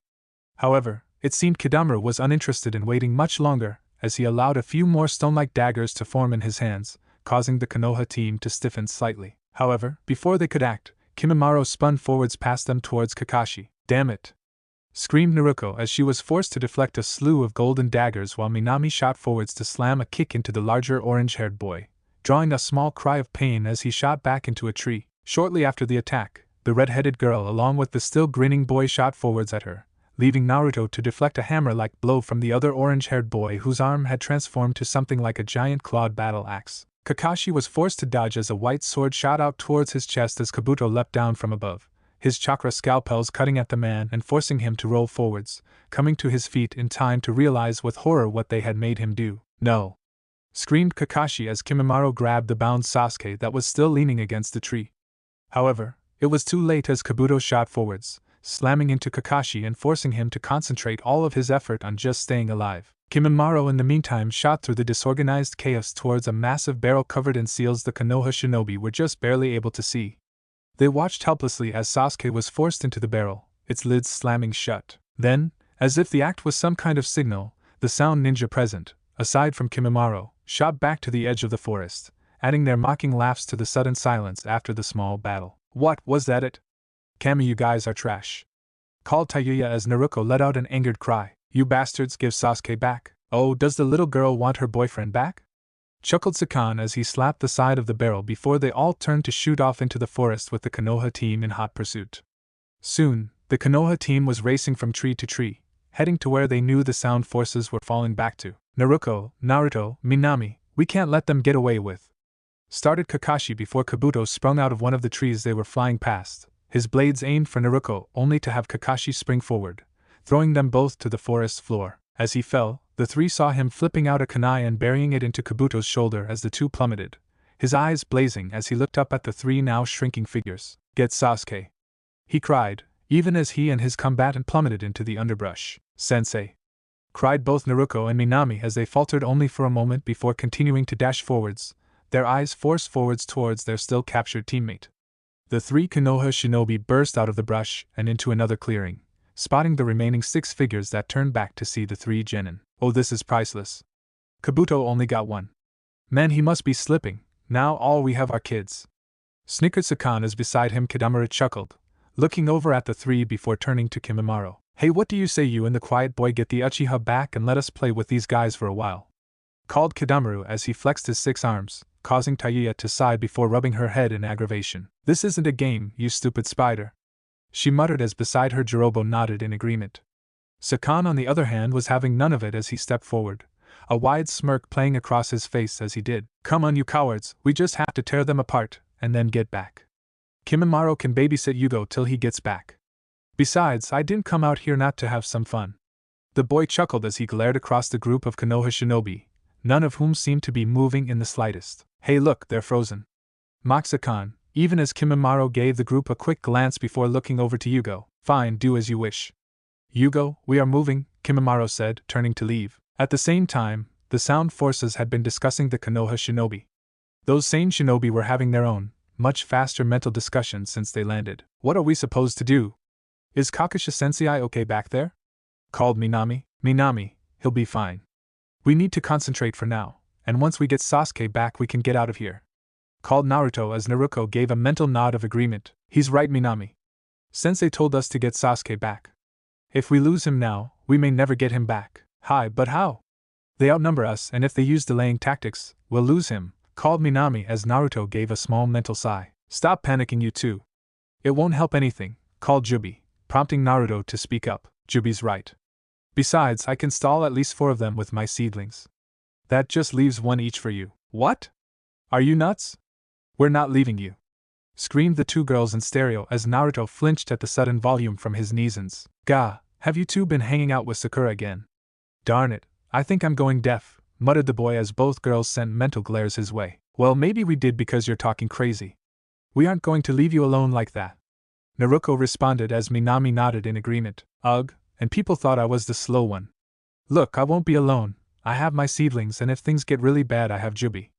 I'll be just fine. And besides, you two are faster than I am. Just get the emo back and then get back here. I can stall until then," Naruto stated as the girls started to argue before he interrupted them. "Look, it's the only chance that any of us have of getting Sasuke back. So you go get your teammate. I'll watch your backs, okay?" finished Naruto, his tone indicating he was smiling. A few moments after the boy's words, the 2 girls let out sounds of defeat as Naruto allowed a smile to cross his face before he turned his focus around to the 2 halves of the fox. "Hey, you two better look after my Naisans," called the boy. "Hi. Manamakin and I are going to kick butt," called an excited Q as Jubi smirked a bit along with Minami. "As if they could harm me, but fine, muttered Kurama as Jubi sent him a small smile even as the three minds broke their connection, focusing back on the figures ahead of them. Naruto, called Jubi as the boy started to allow his seeds to move silently out of his back, keeping them out of sight of the figures ahead of him. What? You know very well I can't come out again until the seedling I'm linked with is back to full power, replied the woman as Naruto gave a small mental shrug. Hey, can't have them worrying too much. They are almost as stubborn as your little Kurama-kun, chuckled Naruto as Jubi nodded, knowing it was true. Still, seedling, be careful. For me, okay? Whispered Jubi as Naruto smirked. Oh, don't worry, Jubi. I'm not going anywhere. Besides, if I miss my date with Hinata-kun, she'd kill me. Naruto replied, while in the outside world Kimimaro turned to leave. No, I'm telling you they're frozen stiff. What's wrong, trash? Called Sakan's mocking tone as he watched the three before him. Oh, give it a rest, you two-headed bastard. They're kids, what do you expect? Called Tayuya as her fellows sneered at her. Whatever, let's just get this, continued the redhead before a flicker of movement caught her attention, causing her to dive sideways as a black orb shot past her. Beside her, the others were forced to do much the same as Kimimaro shoot off into the forest. Damn it! Called Tayuya as she turned to see Minami and Naruto racing forwards. Oh look, we have volunteers! Called Sakan excitedly as he moved forwards with Kidamaru and Yugo bringing up the rear. They never saw the massive black fist that shot out of the woods behind them, narrowly missing Tayuya as it crashed into their backs and flinging them forward as Minami and Naruto leapt atop the appendage, racing along it and into the forest. What the fuck? Cried Sakan as he spun along with his two fellows looking back past Tayuya, who was also staring as the massive fist dwindled, accompanied by an unnerving humming noise they vaguely recognized. Wait, weren't those? Called Tayuya as the four seedlings stepped forward, their wide eyes focused at the four-sound shinobi. Oh, so you recognize them? I would hope so, Naruto called, causing the four to spin, their eyes bulging slightly as they saw three figures standing before them, one being the blonde figure they recognized while the other two resembled some kind of creature that they had never seen the like of. Oh, and by the way, called Naruto as the two creatures on either side of him let out humming growls, I think you'll find you're the ones outnumbered, smirked the teen before his face was slowly covered by a blackened mask. Shoot. I didn't think he was that brat from the exams.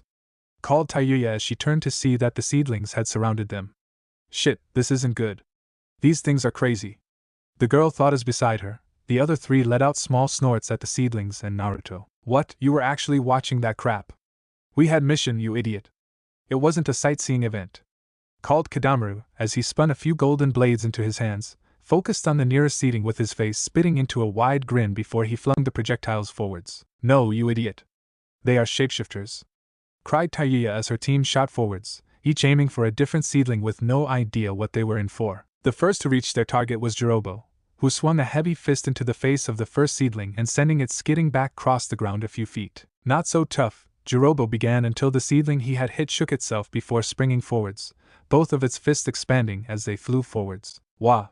Was all the orange-haired figure managed before the twin fists plowed into him, flinging him back across the field till he crashed into a tree that halted his movement at last. Cursing, Jirobo looked up in time to see the massive fist pass him, crashing into either side of the tree before a sudden humming called his attention forwards as the two arms shifted, pulling the seedling into a flying drop kick that crashed into the boy's face, shoving him bodily through the tree he had landed against. Likewise, Sakan had decided to charge in headfirst, slamming a rapid series of blows into the first seedling he came across, crushing the creature into the ground as a crazed smile spread across his face. Before that smile could even falter, the boy was forced to leap back as a black chain shoot out of the downed creature's form, grazing his head as it passed, drawing a line of scarlet as it did. That one moment's distraction was enough for the seedling to free itself from the ground and shoot forwards, a blackened swirling ball of purple chakra in its palm that it thrust forwards into the boy's chest, sending him flying back with his robes in tatters as he cried out in pain. Kidamaru seemed to be faring a bit better as he continued to heave blade after blade forward, forcing two of the creatures to fall behind shields that continued to take the abuse as the spider-like boy cursed with each weapon's failure. Damn it! Cried Tayuya, moving forward as she raised her flute to her lips, only to spin as Naruto suddenly appeared before her, slamming a blackened bar down towards her head until she dove sideways, finding Kyude waiting for her as its 9 tails spun around to meet her head-on. With an impact like a sledgehammer, the tails threw her body through the air before she crashed onto the ground a few feet away. Things are actually going well, called Jubi happily as she saw the girl batted away. Before the celebrating could get far, a sudden surge of power caused Naruto to spin towards the forest in time to see a seedling flying back out of it and crashing into the clearing. As the seedling skipped to a halt struggling to rise, the pair noticed that its arm was torn free. You just had to jinx us, didn't you? Grumbled Naruto as he shifted his gaze around to see Jirobo moving out the forest, his skin now covered in black and marking that pulsed with that same evil energy as Sasuke's had. Meanwhile, as Naruto and Minami raced forwards, they could distantly hear the sounds of explosions. The two looked back with clear concern at just what might be happening to their Nezen. But they had a job to do. And besides, he promised he would be fine. Come on, Minami, we need to hurry, called Naruto as she pushed herself forward. Minami forced herself to keep up with Naruto as the pair darted forwards through the forest. A short distance ahead of the pair, Kimimaro was glaring back as he raced forwards beside Yugo, the pair slowed down by the massive drum on the timid boy's back. Useless. They have only managed to weaken our defenses. If they survive this, I will take great pleasure helping Orochimaru dispose of them, the boy contemplated as he spied another clearing up ahead, his eyes narrowing as they neared it. Yugo, continue to the extraction point. I will meet you there, spoke the pale teen, his companion looking concerned at his words. What? But Kimimaro, began the boy as the two exited the tree line into the clearing, racing across the open ground towards their target. I will deal with them, but the mission cannot be endangered. You must go on ahead, while I will handle them, finished the pale boy in a tone that made it clear this was not a request. The orange-haired boy gave his only friend a look for a few more moments before bowing his head. Hi, he replied as Kimimaro spun to face the tree line where Naruto and Minami had just burst out of. There they are, cried Naruto as Yugo disappeared into the tree line while Kimimaro turned to face them and pulled a white blade from his shoulder. Before either girl cringed at the display, the pale figure shot towards them, his arm blurring as his blade danced forward at the pair. Shit! Cried Minami as she threw herself into Naruto, pushing the pair out of the path of the piercing strikes, a splatter of scarlet flashing as they pair rolled away. As Kimimaro straightened, he spotted the pair of girls pushing themselves to their feet, the redhead's eyes focused on his as she bit back the pain from the cut he had managed to dig into her arm. Even as he watched, the line of scarlet began to steam as the skin moved to reconnect. Minami, I'm fine, but this guy isn't going to let us just run past him, muttered Minami as she allowed two seals on her arms to flash, filling her hands with shuriken before looking over at her Nasen with a small smile on her lips. I'll take care of him, you go and get Sasuke team back, whispered Minami as Naruto's eyes went wide. What? No way I'm leaving you. She started before Minami shot her an annoyed look. Oh, give it a rest, Naruto. Your headstrong tactics won't work on this guy. Now get out of here. You'll only slow me down, Minami cut in, her face showing a small smirk as she spoke. Besides, I want to see the look on Sasuke's face when you're the one to save his sorry ass, so get after him. This one's mine, she finished as she pushed forward, her hands blurring as a sea of metal stars pelted towards the white-haired youth and forcing him to deflect them as Minami's seals glowed again. For a second that seemed to stretch on, Naruto stood watching her Nasen before she tore her eyes away from the sight, pushing herself towards the tree line where Sasuke had disappeared. No, called Kimimaro as he thrust out a hand with the fingers extended, causing a wave of white projectiles to fly towards Naruto's back. The white bone bullets hadn't traveled more than a few feet towards the blonde girl until they were intercepted by a pair of massive spinning shuriken that crashed into them, sending sparks up as the projectiles bit into the metal. Furious at the interception, Kimimaro turned to see Minami smirking at him as a new pair of blades appeared in her hands, silvery white and spinning. Sorry buddy, but my Nasen has somewhere to be and you aren't going anywhere, called the redhead as she raced forward. Kimimaro spun around to release another storm of bone projectiles toward her. Q, be ready. Something tells me I'll need your help with this one, called Minami as she lifted the whirling blades up to send the projectiles spinning away from her as she plunged forwards. Hi, Minamikan, I'm ready, called Q, even as Kimimaro closed in, a blade of bone swinging down towards the girl's head. With a grunt of effort, the redhead spun her blades up to catch the descending strike, which caused a small look of surprise to cross the pale teen's face before he followed up the strike with a bone-crushing kick that plowed into Minami's chest, flinging her back across the field with a small cry of pain. As Minami skidded to a halt letting out pained breaths, Kimimaro turned to look at the retreating form of Naruto, his thoughts turning to the pair still headed for the extraction. If Yugo can make it to the extraction, then he should be safe. Even if I charge off now, I will only be bringing this problem along with me.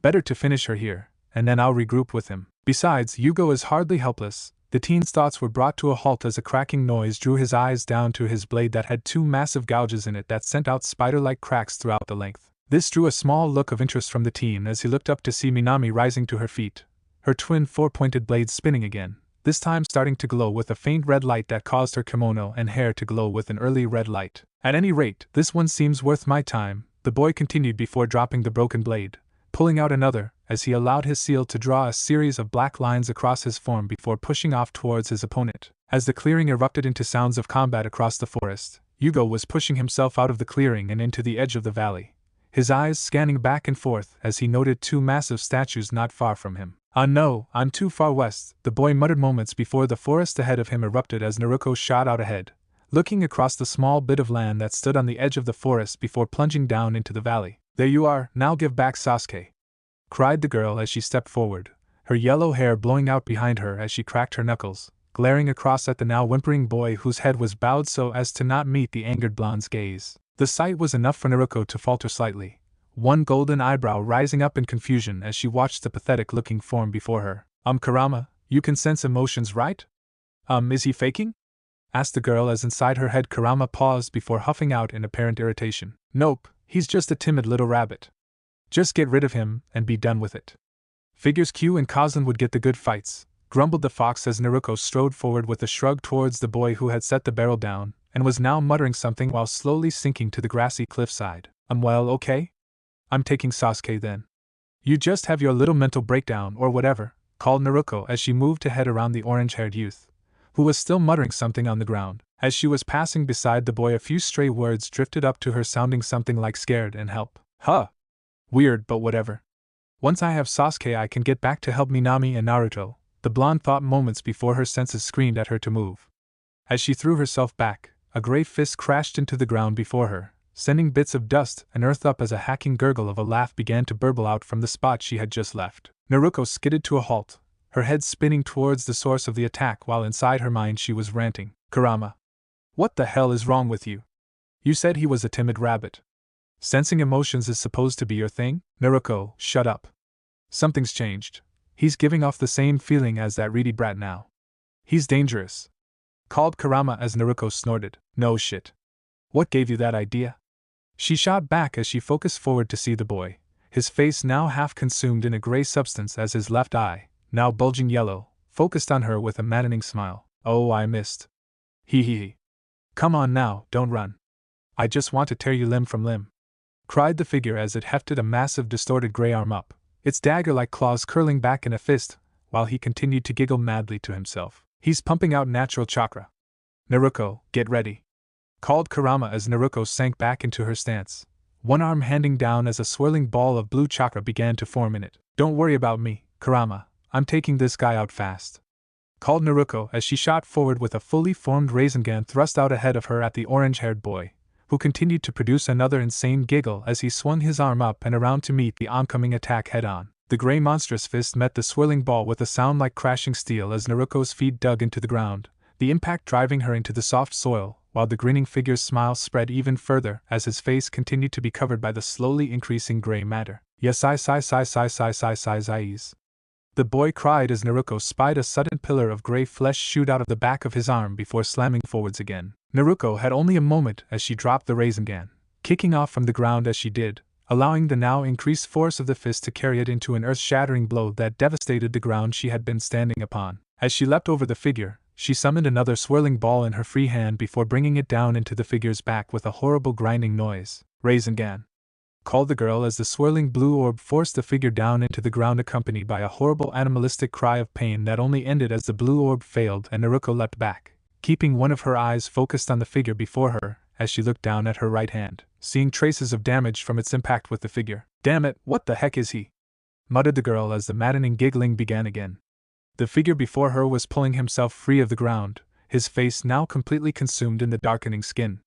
Both eyes blazed with a wide-eyed madness as saliva dribbled from his gaping mouth. "And people call us demons," muttered Kurama as Naruto's eyes narrowed upon the transformed figure. "Yeah, well, I may need some help putting this guy down," the blonde replied, causing Kurama to give a small scoff before Naruto felt the small trickle of the fox's chakra begin to work its way through her body. "Fine, let's just show this thing what a real beast is capable of," called Kurama as the transformed Yugo rocketed forward, both clawed fists pulled back to strike at the now readied girl. As the fights began to erupt all across the forest of Konoha, in the village a white-haired man was being led forwards into the backyard of Senju compound where two adult women stood in front of a pair of exhausted teens, both of whom were lying back on the grass panting. As Homie led Jiraiya around into the yard, both women turned to watch as the man approached, causing the girls to jump at their feet to see the procession as it headed toward them. Soon enough, Homid had halted, letting go of Jiraiya as it stepped over to Tsunade and snapped out a salute, while the blonde gave the armored creature a small smirk. I swear, I'm getting jealous of Naruto. These things are just so darn handy. Tsunade chuckled as she gave a small joking salute, causing the seedling to give out its familiar metallic hum of appreciation before it moved over to sit on one side of the yard to apparently wait for its next job. Meanwhile, Tsunade turned to Shizen before nodding towards the two girls. Shizen, I think they've had enough for today. Go ahead and take Sakura and Hinata inside, she instructed as Shizen nodded, helping the girls up and moving them inside while the blonde woman turned to see Jiraiya still standing right where Homid had left him, looking confused as to why he was here. As her eyes fell upon the man, she gave an annoyed sigh that caused the man to look up and meet her eyes. 1 week. You've been dragging your sorry ass around this village for 1 week straight feeling sorry for yourself. Damn it, what the hell is wrong with you, Jiraiya? Asked the blonde as the toad sage looked at her for a moment before his head dropped, not being able to look her in the eye. Did you think that feeling sorry for yourself is going to fix a damn thing? What's the matter with you? Yeah, you fucked up, and you fucked up big time, Toad, but news flash, so did a lot of us. But here you are, moping around like you expect it will somehow fix everything, she continued, causing Jiraiya to shrink away from her words, each one cutting into him as his own mind hammered in each point deeper into his already shattered resolve. As her words lay upon the silence surrounding the two, the Toad Sanin's lips cracked apart as he looked up at the woman across from him, his eyes hollow with an absolutely pathetic look to them. Wah! What can I do? Everything I did. What kind of forgiveness can there be?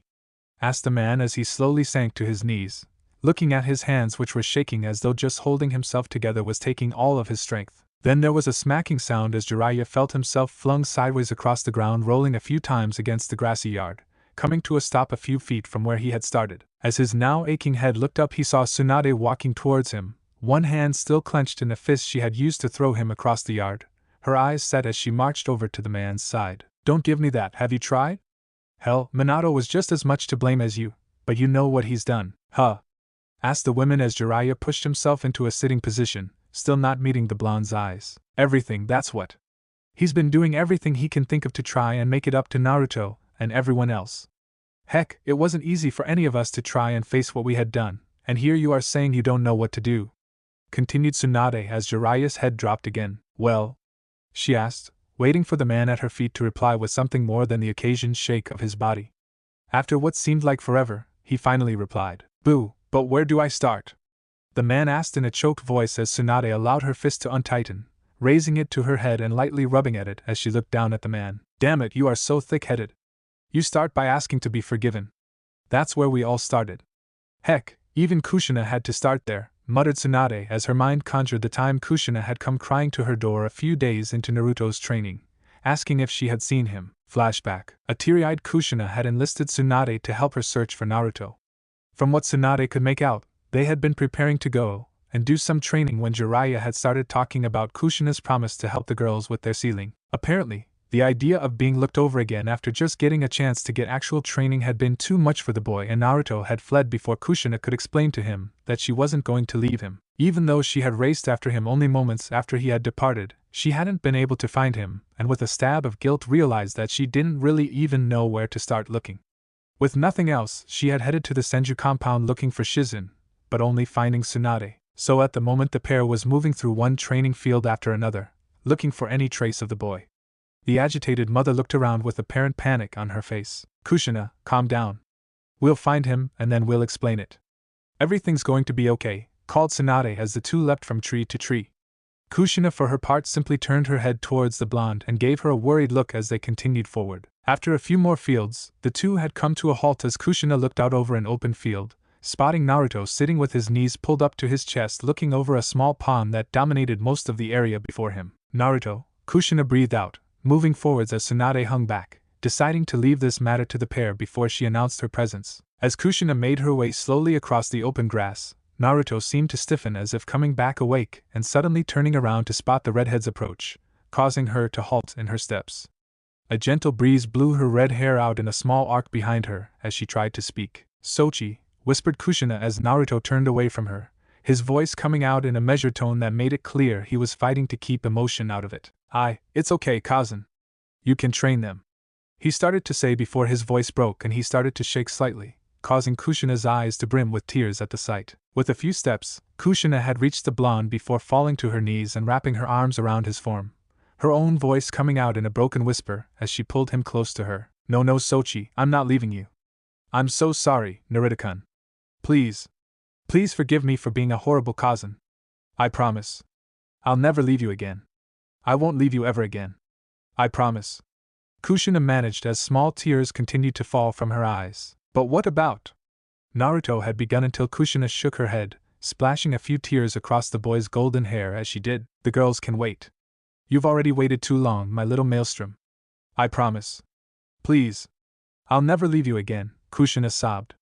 Naruto turned in his cousin's arms before grabbing hold of her and burying his face into her chest, shaking with his own sobs as the two members of the Uzumaki clan just sat holding one another. Tsunade decided to simply head home and leave the two some time for just themselves. Flashback end. As Tsunade left her memories of that day behind, she focused on the man before her, noticing his eyes looking back up at her. Baka. Just ask. She whispered as Jiraiya looked up at her for a few moments, his head bowing again as his voice croaked out again. I'm sorry, Haim. Please, he started as Tsunade gave him a small bop on the head, her mouth curving into a small smile despite herself. Baka, of course I'll help you, called the blonde, offering a hand down to the toad. The man's eyes traveled over the hand, his mind flashing an image of a younger Tsunade offering the same hand up to a younger Jiraiya with that same little smile on her lips. Haim. That's right. That's when you became my Haim, thought the toad as he focused back on the present. As Jiraiya was reaching up to take the offer, a sudden alert of metallic humming from the corner of the yard caused Tsunade and Jiraiya to turn their heads. Hinata and Sakura had also poked their heads out of the house, looking for the source of the noise. All of their eyes fell upon the figure of Homi that had sprung to its feet, looking around agitated before focusing on Jiraiya and rushing forwards at the sage. For a heartbeat, those present thought the creature intended to attack the sage.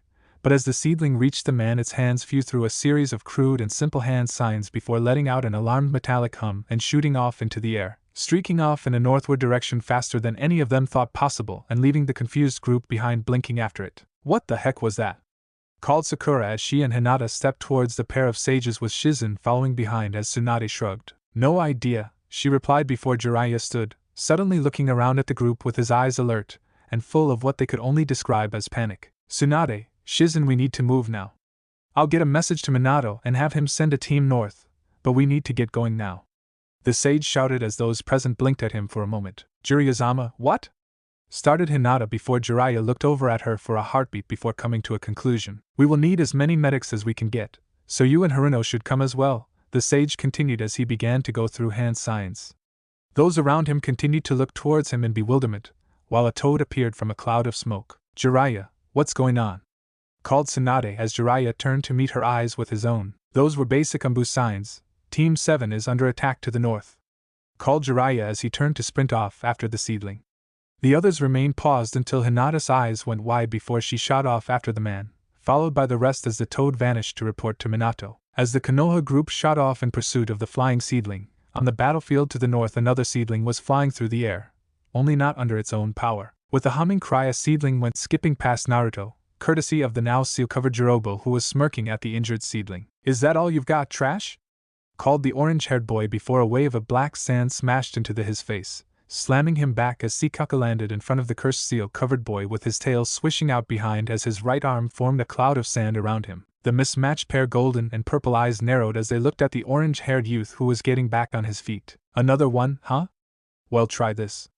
Dorio Dango, cried the boy, slamming his hands into the ground and tearing out a huge chunk of stone from the earth, raising it above his head with a confident smirk, as he looked across at the unmoving form of Sikaku. Eat this, he shouted before heaving the massive stone at the seedling. Before it had made it halfway, a sudden blast of chakra impacted the boulder, spitting bits of earth in every direction and slamming boulders in between several of the fighters and drawing an angry amount of shouting from the sound forces. Swiveling his head down, Jirobo was just in time to see Kyuit as his mouth slammed shut before it shot towards Taiya as she threw a set of signs together as fast as possible. Before his mind could even take this in, the boy's senses screamed at him to move. A second later, Naruto had flickered in front of the boy before sending a spinning kick at his head. With his body screaming with the power from the cursed seal, the orange-haired boy managed to throw a massive hand up in time to catch the kick, grinning widely as his fist clamped down, and he began to drain the chakra from his victim. His face turned towards Naruto, expecting to see the distressed face of the blonde but only finding the blank expression of a seedling looking back at him before he felt several metallic chains wrapping around his chest. His head span around to see Naruto standing behind him, his armored mask impassive. With a mighty heave, the masked blonde managed to yank the larger figure off of his feet before swinging him up and above his head before yanking him down headfirst to the ground. The seedling that was trapped was pushing out, and was halfway through its restraints. As Jirobo crashed headfirst into the earth, from across the field Sakan spat out another curse as he leapt back from another assault of blackened chains that bit into the ground before him, courtesy of another seedling. "What the fuck are these things?" roared the teen as his seal spread over his face and arms before he plowed forward, slamming another rapid-fire series of blows into a seedling and flinging it backwards. With a smirk, the boy turned just in time to block a black bar from slamming down on him from Naruto, who had substituted with the seedling he had just managed to hit. As the bar hit the boy, he felt his arm flare in pain as the seal seemed to burn white-hot against his flesh. "Fucker!" cried the pale teen as he swung his fist around, only to have it turned aside as the blonde's coat surged out into a wave of purple and black leaves that diverted the blow. Cursing at the blonde, Sakan spun around before finding himself unable to see out of the now swirling mass of leaves that surrounded him until he heard a sudden loud humming. He turned to see the one-armed seedling jumping down on him from above, flinging a blackened shuriken down into the center of the swirling mass of leaves where he stood trapped. "Damn it!" cried the boy as he pushed himself back, narrowly missing the weapon as it punched into the ground before him. His relief was brief, as the chain attached to the shuriken suddenly went taut and the seedling yanked itself down, slamming both feet down into the teen's head and crashing him into the ground, scattering the surrounding leaves that flew back over to where Naruto was moving two shields around to deflect the wave of golden projectiles that the six-armed shinobi continued to heave at him. "Tayuya, give me some support. I have him pinned," called Kidamaru as two of his arms continued to fling the golden projectiles while he formed a massive bow with his free hands, spitting out a golden arrow to fire at Naruto once he moved from behind his shield. "Just hold him there," called Tayuya as she slammed her hands into the earth, a cloud of smoke erupting as three massive figures appeared. The first had a mop of gray hair that covered its massive face and fell over its green attire as its hands curled around a giant club. The second one was wrapped from waist to head in bandages, its spine twisting back in an oddly contorted arch. The third and final of these creatures was a hulking brute whose face was covered in wrappings, leaving its chest bare as other arms sported a pair of crude clawed spikes tied to the creature's wrists. As the three creatures appeared, Tayuya pulled her flute to her lips, causing the creatures to sway for a moment before they shot forward at the besieged Naruto. "Oh crap, Kyuid!" called Naruto as the three creatures hurtled forwards, only to have the growling form of Kyuid slam into the bare-chested creature, his claws tearing into the brute as its tails snaked around the creature's legs before bringing it down in a tumbling heap.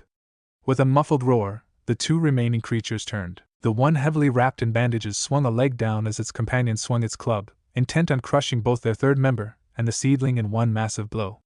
As Tayuya's seal broke out across her skin, her lips forced more air into her flute and urged them on. The two blows fell with a crashing sound that drew Naruto's attention around towards the spot with a worried cry of "Kyuid." With a smirk, Tayuya turned her attention and her song towards Naruto's location, only to freeze as she heard a humming growl emerging from her summon's location. Turning to the source, the redhead's eyes went wide as she saw her summons attacked halted by the creature now perched atop the still-downed form of her first summon. Both the leg and club of her summons were now ensnared by a set of three tails each, allowing the creature's mouth to pop open as it aimed downrange towards Kidamaru. "Kidamaru, get out of there!" cried Tayuya as she wrenched her flute from her lips. Her words came just a moment before Kyuid spat another shot of chakra towards the six-armed teen, who had just enough time to fling himself back and snapping his arrow across the field until it slammed into the fox, bringing forth a whining cry as it burrowed into the creature's chest and flung it off of the summons. The seedling's cry drew the group's attention as the other seedlings and Naruto leapt around the downed fox that was letting out a small whimper as it looked at the golden arrow that was shot clear through its left shoulder. "Kyuid. Damn them. That's it, Naruto. None of these bastards are getting away with hurting my grandbaby," cried Jubi as the leaves composing Naruto's coat bristled with agitation. At the same time, Shikaku had leaned over, looking at Kyuid for a moment before pulling the arrow out, giving Kyuid another look over before facing the Sound Four with their level 1 seals active as they gathered together on the other side of the clearing. As Shikaku's eyes traveled across each of them, they halted on Kidamaru before letting out an angry hum as its eyes narrowed at the smirking figure. "Hi, Jubi. These bastards are going to pay, I can promise you that," replied Naruto as the Sound Four had a similar discussion across the field. "What the hell is this guy, and how are we having so much trouble with this one piece of trash from Konoha?" spat Sakan as he looked over at his comrades, all of whom seemed to be thinking along the same lines as him. If you bastards had listened to me and not charged in like idiots, you wouldn't have gotten your asses handed to you. Tayuya spat, causing Sakan to shoot her an angry glare. Watch it, bitch, he began before Jirobo interrupted him. She's correct, we rushed in and it almost cost us. We won't make the same mistake again, the boy spoke, getting a grunt from Sakan as Kadamaru smirked at the figures across from him. Well, we know that they can be hurt at least. That fox was crying like a baby, so what do you say we put them all in their places? He asked, looking around at his fellows who gave him a smirk before they all focused at the group across them. As they were about to begin their attack, a sudden metallic humming reached their ears, causing them to look up in time to see a black figure race over them and land with a crash in front of Naruto and his group, kicking up a small cloud of dust as it did. What the heck is it now? Tayuya shouted as the dust cleared, showing a strangely armored figure standing there until it turned around, showing another pair of mismatched eyes in addition to 6-bladed wings spreading out behind it as it focused on them. As the sound forces let out confused sounds, or curses in one case, across the field Naruto let out a small chuckle as he moved forwards cued, moving up on one side of him as Shikaku took the other, the golden arrow floating suspended by a few bits of black sand beside him. Nice timing, homie. Looks like it's just about time for round 2. Naruto declared as the sound 4 began to fly through a series of hand signs across the field. Across the forest, a blur of steel and bone clashed as trails of fire lit up the battlefield, which was covered in shards of bone and broken steel. With a crack of bone, a red-headed girl came flying backwards through a small trail of flame before skidding to a halt as she looked up, breathing hard while she wiped a trail of blood from her brow. She gave a small smirk as she looked across at the figure stepping through the flames, a large cut drawing a scarlet line across his chest through the blackened lines of his seal that zigzagged their way over his body while the blade in his hand was broken in two. This guy's skin is like steel, muttered Minami as she looked at her silvery white blades, noting a few small chips on them from their continued hammering at the armored boy. He's fast too, Minamikin. Be careful. Q added, causing Minami to smirk slightly. Hi, come on now. I don't need that much looking after, she replied as she noticed her opponent throw his broke blade aside, reaching to grasp something at the base of his skull. Then with a horrible ripping noise, Minami watched as the boy pulled his own spine free before slamming it onto the ground as his bones started to break through his skin, causing him to become covered in large spikes. Well, that's disgusting, muttered Minami as she pushed herself up, crossing her hands in a familiar hand sign. Kagebushin no Jutsu, called the girl as around her, explosions of smoke announced the arrival of over a dozen red-headed girls, all directing their attention at Kimimaro, who stared back unfazed by their arrival. Q, I need you to be ready, okay? Called Minami. Hi, I'm ready, Minamikin. Called Q as the surrounding redheads drew similar silver blades, allowing them to fold out into four-pointed spinning blades that became laced with fire as Minami's clones channeled her element into them. Let's go. Called the first clone, sprinting forward with the others falling in behind her, roaring as they flew across the field, their blades forming trailing rings of fire in Kimimaro's eyes as they pelted towards him. Trash, thought the boy as he leapt forward before crouching down and spinning his spike-like bones along with the bone whip, catching the first few clones before he spun into the rest and tearing them to pieces before they ever closed the distance. As he spun to a stop, he looked up to see the redhead in a state of shock at his attack. Know your place, Trash, Kimimaro spoke before he swung his bone whip forward, smashing into the apparently shocked Minami. The whip slammed clear through her chest, drawing a look of horror to her face. A moment later the face changed to a smirk as the figure burst into a cloud, drawing a look of surprise from Kimimaro as he turned in time to see a pair of Minami's landing on a final hand sign, crying out from behind the wall of flame he had originally pushed through. Konoha no Jutsu, cried the pair before they spat out waves of mist that flooded forwards over the field, turning the grass to ash as it shot forwards. With a glare, Kimimaro swung his hand forward and fired off another slew of bone bullets. His eyes grew wide as they pelted into the cloud, only to shrivel and dissipate into nothing as they plunged through the substance. Acid, Kimimaro realized before leaping back, the edges of the mist catching his whip and a few of his spines, dissolving them to nothing before he managed to distance himself from the attack. From across the field, one of the Minamis puffed out of existence as the other gasped and coughed up a small amount of blood before she looked across the field, dissolving in front of her. Minamikin, called Q as Minami managed to get her breathing under control. I'm okay, Q, just a bit burned. Thanks for helping with the healing, she whispered while looking over the devastation. Minamikin, you said you shouldn't use that. Without that Kekiai thing, boil release is too dangerous. The tailed beast called in obvious discomfort as Minami's breathing returned to normal. Hi, I know, but he wasn't leaving me with a lot of options, Q. Besides, might as well use that double affinity for something, the girl muttered as her eyes looked across the dissipating cloud, searching for what she hoped would be a defeated enemy after that attack. Unfortunately, Kimimaro stood across from the cloud as he pulled out another blade while his spines regrew. His eyes met hers with the same blank expression as before. Oh come on, what's with this guy? Minami cursed as she allowed Q's chakra to surge through her body, causing her eyes to flash into scarlet rubies with slit pupils as she prepared to defend against his next attack. She didn't have to wait long until the pale figure rocketed across the field, kicking up small patches of ash as she shot forward as well. 2 orbs of bright blue light swirled in both of her hands as the two raced towards one another. Just as the pair was about to connect, a bubbling surge of red chakra coated Minami, shaping itself into a fox cloak as her lips turned black and pulled back to show sharp teeth bared in a feral snarl as she charged in closer. Kimimaro had only a moment to notice this change before he was upon her, spinning to bring his many blades to bear on her. As he spun, he suddenly noticed the appearance of a chakra tail that stretched out as the two had nearly clashed. The tail reached around him, catching his extended arm and bringing his spin to a sudden halt. As he jerked to a stop, he turned in time to see Minami thrusting her hands forwards, the 2 orbs slamming together now bubbling over with a red chakra center growing into a single massive orb as she shoved it forwards into his chest with a roar of rage. Yoko Odama Rasengan! Cried Minami as she slammed the swirling orb into the boy's chest. There was a sudden explosion of force as Kimimaro was thrown back, a cry of pain exploding out of his usually stoic face as Minami leapt backwards, landing a few yards away while giving a feral grin across as the modified Rasengan exploded, sending dust and dirt up in a cloud around the fallen boy. Ah! Ha! Who's trash now? Managed Minami through a few deep breaths as her chakra tails swung lightly behind her. Yeah, Minamikan, you got him! Cheered Q as Minami gave a mental thumbs up, even as her eyes searched the dust for any sign of what had to be a body at this point. For a few moments the dust continued to settle as Minami started to relax, holding on to Q's chakra lightly but believing it was finally over. That was until the clearing was covered in an animalistic roar as a foul pulse of chakra shot out, causing Minami to freeze as she looked at the dust cloud. From its depths, a grotesque figure stepped forth. His skin was incredibly darkened, almost to being completely black, while his back now sported massive white bones like those of some long-forgotten beast.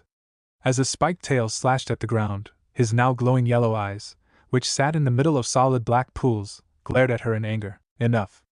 I will not fail Orochimaru-sama, called the boy as his right arm became slowly encased in a spiral wrapping of bone. Well, Q, I guess we need to keep at it a bit longer, spoke Minami as she sank back, allowing Q's chakra to build until a second tail of chakra formed and began waving lightly behind her along with the first. Hi, Minamikan. Let's take this guy out, called Q as the two combatants charged forward again, the field erupting into another sea of combat. As the twin roars of Kimimaro and Minami cried out, across the forest Naruto was contending with another beast that was becoming a steadily larger pain as she slammed it into a nearby cliff face for what seemed like the 100th time. Why won't this guy just go down? Cried Naruto as she sent another wave of clones forwards, each plowing into the now fully transformed Yugo. The boy now resembled a demon howling with mad laughter as his massive arms crushed clone after clone as his back exploded out, firing blasts of pure chakra slamming into the advancing forces one after another, seemingly ignorant of any damage he was receiving in return. As Naruto watched, she saw another of her clones blast a bullet of wind into the boy's side, forcing him sideways as another 3 clones yanked him to the ground before the group piled on top of him and slammed blow after blow until another wave of condensed chakra blasted them back. That thing's feeding on pure natural chakra, Naruto. As long as it's standing it won't stop fighting, roared Kurama as Naruto sent another wave of clones forwards to buy her a few more moments to think. Isn't that the stuff that Jiraiya said sages use? How is he controlling it? Called Naruto as another wave of blasts rocked the valley they had moved into, once the cliffside had been utterly destroyed by their battle early on. He isn't controlling it, Baka. He's being controlled. Somehow it transformed him. He's like a wild animal. Called Kurama as Naruto witnessed the transformed boy actually biting one of her clones as it got within his guard. Just great. I get to fight the living battery monster, muttered Naruto as she racked her brain for something to put this guy down for the count. Before she could come up with an idea, Yugo had finished the last of her clones before turning his ear-splitting grin towards her, his eyes dancing with apparent excitement as they focused upon her. Yes. More. More. Kill Kyle, roared the boy as his cannons fired and propelled him forwards like some kind of mutated missile. Kurama, cried Naruto before she felt a cloak spring up around her just in time to meet the charging boy Hiden. As the two crashed into one another, the resulting force sent cracks out through the ground and flinging stone everywhere as the two figures wrestled for control. Yugo's fists were now caught up in Naruko's as both sides pushed with everything they had to overpower the other. As they struggled, Naruko's crimson eyes locked onto the glowing yellow eyes of the maddened creature, even as she noticed his cannons shifting back around to point at her head. Die, die, die. You die, cried Yugo as chakra began to build in the cannons. Oh, will you shut up? Naruko shouted as she swept her chakra tail around and slamming it into the boy's head, forcing it down as she kicked off from the ground to slam a knee up to the creature's jaw and throwing him back off of his feet, causing his cannons to blast into the sky. The kickback of the blasts forced the boy back, crashing him back into the ground where he soon found Naruto on top of him as she started slamming her interlocked fists onto his face, forcing it down and sending cracks through the ground as she continued to pound away at the monster's face. Naruko, don't let him get back up. Take him down now, roared Kurama as Naruko swung her fist up, forming a single massive Rasengan as she did. Hi! She cried as she slammed the massive orb down into the creature's chest with an explosion of force that blew her up from the roaring form of Yugo, who was busy moving his cannons around to target her again. In midair, Naruko saw the chakra cannon start to blast off, hurtling one blast after another at her as she slammed her hands forward, causing a number of clones to burst to life around her. As the blasts would fling themselves forward, Naruko would suddenly vanish as clone took the impact, with the sky becoming awash of chakra explosions and smoke as Yugo continued to roar out in apparent triumph as he continued to fire blind into the mess as he attempted to pull himself out of the crater he had been hammered into. After what seemed like forever, the steam of fire finally died down as Yugo's laughter echoed out until he managed to push himself clear of the crater, grinning around as he did. I wouldn't get too happy, Chuckles, a harsh animalistic voice called out, which caused Yugo to spin around as a haymaker slammed into his face, sending him skipping back across the ground before coming to a stop as Naruko stood beside the crater, her hair a mess of now rough-looking hair that waved out beside 3 chakra tails. Her whiskered cheeks were drawn into heavy back lines as her clawed hands gripped tighter until trickles of blood fell,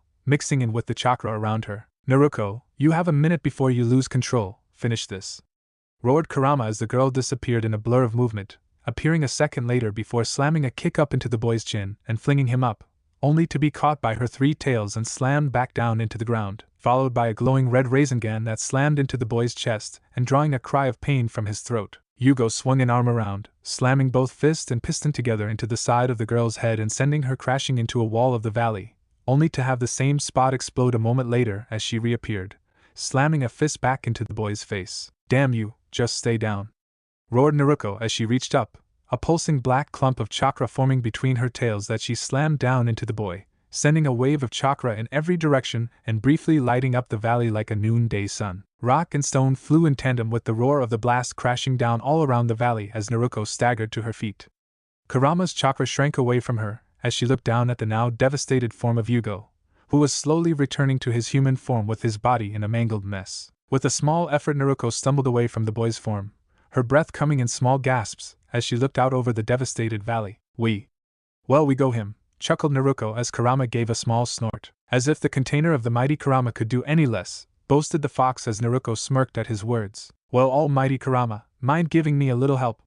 That last one took a lot out of me, Naruko replied as she turned her eyes up towards the cliffside. I mean, I still have to carry, started the girl until the words died in her mouth, her eyes widening as she spotted the figure looking down at her with the 2 bright glowing red eyes. Sasuke. The girl breathed as the boy leapt down the cliffside, bringing with him the maddening cackle that froze Naruko's blood. As the next stage of conflicts raged in the Land of Fire, Kushina was becoming more and more agitated as she was forced to sit and wait for the council to conclude their dictions. At the moment, Kushina was sitting out in the waiting room again, her foot stamping in rapid succession as she tried to keep her mind from showing her concern for her family, idly looking up at the clock before jerking her head around to look out the window at the bright day outside. Come on, you old farts, Kushina cursed as she looked down at her crossed arms that continued to fidget. Sure, they can send that Haku kid off after just a day, but me, I have to stay late. Damn it, I should have left Kakashi here. I just hope everyone's okay. Finished Kushina, the last words spoken softly to herself as she shook herself slightly. No, they're fine. I'm just being paranoid, the woman thought aloud before a sudden burst of smoke caused her to spin, finding a toad blinking up at her in apparent agitation. Kushina, you need to come with me now, called the toad as Kushina felt a sudden shiver run down her body as her mouth suddenly went dry. What? She began before the council door opened, the elders looking out into the lobby. Kushina-san, we request you keep your summon under one of the figures began to say until a golden chain shot close enough to his head that it cut a few stray hairs from his head as it slammed down into the table beside him. Shaking at the display, the council members turned to see Kushina's eyes blazing at them as her hair rose slightly as she turned back to the toad, who just barely suppressed his own shiver. "What is it?" commanded Kushina, her tone leaving no room for anything but exactly what she was waiting to hear. I have to take you to Juryazan now. It's about your family," the toad started before Kushina shot up, her heart beating almost out of her chest as her mind raced with everything that could possibly be going wrong. "Cuss. Kushina-san," whimpered one of the council as Kushina looked across at them, her eyes scanning over them for a moment before focusing on an elderly woman who was given a small knowing wink from under her wrinkled face. "I am leaving now." "I trust that is acceptable?" called the redhead as she looked into the elder woman's eyes as she let out a small chuckle. "Of course, these old bones of mine can stand a break from this pointless bickering," the woman chuckled as her fellow council members looked over at her. "Lady Chio," started one of the council members until the elderly woman shot him an annoyed glare. After getting the proper response, the woman looked back to Kushina. "Well, what are you doing here?"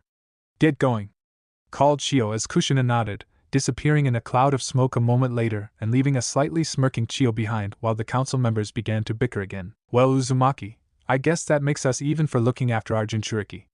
But next time you may not be so lucky," chuckled the woman as she set about calming the agitated Suna council down. Meanwhile, Kushina flashed into the land of the toads long enough to vanish in a cloud of smoke again until she appeared before Jiraiya, who in turn was flanked by Tsunade, Shizen, Hinata, Sakura and Minato. As soon as she touched ground, she immediately spun her eyes to Minato. "Where are they? What's going on?" Kushina practically cried as without pausing to answer, Minato motioned for her to move. As the group shot off north again, Kushina and the others noticed that they were being followed by a contingent of Umbu. As they shot off into the forest, Minato's voice called out inside of her mind thanks to the pollen that they carried. "We don't know yet, Kushina." Homid apparently raised the alarm before heading north. We headed out only a few moments later. Trackers are up front, but so far nothing. "All we know is that there is trouble," Minato stated, flinching as he saw the obvious concern etched into Kushina's face upon hearing those words. "Why haven't you tried using your seals or summons to get to them?" called out the worried mother, as she kicked off another branch. "We tried, but something is blocking it. We know they are north of us, so all we can do is get there as fast as we can," Minato replied as Kushina nodded gravely, knowing that this was not the time for naked emotion. If she wanted to help her children, she had to be focused as she raced deeper into the forest headed north, casting a small look around and spying the panicked look that was crossing Hinata's and Sakura's faces as they no doubt imagined the most horrible possibilities for what could be happening ahead. "Hinata, Sakura, you need to focus," called Kushina over the pollen link, both girls looking around at her for a second before nodding as they raced ahead, their faces settling into ones of concentration over fear, even as a horrible feeling of worry continued to drift through their minds. To the north, battle continued to rage as Kimimaro flew forward, his destructive new strength slamming through the hail of fire, water, and weapons that Minami continued to pelt him with, doing little more than angering the attacker as he continued to bulldoze his way toward her. "Minami, look out!" cried Q as the redhead was forced to jump up to avoid another trail of wide-boned spikes that shot up from under her as they exploded again, flinging the monstrous form of Kimimaro towards her. As the bone wielder shot up, Minami was forced to spin, slamming her two chakra tails into the boy, flinging him back and giving her just enough room to land.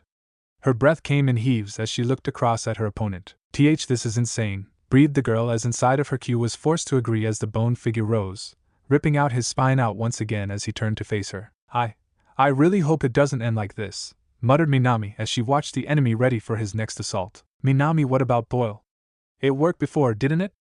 asked Q as Minami spat out a breath, pushing herself forward as she battered one of the whips aside before flinging a pair of fiery blades at Kimimaro, trying to keep him at a distance. "He's moving too fast. I can't hit him with it even if I wanted to," shouted Minami inside her head as she heaved a pair of windmill shuriken towards the still advancing Kimimaro, who slammed them aside as he continued to race forwards. "Then we need to stop him somehow. Watch out!" Q cried as two bone whips slammed down, tearing up large chunks of the ground where Minami had been standing a second ago. With a roar, Minami sent a blast of fire downrange that slammed directly into the boy's face, detonating with enough force to cause his weapons to go flying as he skidded back a few feet before shaking himself off and returning to the charge. "Damn, he isn't going to stop until he hits me," Minami thought desperately as she pulled out her silvery blades, snapping them open as she deflected another wave of bone bullets that Kimimaro heaved down range at her. As the bones connected with the blades, sparks flew as each one was turned aside from the spinning discs until one managed to slip through, burying itself into Minami's shoulder, causing the girl to scream out in pain as a splash of crimson flew from her. With a roar of anger, Minami heaved her blades forward, both flying out as they trailed Q's chakra alight with fire as they cut across the open field towards the source of her pain. The incoming blades caused Kimimaro to skid to a stop before bringing a sudden forest of bones up between him and the oncoming blades. It was only marginally successful as the silver projectiles crashed into the wall, cutting through it on their way towards the boy. With a groan of effort, the bone wielder managed to force himself up out of the path of the whirling death as his wall of bone tumbled like fallen trees to the ground. The two blades passed within inches of his flesh, leaving a burning trail clear through one of the larger bone protrusions on his back that drew a bit of pain through his body. As the blades passed, the boy's eyes grew alighted with excitement. She's out of defenses now.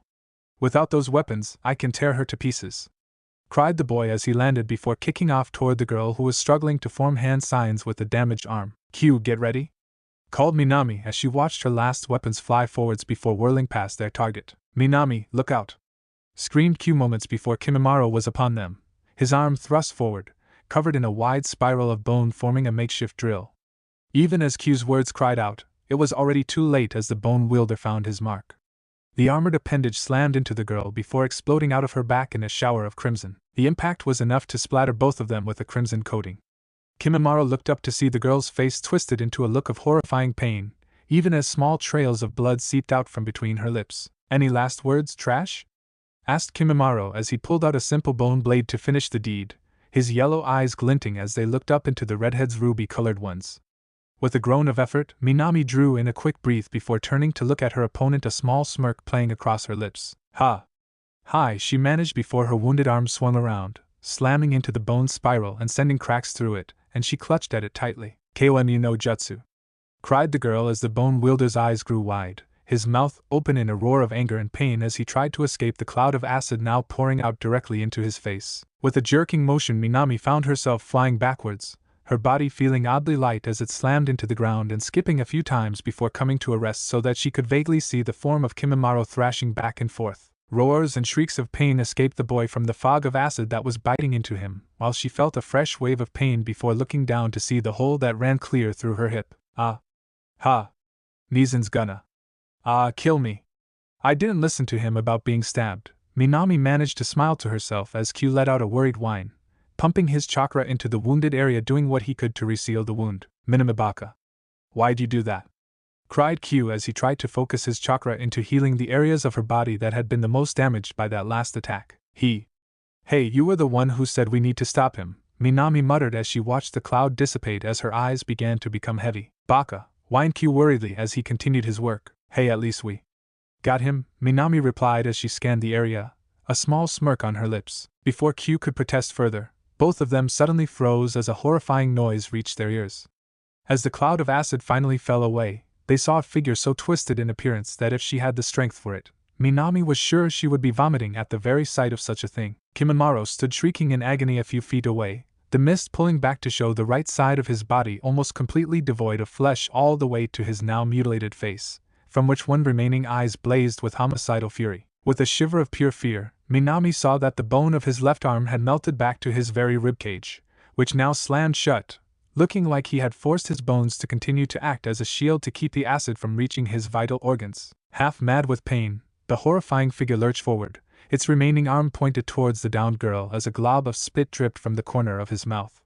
No longer shielded by skin, the mouth opened in an inhuman cry as he lurched forwards. Orochimaru-sama, cried the mangled form as Minami tried and failed to push herself up, Q shouting in panic as the lurching figure closed in on them. No, not like this, Minami thought, her mind flashing through images of her family and friends as Kimimaro's hand swung up ready to fall upon her. In the face of imminent death, Minami shut her eyes tight as she began to think of her family, not wanting her last moments to be full of that wretched creature. So in the solitude of her memory surrounded by her family, she waited for the blow to fall. After a few moments, Minami became aware of the fact that she was still alive, blinking her eyes open to see her attacker, with what appeared to be confusion on his mangled face as an oversized needle was sticking out of the center of his chest, letting out a small cold chill that seemed to freeze the breath as it left his mouth. As Minami watched, Kimimaro's form was covered in ice before the needle-like blade was pulled out of the now frozen figure, causing it to fall back before shattering on the ground with a cracking finality. Kimimaro was dead, and as Minami looked up she spotted a masked shinobi moving forward, reaching up to pull off a familiar mask as they clutched the needle-shaped blade in their other hand. As the mask fell away, Minami found herself smiling despite herself at the sight of a serrated smile, causing Q to begin yipping excitedly from inside her head. "It's Cold Boy, Minamikan.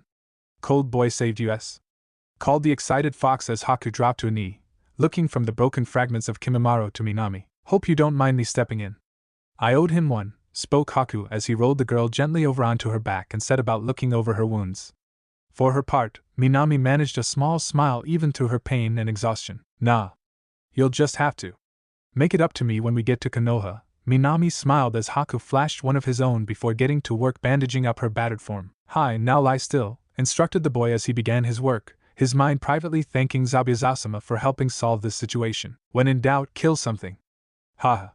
Thanks, Zabuza-sama," smiled the boy as she continued patching up the redhead, who despite the pain was smiling slightly as Q let out happy yips. As Minami was being attended to, the remaining members of the Sound Four completed the hand signs for a jutsu before calling out in unison, "Kuchios, Shurju Hoi no Jin," roared the inhuman voices of the four figures as the field around Naruto suddenly shifted into a hellish-looking wasteland, the sky turning red even as a rumbling ran throughout the ground. "Oh, come on!" muttered Naruto as three massive gates with the faces of an Oni broke through the ground, dangling massive bells that rang out their arrival. The gates flanked him on three different sides while from above, a sudden snap and cracking alerted the boy to the presence of a massive spider. Its massive fangs dripped with venom as it looked down at him. "Naruto, something's wrong with this place," called Jubi as Naruto's eyes focused at the hulking form of the three monsters Tayuya had already summoned, now joined by a massive stone golem, its oddly blocky body shuddering as it marched forward, flanked by the other three. Everything focused on Naruto's group with hostile intent. "Now you're going to pay, you bastard," roared Sakan from his perch up on one of his massive gates, leering at Naruto while the summons raced towards the now pinned blonde. "Hey, yeah right. Let's go," cried Naruto, bolting towards the advancing summons, his seedlings charging ahead with him. Kidamaru, now resting upon the massive back of his summon, shifted his body as it began cracking and breaking until it reformed into a red-skinned monstrosity that leered down at the racing blonde, his mouth opening as a flurry of golden projectiles flew down as smaller spider summons raced towards the target with single-minded purpose. As the projectiles and summons hurtled down, a sudden wave of blackness raced up to meet them, sending the projectiles and spiders flying. Kidamaru's eyes bulged upon seeing the odd tanuki-looking seedling glaring up at him, its tail thrashing from side to side as it gazed up at him. "Oh, you want to play, huh? Well, catch this," cried the demonic-looking youth as he spat another stream of arrows at the creature, burrowing deeper and deeper into the blackened wave of sand that continued to deflect his attacks as Naruto raced past them to reach the massive rock golem that was swinging its fist down to crush the blonde. As the fist crashed downward, it collided against a set of massive black fists produced by a seedling, holding the creature in place long enough for Naruto to leap onto its arm before racing up its length with a single seed in tow to smash an armored fist into still transforming Jirobo, throwing him from his summoned shoulder to crash back onto the devastated landscape. "Take this," cried Naruto, swinging his arms around the seed that was morphing into a mimic of Zabuza's massive cleaver.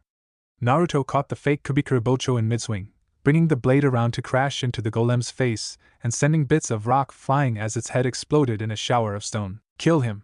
screamed Tayuya before blasting a note from her flute, causing her three demons to leap onto the golem's shoulders, throwing hammering blows towards the boy as the sea blade burst into a wave of leaves that funneled around the boy, taking the blow before Homid appeared above the lead summon and slamming an armored leg into the creature's head as its bladed wings slammed down into the creature's arms, forcing its twin blows to slam into the other summons. As Homid and the summon catapulted down to the earth, Naruto had only a moment's notice before the golem began to become assaulted by wave after wave of bladed projectiles flying from the massive demon gates as Sakan cried out in manic laughter. With a force of will, Naruto focused the leaves forward into a wall of shimmering black and purple that intercepted the blades, sending a shower of sparks with each impact accompanied by a few broken leaves crumbling to dust with each successive attack. "Damn it, I can't keep this up," muttered the blonde as he looked down to see another member of the Sound Four now fully transformed before hammering a seedling into one of the demon gates where a salvo of weapons pelted it for a moment until a blast from Kuid silenced the massive gate's assault. "Naruto, focus!"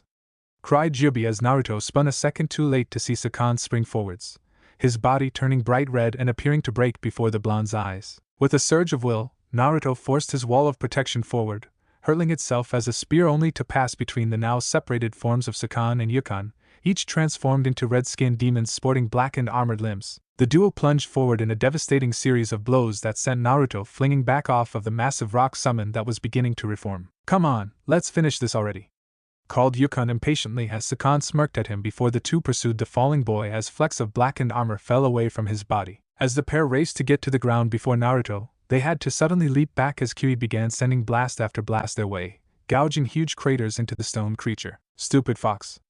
Tayuya, take him out," cried Yukon as he pushed himself away from another blast. Soon enough, Kyuubi found itself surrounded by Tayuya's three demons, a low humming growl coming from the seedling as his tails slammed viciously back and forth. With a horrifying retching sound, the three demons' mouths cracked open before spewing long transparent worm-like appendages that waved back and forth as they raced forward under the transformed Tayuya's flute. Her horn-crowned head focused forwards as her summons danced to the rhythm of her flute. The three demons surged forward, only to have Kyuubi leap up spinning to slam its tails into the three, bringing the summons down in a carpet of black fur that crushed them into the ground as Kyuubi gave a humming snarl. Before Tayuya could do anything else, the fox's mouth cracked open before it began to spit blast after blast into the downed demons until Jirobo smashed a slab of rock into the fox, throwing it away from the downed summons. At the same time, Naruto had landed and began to pant, looking up in time to dodge a rapid punch from Sakan before countering with a blackened bar to the demon-looking boy's head, forcing him forward as Yukon slammed a fist into Naruto's chest. The blonde bit back a cry of pain as he felt a few of his ribs crack under his darkened armor. A stray golden arrow flew from behind Yukon until it pierced Naruto's weakened armor, shattering it before producing a small crimson splash that decorated his left leg while he struggled to stand. As Yukon swung another blow, he felt a biting sensation in his back before turning to see Homid, whose armored wings stabbed into the boy's armored appendage and holding it in place as a stream of purple glittering spores leaked out around the four. "I am getting sick of you, trash," yelled Yukon, spinning to slam a leg into the creature only to find Homid shooting up shortly before the spores flashed, causing a sudden dazzling brightness that forced the two attackers to back away blinded. "Fuck, fuck, fuck. They'll kill you," screamed Sakan as he turned to Yukon, looking desperately around for their target. Their eyes were drawn up as an alarmed roar of rage echoed out moments before the dead blackened form of a massive spider tumbled down, its head pierced by a golden arrow. Kadamura pulled himself free of his dead summon to glare across the decimated field where Sikaku was standing, who was draping a noticeably decreased amount of black sand but seeming pleased with itself all the same. Beside the two, Jirobo's golem stomped back into position as the large teen flung another seedling aside and sent it skipping across the field before remounting his summon, glaring ahead. Tayuya moved up as well as her summons picked themselves out of the crater Kyuubi had hammered them into. The fox-shaped seedling skipped back, along with the other seedlings, towards where the five-sound ninja realized the blonde had fallen back to. "Well, looks like the blonde is just about out of tricks," Sakan said as he allowed his gates to slip back into the ground. Yukon let out a small chuckle, looking around at the haggard but triumphant Sound 4 as they focused on where Naruto was, pushing himself up on his injured leg before looking around at his seedings before focusing on the Sound 4. "Maybe taking all of these guys on at once wasn't such a good idea," the blonde muttered as in his mind, Jubi was trying to keep herself from panicking at the sight of the battered boy and his forces. "Naruto, they're too much alone. You need to retreat, all five is just too much." Jubi begun until Naruto let out a small pained smirk while he wrenched the arrow free from his leg, his pollens rushing down to cover the wound as he looked out at his opponent's smirking faces. "There's nowhere to retreat, Jubi. Besides, if I let them go, they'll go after Minami and Naruto." "What kind of plan is that?" the blonde whispered, which made Jubi flinch, her own mind showing her small flashes of Kurama and Q as she allowed her head to bow. "But that doesn't mean you have to die," argued the mother of the tailed beasts. Naruto smirked before pushing himself up, letting his hands drop to his sides as he focused chakra into his palms. "Come on, Jubi, you know I'm not going to die. I promise you that, remember?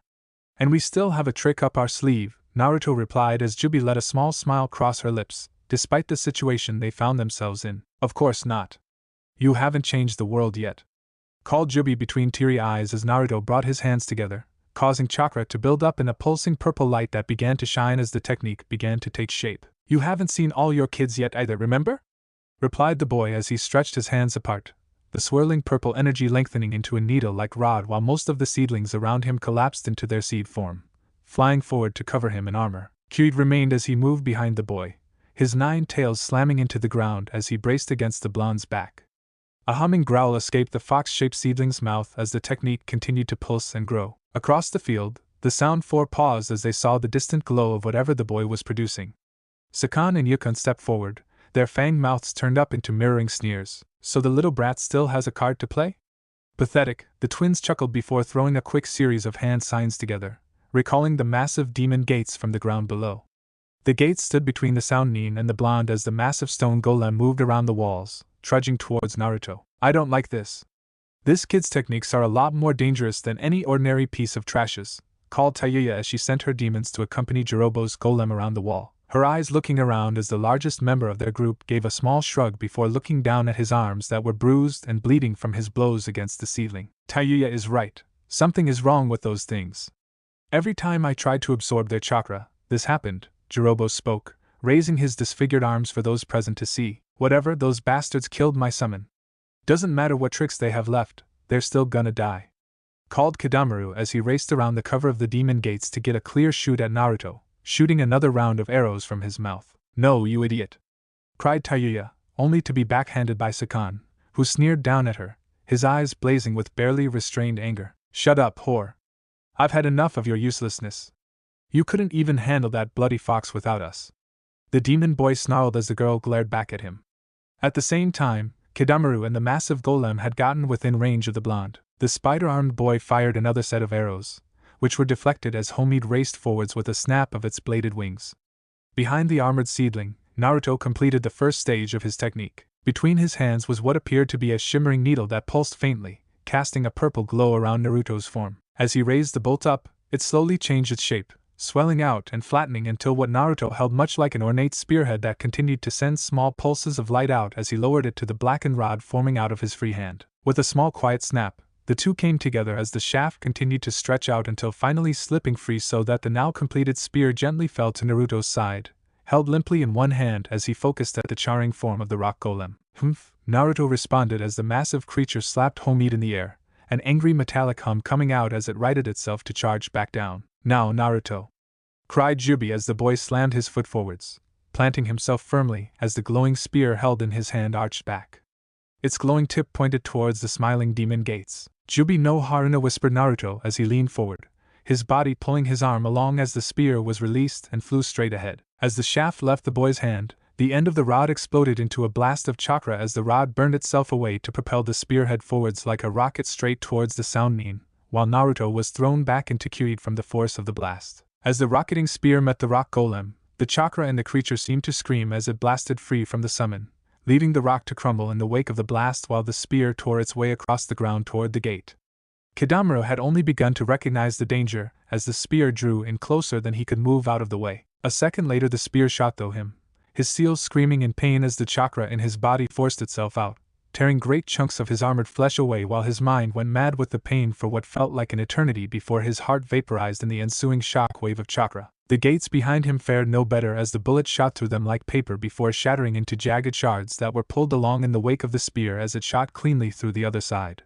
The spear continued dragging the remains with it as they slammed one after another into the frozen forms of Jirobo and Sakan. As the spear raced past them, it sailed through the head of Yukon before he even recognized the danger. His mind simply went blank at the fact that the spear passed through him before it continued to streak off into the forest for a few miles until the shaft ebbed away, the spear point dropping to the ground. As the glowing point sank into the earth, the trees and all of the plant life around suddenly burst into bloom, with flowers growing and opening as the trees stretched their leaves out towards the sun. From the point of impact, a small sprout poked out glowing with a single purple and black leaf waving gently in the now warm breeze surrounding this sudden blast of life. Back in the clearing, Naruto was picking himself up from the remains of the attack, looking out over the clearing at the deviation and bodies now carpeting the clearing. Well, it works, Naruto managed to say, nursing his injured chest, which certainly had a few additional broken ribs from the kickback of his newest attack. Naruto? Started the Jubi before Naruto shook his head, looking back towards where he had felt Naruto's chakra spike once again. I'll be fine, Jubi. Come on, the others are still fighting, replied Naruto as he pushed himself forward. Kyuid and Sikaku followed alongside him as Homid took to the skies racing ahead. As Naruto shot off into the forest, the Konoha rescue group was racing ahead just as a sudden blast of chakra drew their eyes around to a spot off to the right. At once, the forces rushed towards that location, expecting to find a battle but only finding a clearing abnormally teeming with life. They aren't here, Minato responded, turning to head off again until Hinata called out. The group turned towards her as she kneeled down, examining the ground. What is it, Hinata? Kushina asked as she moved forward, trying to see over the girl's shoulder. As she neared the Hyuga girl, she saw a small, newly budding sprout that was slowly growing, its white bark already shining prominently as Hinata turned her head towards the forest. There! She called, pointing towards a small clump of trees that sported a hole about the size of a fist slicing clear through the tree. For a moment, Kushina didn't understand until Minato whispered out a single name, Naruto. No sooner had the words fallen from his lips than did the rest of the group suddenly realize that this had to have come from the blonde boy. Thankfully, the damaged trees would lead back to him if they followed the trail. Hinata and all other Hyuga clan members up front. Follow the trail of damaged trees. We're getting closer, called Minato as a pair of Umbu moved up on either side of Hinata before the three started to race off. The rest of the group fell in behind them as they shot forward into the forest. After what seemed like an eternity, the three dojutsu users leading the group burst onto a scarred battlefield where the sound force still lay haphazardly around in the wreckage of their final battle. As more of the group arrived, a few Umbu froze as they looked around at the devastation, muttering between each other as they spied at the mangled forms of the Sound Nin. Kami, isn't that one of the guys who was working in the shield? Muttered one of them, idly looking at the form of Kadamaru where he lay torn to shreds on top of a pile of rubble. There's another one over here. No, two, called another Umbu, coming across the bodies of Yukon and Sakan. The twins' dead faces still wore the ghost of their last glaring smiles. What the hell happened here? Muttered another Umbu. A small movement caused the group to spin as Minato and the rest arrived in time to see the Umbus springing toward a section of the rubble that was moving. They found the cause of the movement belonged to a girl, her red hair falling out behind her as she glared at them.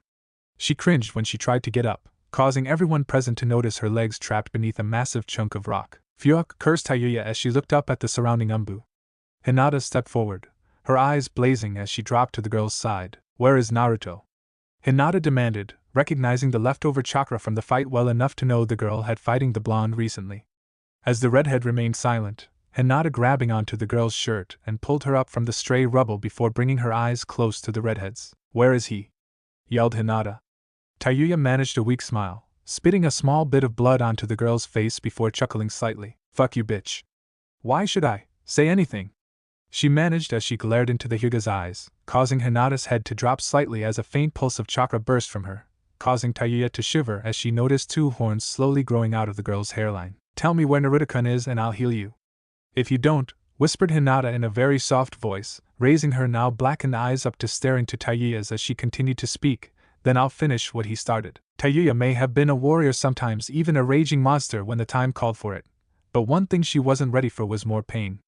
With a groan, she glared back at Hinata for a moment before speaking. He went north towards the valley, bitch, Tayuya replied as Hinata released her, letting the girl fall back into the rubble, cursing as she landed upon the hard stones. The horned girl rose, looking around at the gathered Umbu, who turned towards the forest before heading out with Minato and the rest in tow. And they leave me? Of course they would. Fucking lying bitch, thought the girl until a shadow fell over her. Looking up, she spied the girl who had just left standing above her, along with a tall blonde woman. Okay Gaki, let's get this over with. These clones won't last forever, Tsunade grumbled as she bent down, heaving the massive stone off of Tayuya's legs as Hinata's clone bent to examine the girl's wounds. As the pair set to work, Tayuya just stared blankly at the pair, wondering if she had somehow missed something. Meanwhile in the valley, Naruto was panting heavily across from a bloodied Sasuke who was still shaking with insane giggles every now and then, his mind still in shambles. Not long into their fight, the boy had become engulfed by his seal. His form twisted and morphed into the monstrous form, with two massive claw-like wings spread out behind him as he smiled across at her. I'm running on empty here, Kurama, thought Naruto as she saw the Uchiha face her before spitting a blast of fire that she batted aside with her remaining chakra tail, even as the strain of keeping the cloak up caused her to fall to one knee. I know, but your body can't take any more.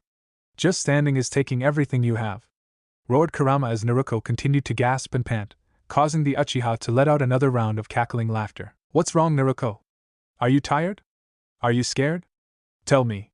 Tell me, cried Sasuke before he descended once again into a fit of giggles. Come on, Sasuke, you need to snap out of it. What about your mother and your clan? Cried Naruto as she pushed herself up to her feet, looking across at the confused face of Sasuke, who paused for a moment at her words until his face broke into another wide grin. I almost forgot, I need to kill them too, just like a Takeo-Nyasan. The boy giggled as his gaze leered back at Naruto. The girl's face twisted into a horrified look at the boy's words. Deep inside the boy's head, Something was pushing, fighting to get free, even as it was slowly being drowned in darkness. And no. Kazan. Naruto, the strained voice cried out before it was soon drowned out in mad giggles. The boy charged forward, his hand lancing out like a spear towards the girl. Naruto managed to roll as the blow came, spinning out of its path only to have one of the massive wings catch her in the back and fling her into the rock face with a cry of pain. Oops, I broke her, chuckled Sasuke as he looked over where Naruto's body was hanging from the rock, her cloak disappearing in a small flash of chakra as she turned a tear-streaked face up towards the Uchiha. Naruto! Cried Kurama as the blonde lifted her head to look across at Sasuke while his hand suddenly became full of black lightning before he slowly lifted it, looking over at her with that same horrible smile on his face. Oh well. Bye-bye, Naruto. Don't worry, I'll send your family to see you soon, giggled the boy as he shot forwards. As the lightning howled in the boy's hand while his feet carried him towards his victim, the voice in his head fought out once again, biting and clawing its way out of the darkness until it fell into an open space in a darker part of the boy's mind. Mindscape. Sasuke Uchiha fell out of the bindings of the cursed seal onto the hard earth of his own backyard, his mind and body aching with pain as a set of voices slowly became clearer to him. Groaning, the boy pushed himself to his knees, looking over for the source. He froze as he saw a younger version of himself gazing happily at Itachi while Mikoto sat a few feet away, smiling at the pair. Ho! How? Sasuke asked before his younger self spoke. Hey Onaikan, can you show me a jutsu, please? The younger Sasuke asked, causing Mikoto to smile over at the stoic Itachi, who gave his Ototo a small smile, bending down to lightly poke at his head. Maybe next time, little brother. I have a mission today, Itachi replied. The younger version of himself rubbed his forehead before giving Itachi an annoyed look. You have to look after Kazan for me while I'm gone, okay? Then I'll teach you something when I get back, continued Itachi as Sasuke smiled, looking around at his Kazan before turning back to Itachi. Hi, you can count on me. I'll look after her. The young boy called as Itachi gave him a small pat on the head before the scene vanished, replaced by a classroom where the battered boy saw another copy of himself, older than the one before, seated by the window gazing out as a blonde girl plopped down in the seat beside him. Hey team, you done playing emo and want to get some training done? Naruto's voice asked, causing his younger self to smirk slightly before turning a set of narrowed eyes on her. Looking to get beat again? Chuckled the boy as Naruto flushed red before glaring at him. Hey, you just got lucky. Come on then, show me your stuff. Called Naruto as the scene faded again. His mother stood among the remaining Uchiha and Naruto as they looked over at him. A cackling laugh drew his eyes around to a grotesque-looking boy that he recognized as himself. Ehehe. Well, there you are, Sasuke. I was wondering where you ran off to, spoke the figure in a monstrously distorted version of his own voice. Wah. Who? Managed Sasuke as he pushed himself up, looking across at his grinning double who pointed to itself with that same horrible grin growing larger. Me? I'm you, Sasuke. I'm the you who is going to kill Onaizen and everyone else that's against you. After all, no one can be trusted. Giggled the figure as it turned towards the shadows, its form undulating into the second level of his cursed seal. As the creature stomped toward the figures, Sasuke pushed himself forward, putting himself between the monster and its targets. His eyes bore into the maddening Sharingan of his twister doppelganger. What's wrong, Sasuke? You want to kill Onaizen, don't you? You have to get strong just like he did. Besides, they'll just betray you in the end, crackled the double as his fist became encased in black lightning. As he spoke, Sasuke saw the darkness he had fought slowly moving from all sides, inching closer and closer as his own doubts appeared in the form of Itachi now standing behind the monstrous form before him. Come on, come on. We just have to kill everyone, cried his double as Sasuke looked back to see the smiling face of Mikoto along with his own younger self. As he turned, the double sprang forward, his hand outstretched towards the boy's back, giggling madly as he did. Just as the transformed boy reached Sasuke, the boy spun around, his eyes blazing with the Sharingan as he grabbed the lightning-encased fist before slamming it into the monster's chest, causing its eyes to bulge as it looked into the spinning eyes of Sasuke, his mouth open in apparent shock. Why? All we have to do is kill everyone. Then we can kill Itachi Onaizen, the monstrous form of the other boy gurgled as his body slowly began to flicker and fade. No, whispered Sasuke, his eyes blazing as he watched his double die. Not like this. I'll kill Itachi, but I'll do it as an Uchiha, not as a monster. He cried as the shadow vanished. In the real world, Naruto watched as the charging Sasuke seemed to stumble, the seal's effect fading from one of his eyes as his other hand shot forward, twisting his lightning-encased fist around to smash into one of the monstrous wings on his back, bringing forth a horrible cry of pain that seemed to mingle both the insane and normal Sasuke's voices as the monstrous appendage thumped to the valley floor, followed by the writhing form of Sasuke. It was moments later that Naruto arrived, spotting the twin forms of Naruto and Sasuke on the ground. With a horrible feeling of dread, Naruto shot down the embankment, rushing to the pair as his eyes took in the devastation of the entire area. As he skidded to a halt beside the pair, Naruto turned her eyes up to Naruto, a small smile crossing her weary face. "Hey, Nizan. What took you?" She smirked as she struggled to rise, but failing as she sunk back down to her knees beside the downed form of Sasuke who was lying peacefully beside her. "Is he?" stared Naruto before Naruto shook her head. "No, just unconscious. Looks like he managed to beat the cursed seal in the end. After he gave me one hell of a fight, of course," added the girl, giving the downed Uchiha a small smirk as Naruto looked over to Homide, who took off to give the area a small once-over. "Is Minami alright?" Naruto asked her brother, causing him to shrug. "I don't know for sure, but I think she okay. I could still sense her chakra and whoever she was fighting is gone now," the boy assured her, causing the girl to sigh heavily. "Good to know Q didn't get himself into any more trouble," spoke Kurama in a haughty tone as Jubi, along with the two blondes, let out small snorts of laughter. "Oh, was my little Kuramakin worried about his baby Onaizen?"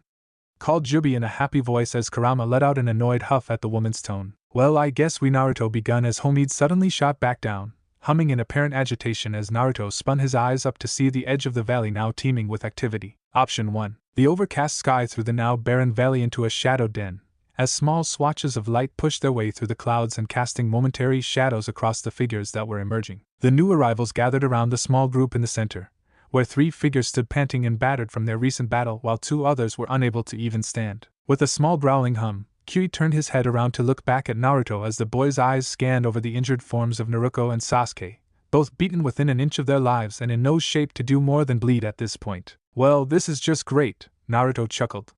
With a small pulse, Kyui and Shikaku paused before the fox wrapped Sasuke up in its tails while Shikaku's sand encased the surprised Naruto, who looked across at Naruto. "Naruto, what the hell?" she managed to reply before a small metallic humming greeted them as Homide landed, looking between the pair before standing in the middle of them. As Naruto's blue eyes turned to face Naruto's mismatched ones, she saw him wearing a small smirk as a trickle of blood ran down his face. "Sorry, Naruto. Looks like your Nizan's being selfish again. You'll have to forgive me this one time," spoke Naruto as Naruto's eyes went wide before Naruto turned his tattered coat into a sea of pollens that hardened around him, slowly climbing their way up his body and encasing it in blackened armor. "You 3, get them back to Konoha, you got it," called Naruto as the blackened armor finished moving up his face and his remaining 3 seeds moved to coat his arms, adding the same blackened armor he had worn in the Chunin exams to his already blackened form. Naruto noticed that as they did, the boy winced while his battered flesh disappeared under the sea of black. "No, Naruto," called Naruto as she tried to struggle free from the sand, but it was useless as the 3 seedlings shot off towards the riverbed. She was still fighting as Kyui cracked open his mouth and began firing off a series of blasts at the walls, causing stones to fall, cutting off pursuit. As tears fought their way clear of her eyes, her last sight was of Naruto standing there in the valley as the enemy shinobi, no longer able to return to Orochimaru, charged him from all angles as they hoped to carve a piece out of the one who damned them. "So we go down swinging, is that it?" "Not much of plan," chuckled Jubi as she watched the oncoming horde of shinobi. "Like that's going to happen. We just hold out until reinforcements arrive. At least they are out of danger," finished Naruto as he spun to face the charging forces, his armored limbs raised as the first salvo of weapons shot towards him. "You're right. But you better not die on me, seedling," spoke Jubi, thinking of Kurama traveling away from this battle and finding that Naruto was right. It was just fine this way. The weapons reached them a moment later, slamming into the boy one after another. A few managed to make their way through the armor, but not stopping him as he charged ahead, slamming a blackened fist into the first enemy's face that sent him flying back in a spray of blood. He quickly spun a length of chain before shooting it out to grab a hold of a second attacker before yanking him forward into an uppercut that threw the figure away while more enemies charged towards the boy. As the group closed, Naruto let out a howl of anger before throwing his fists up, allowing the seeds to expand around them so that 2 massive fists came crashing down. The action sent out a wave of chakra and rock, throwing the next wave of attackers back. Another salvo of weapons and jutsu pelted him shortly afterward, drawing a growl of pain as he forced himself forward, his fists returning to their regular size as he slammed another attacker back, although part of his mask covering his purple eye cracked and fell away. As his mask cracked, Naruto saw another score of shinobi pushing forward down the embankments like madmen, rushing him headless of those that already lay beaten around him. Naruto registered the pain in his arms and legs, his own breathing coming in gasps before he threw himself left and spinning to bury a fist into another attacker, slamming them into the ground and sending bits of rock up from the impact. He saw as an incoming wave of fire fell like rain towards him. "Damn it!" screamed the boy as he threw all of the pollens covering his body into a sea of leaves that intercepted the flames, detonating the blast above him as his remaining seeds had to flatten around him to keep up his defense. He swung back into the fight, but his arsenal had been cut down once again. Behind the blast of fire, the sound ninja came again in waves, practically hurtling themselves forwards over each other to get at him. For a moment, Naruto felt his heart stop, but then a small flash of Naruto's smiling face crossed his mind, soon followed by Minami, Mito, Kazan, Minato, and Hinata. "Damn it, I'm not gonna die. You hear me?" roared the boy as he shot forwards while more jutsu and weapons crashed against his body. As the assault continued, within the valley and the forest, the Konoha forces had just reached Minami's battleground. The group rushed to Minami and Haku as the redhead explained what had happened, pointing towards the forest where she knew Naruto had headed and where she had spied Homie flying towards a short time ago. As Tsunade started looking over Minami's injuries, Kushina was satisfied that her musen was not in any immediate danger. A small commotion drew the group's attention as someone staggered into the clear. He was covered in cuts, bruises, and a number of burns. His silver hair matted down against his head with a patch of dried blood as he scanned the area with his one visible eye. "Kakashi!" cried Minato, rushing over to his student as the Jonin stumbled a few steps before collapsing to the ground, looking across at the gathered Konoha forces. "Sensei, are they safe?" The man managed to respond as he looked around blurrily at Minato. Shizen rushed over to check the man's injuries. "Rest, Kakashi, they will be." "What happened?"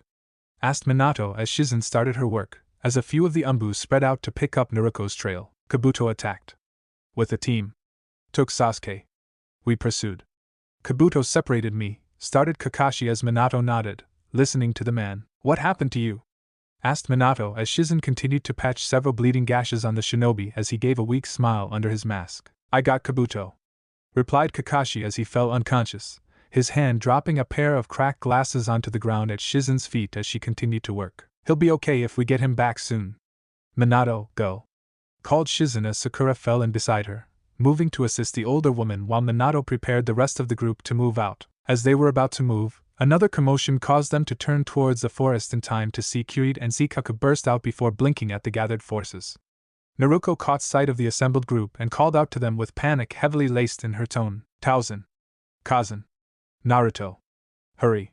cried the girl as a horrible shiver ran down the assembled group. As the Konoha forces moved, in the valley Naruto was struggling to stand.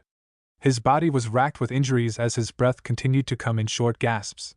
He looked around the valley as a few shinobi continued to circle him. Jubi, the boy uttered as the mask he wore crumbled away, revealing his haggard and bleeding face as another enemy shinobi launched a massive boulder towards him. The boy was forced to slam an already broken arm forwards into the stone, his coated armor doing little to hold back the growing pain that bit into his body as the rock shattered around him. "Focus, Naruto. Help is on the way, just hold on," called the woman as she could sense the approaching Konoha forces. "Yeah. Just gotta hold on," muttered the boy as he struggled to stand while another slew of jutsu shot forward. As fire and water slammed into his crumbling armor, a sudden spearing pain gripped him. He looked down blankly to see a spike of stone sticking out of his chest, having finally managed to punch its way through his armor. "Naruto!" screamed Jubi as the boy stumbled back, his eyes wide as he looked at the shard of earth embedded into his chest. "Odd. It doesn't hurt like that time when Zabuza. Huh, that's bad. I'm comparing stabbings. Wait, what am I doing?" the boy thought as Jubi continued to shout at him, his eyes drifting towards a pair of shinobi charging towards him. "Fighting? Why?" he continued as he vaguely noted his still armored arms coming up to either side of him, tightening into fists as they did.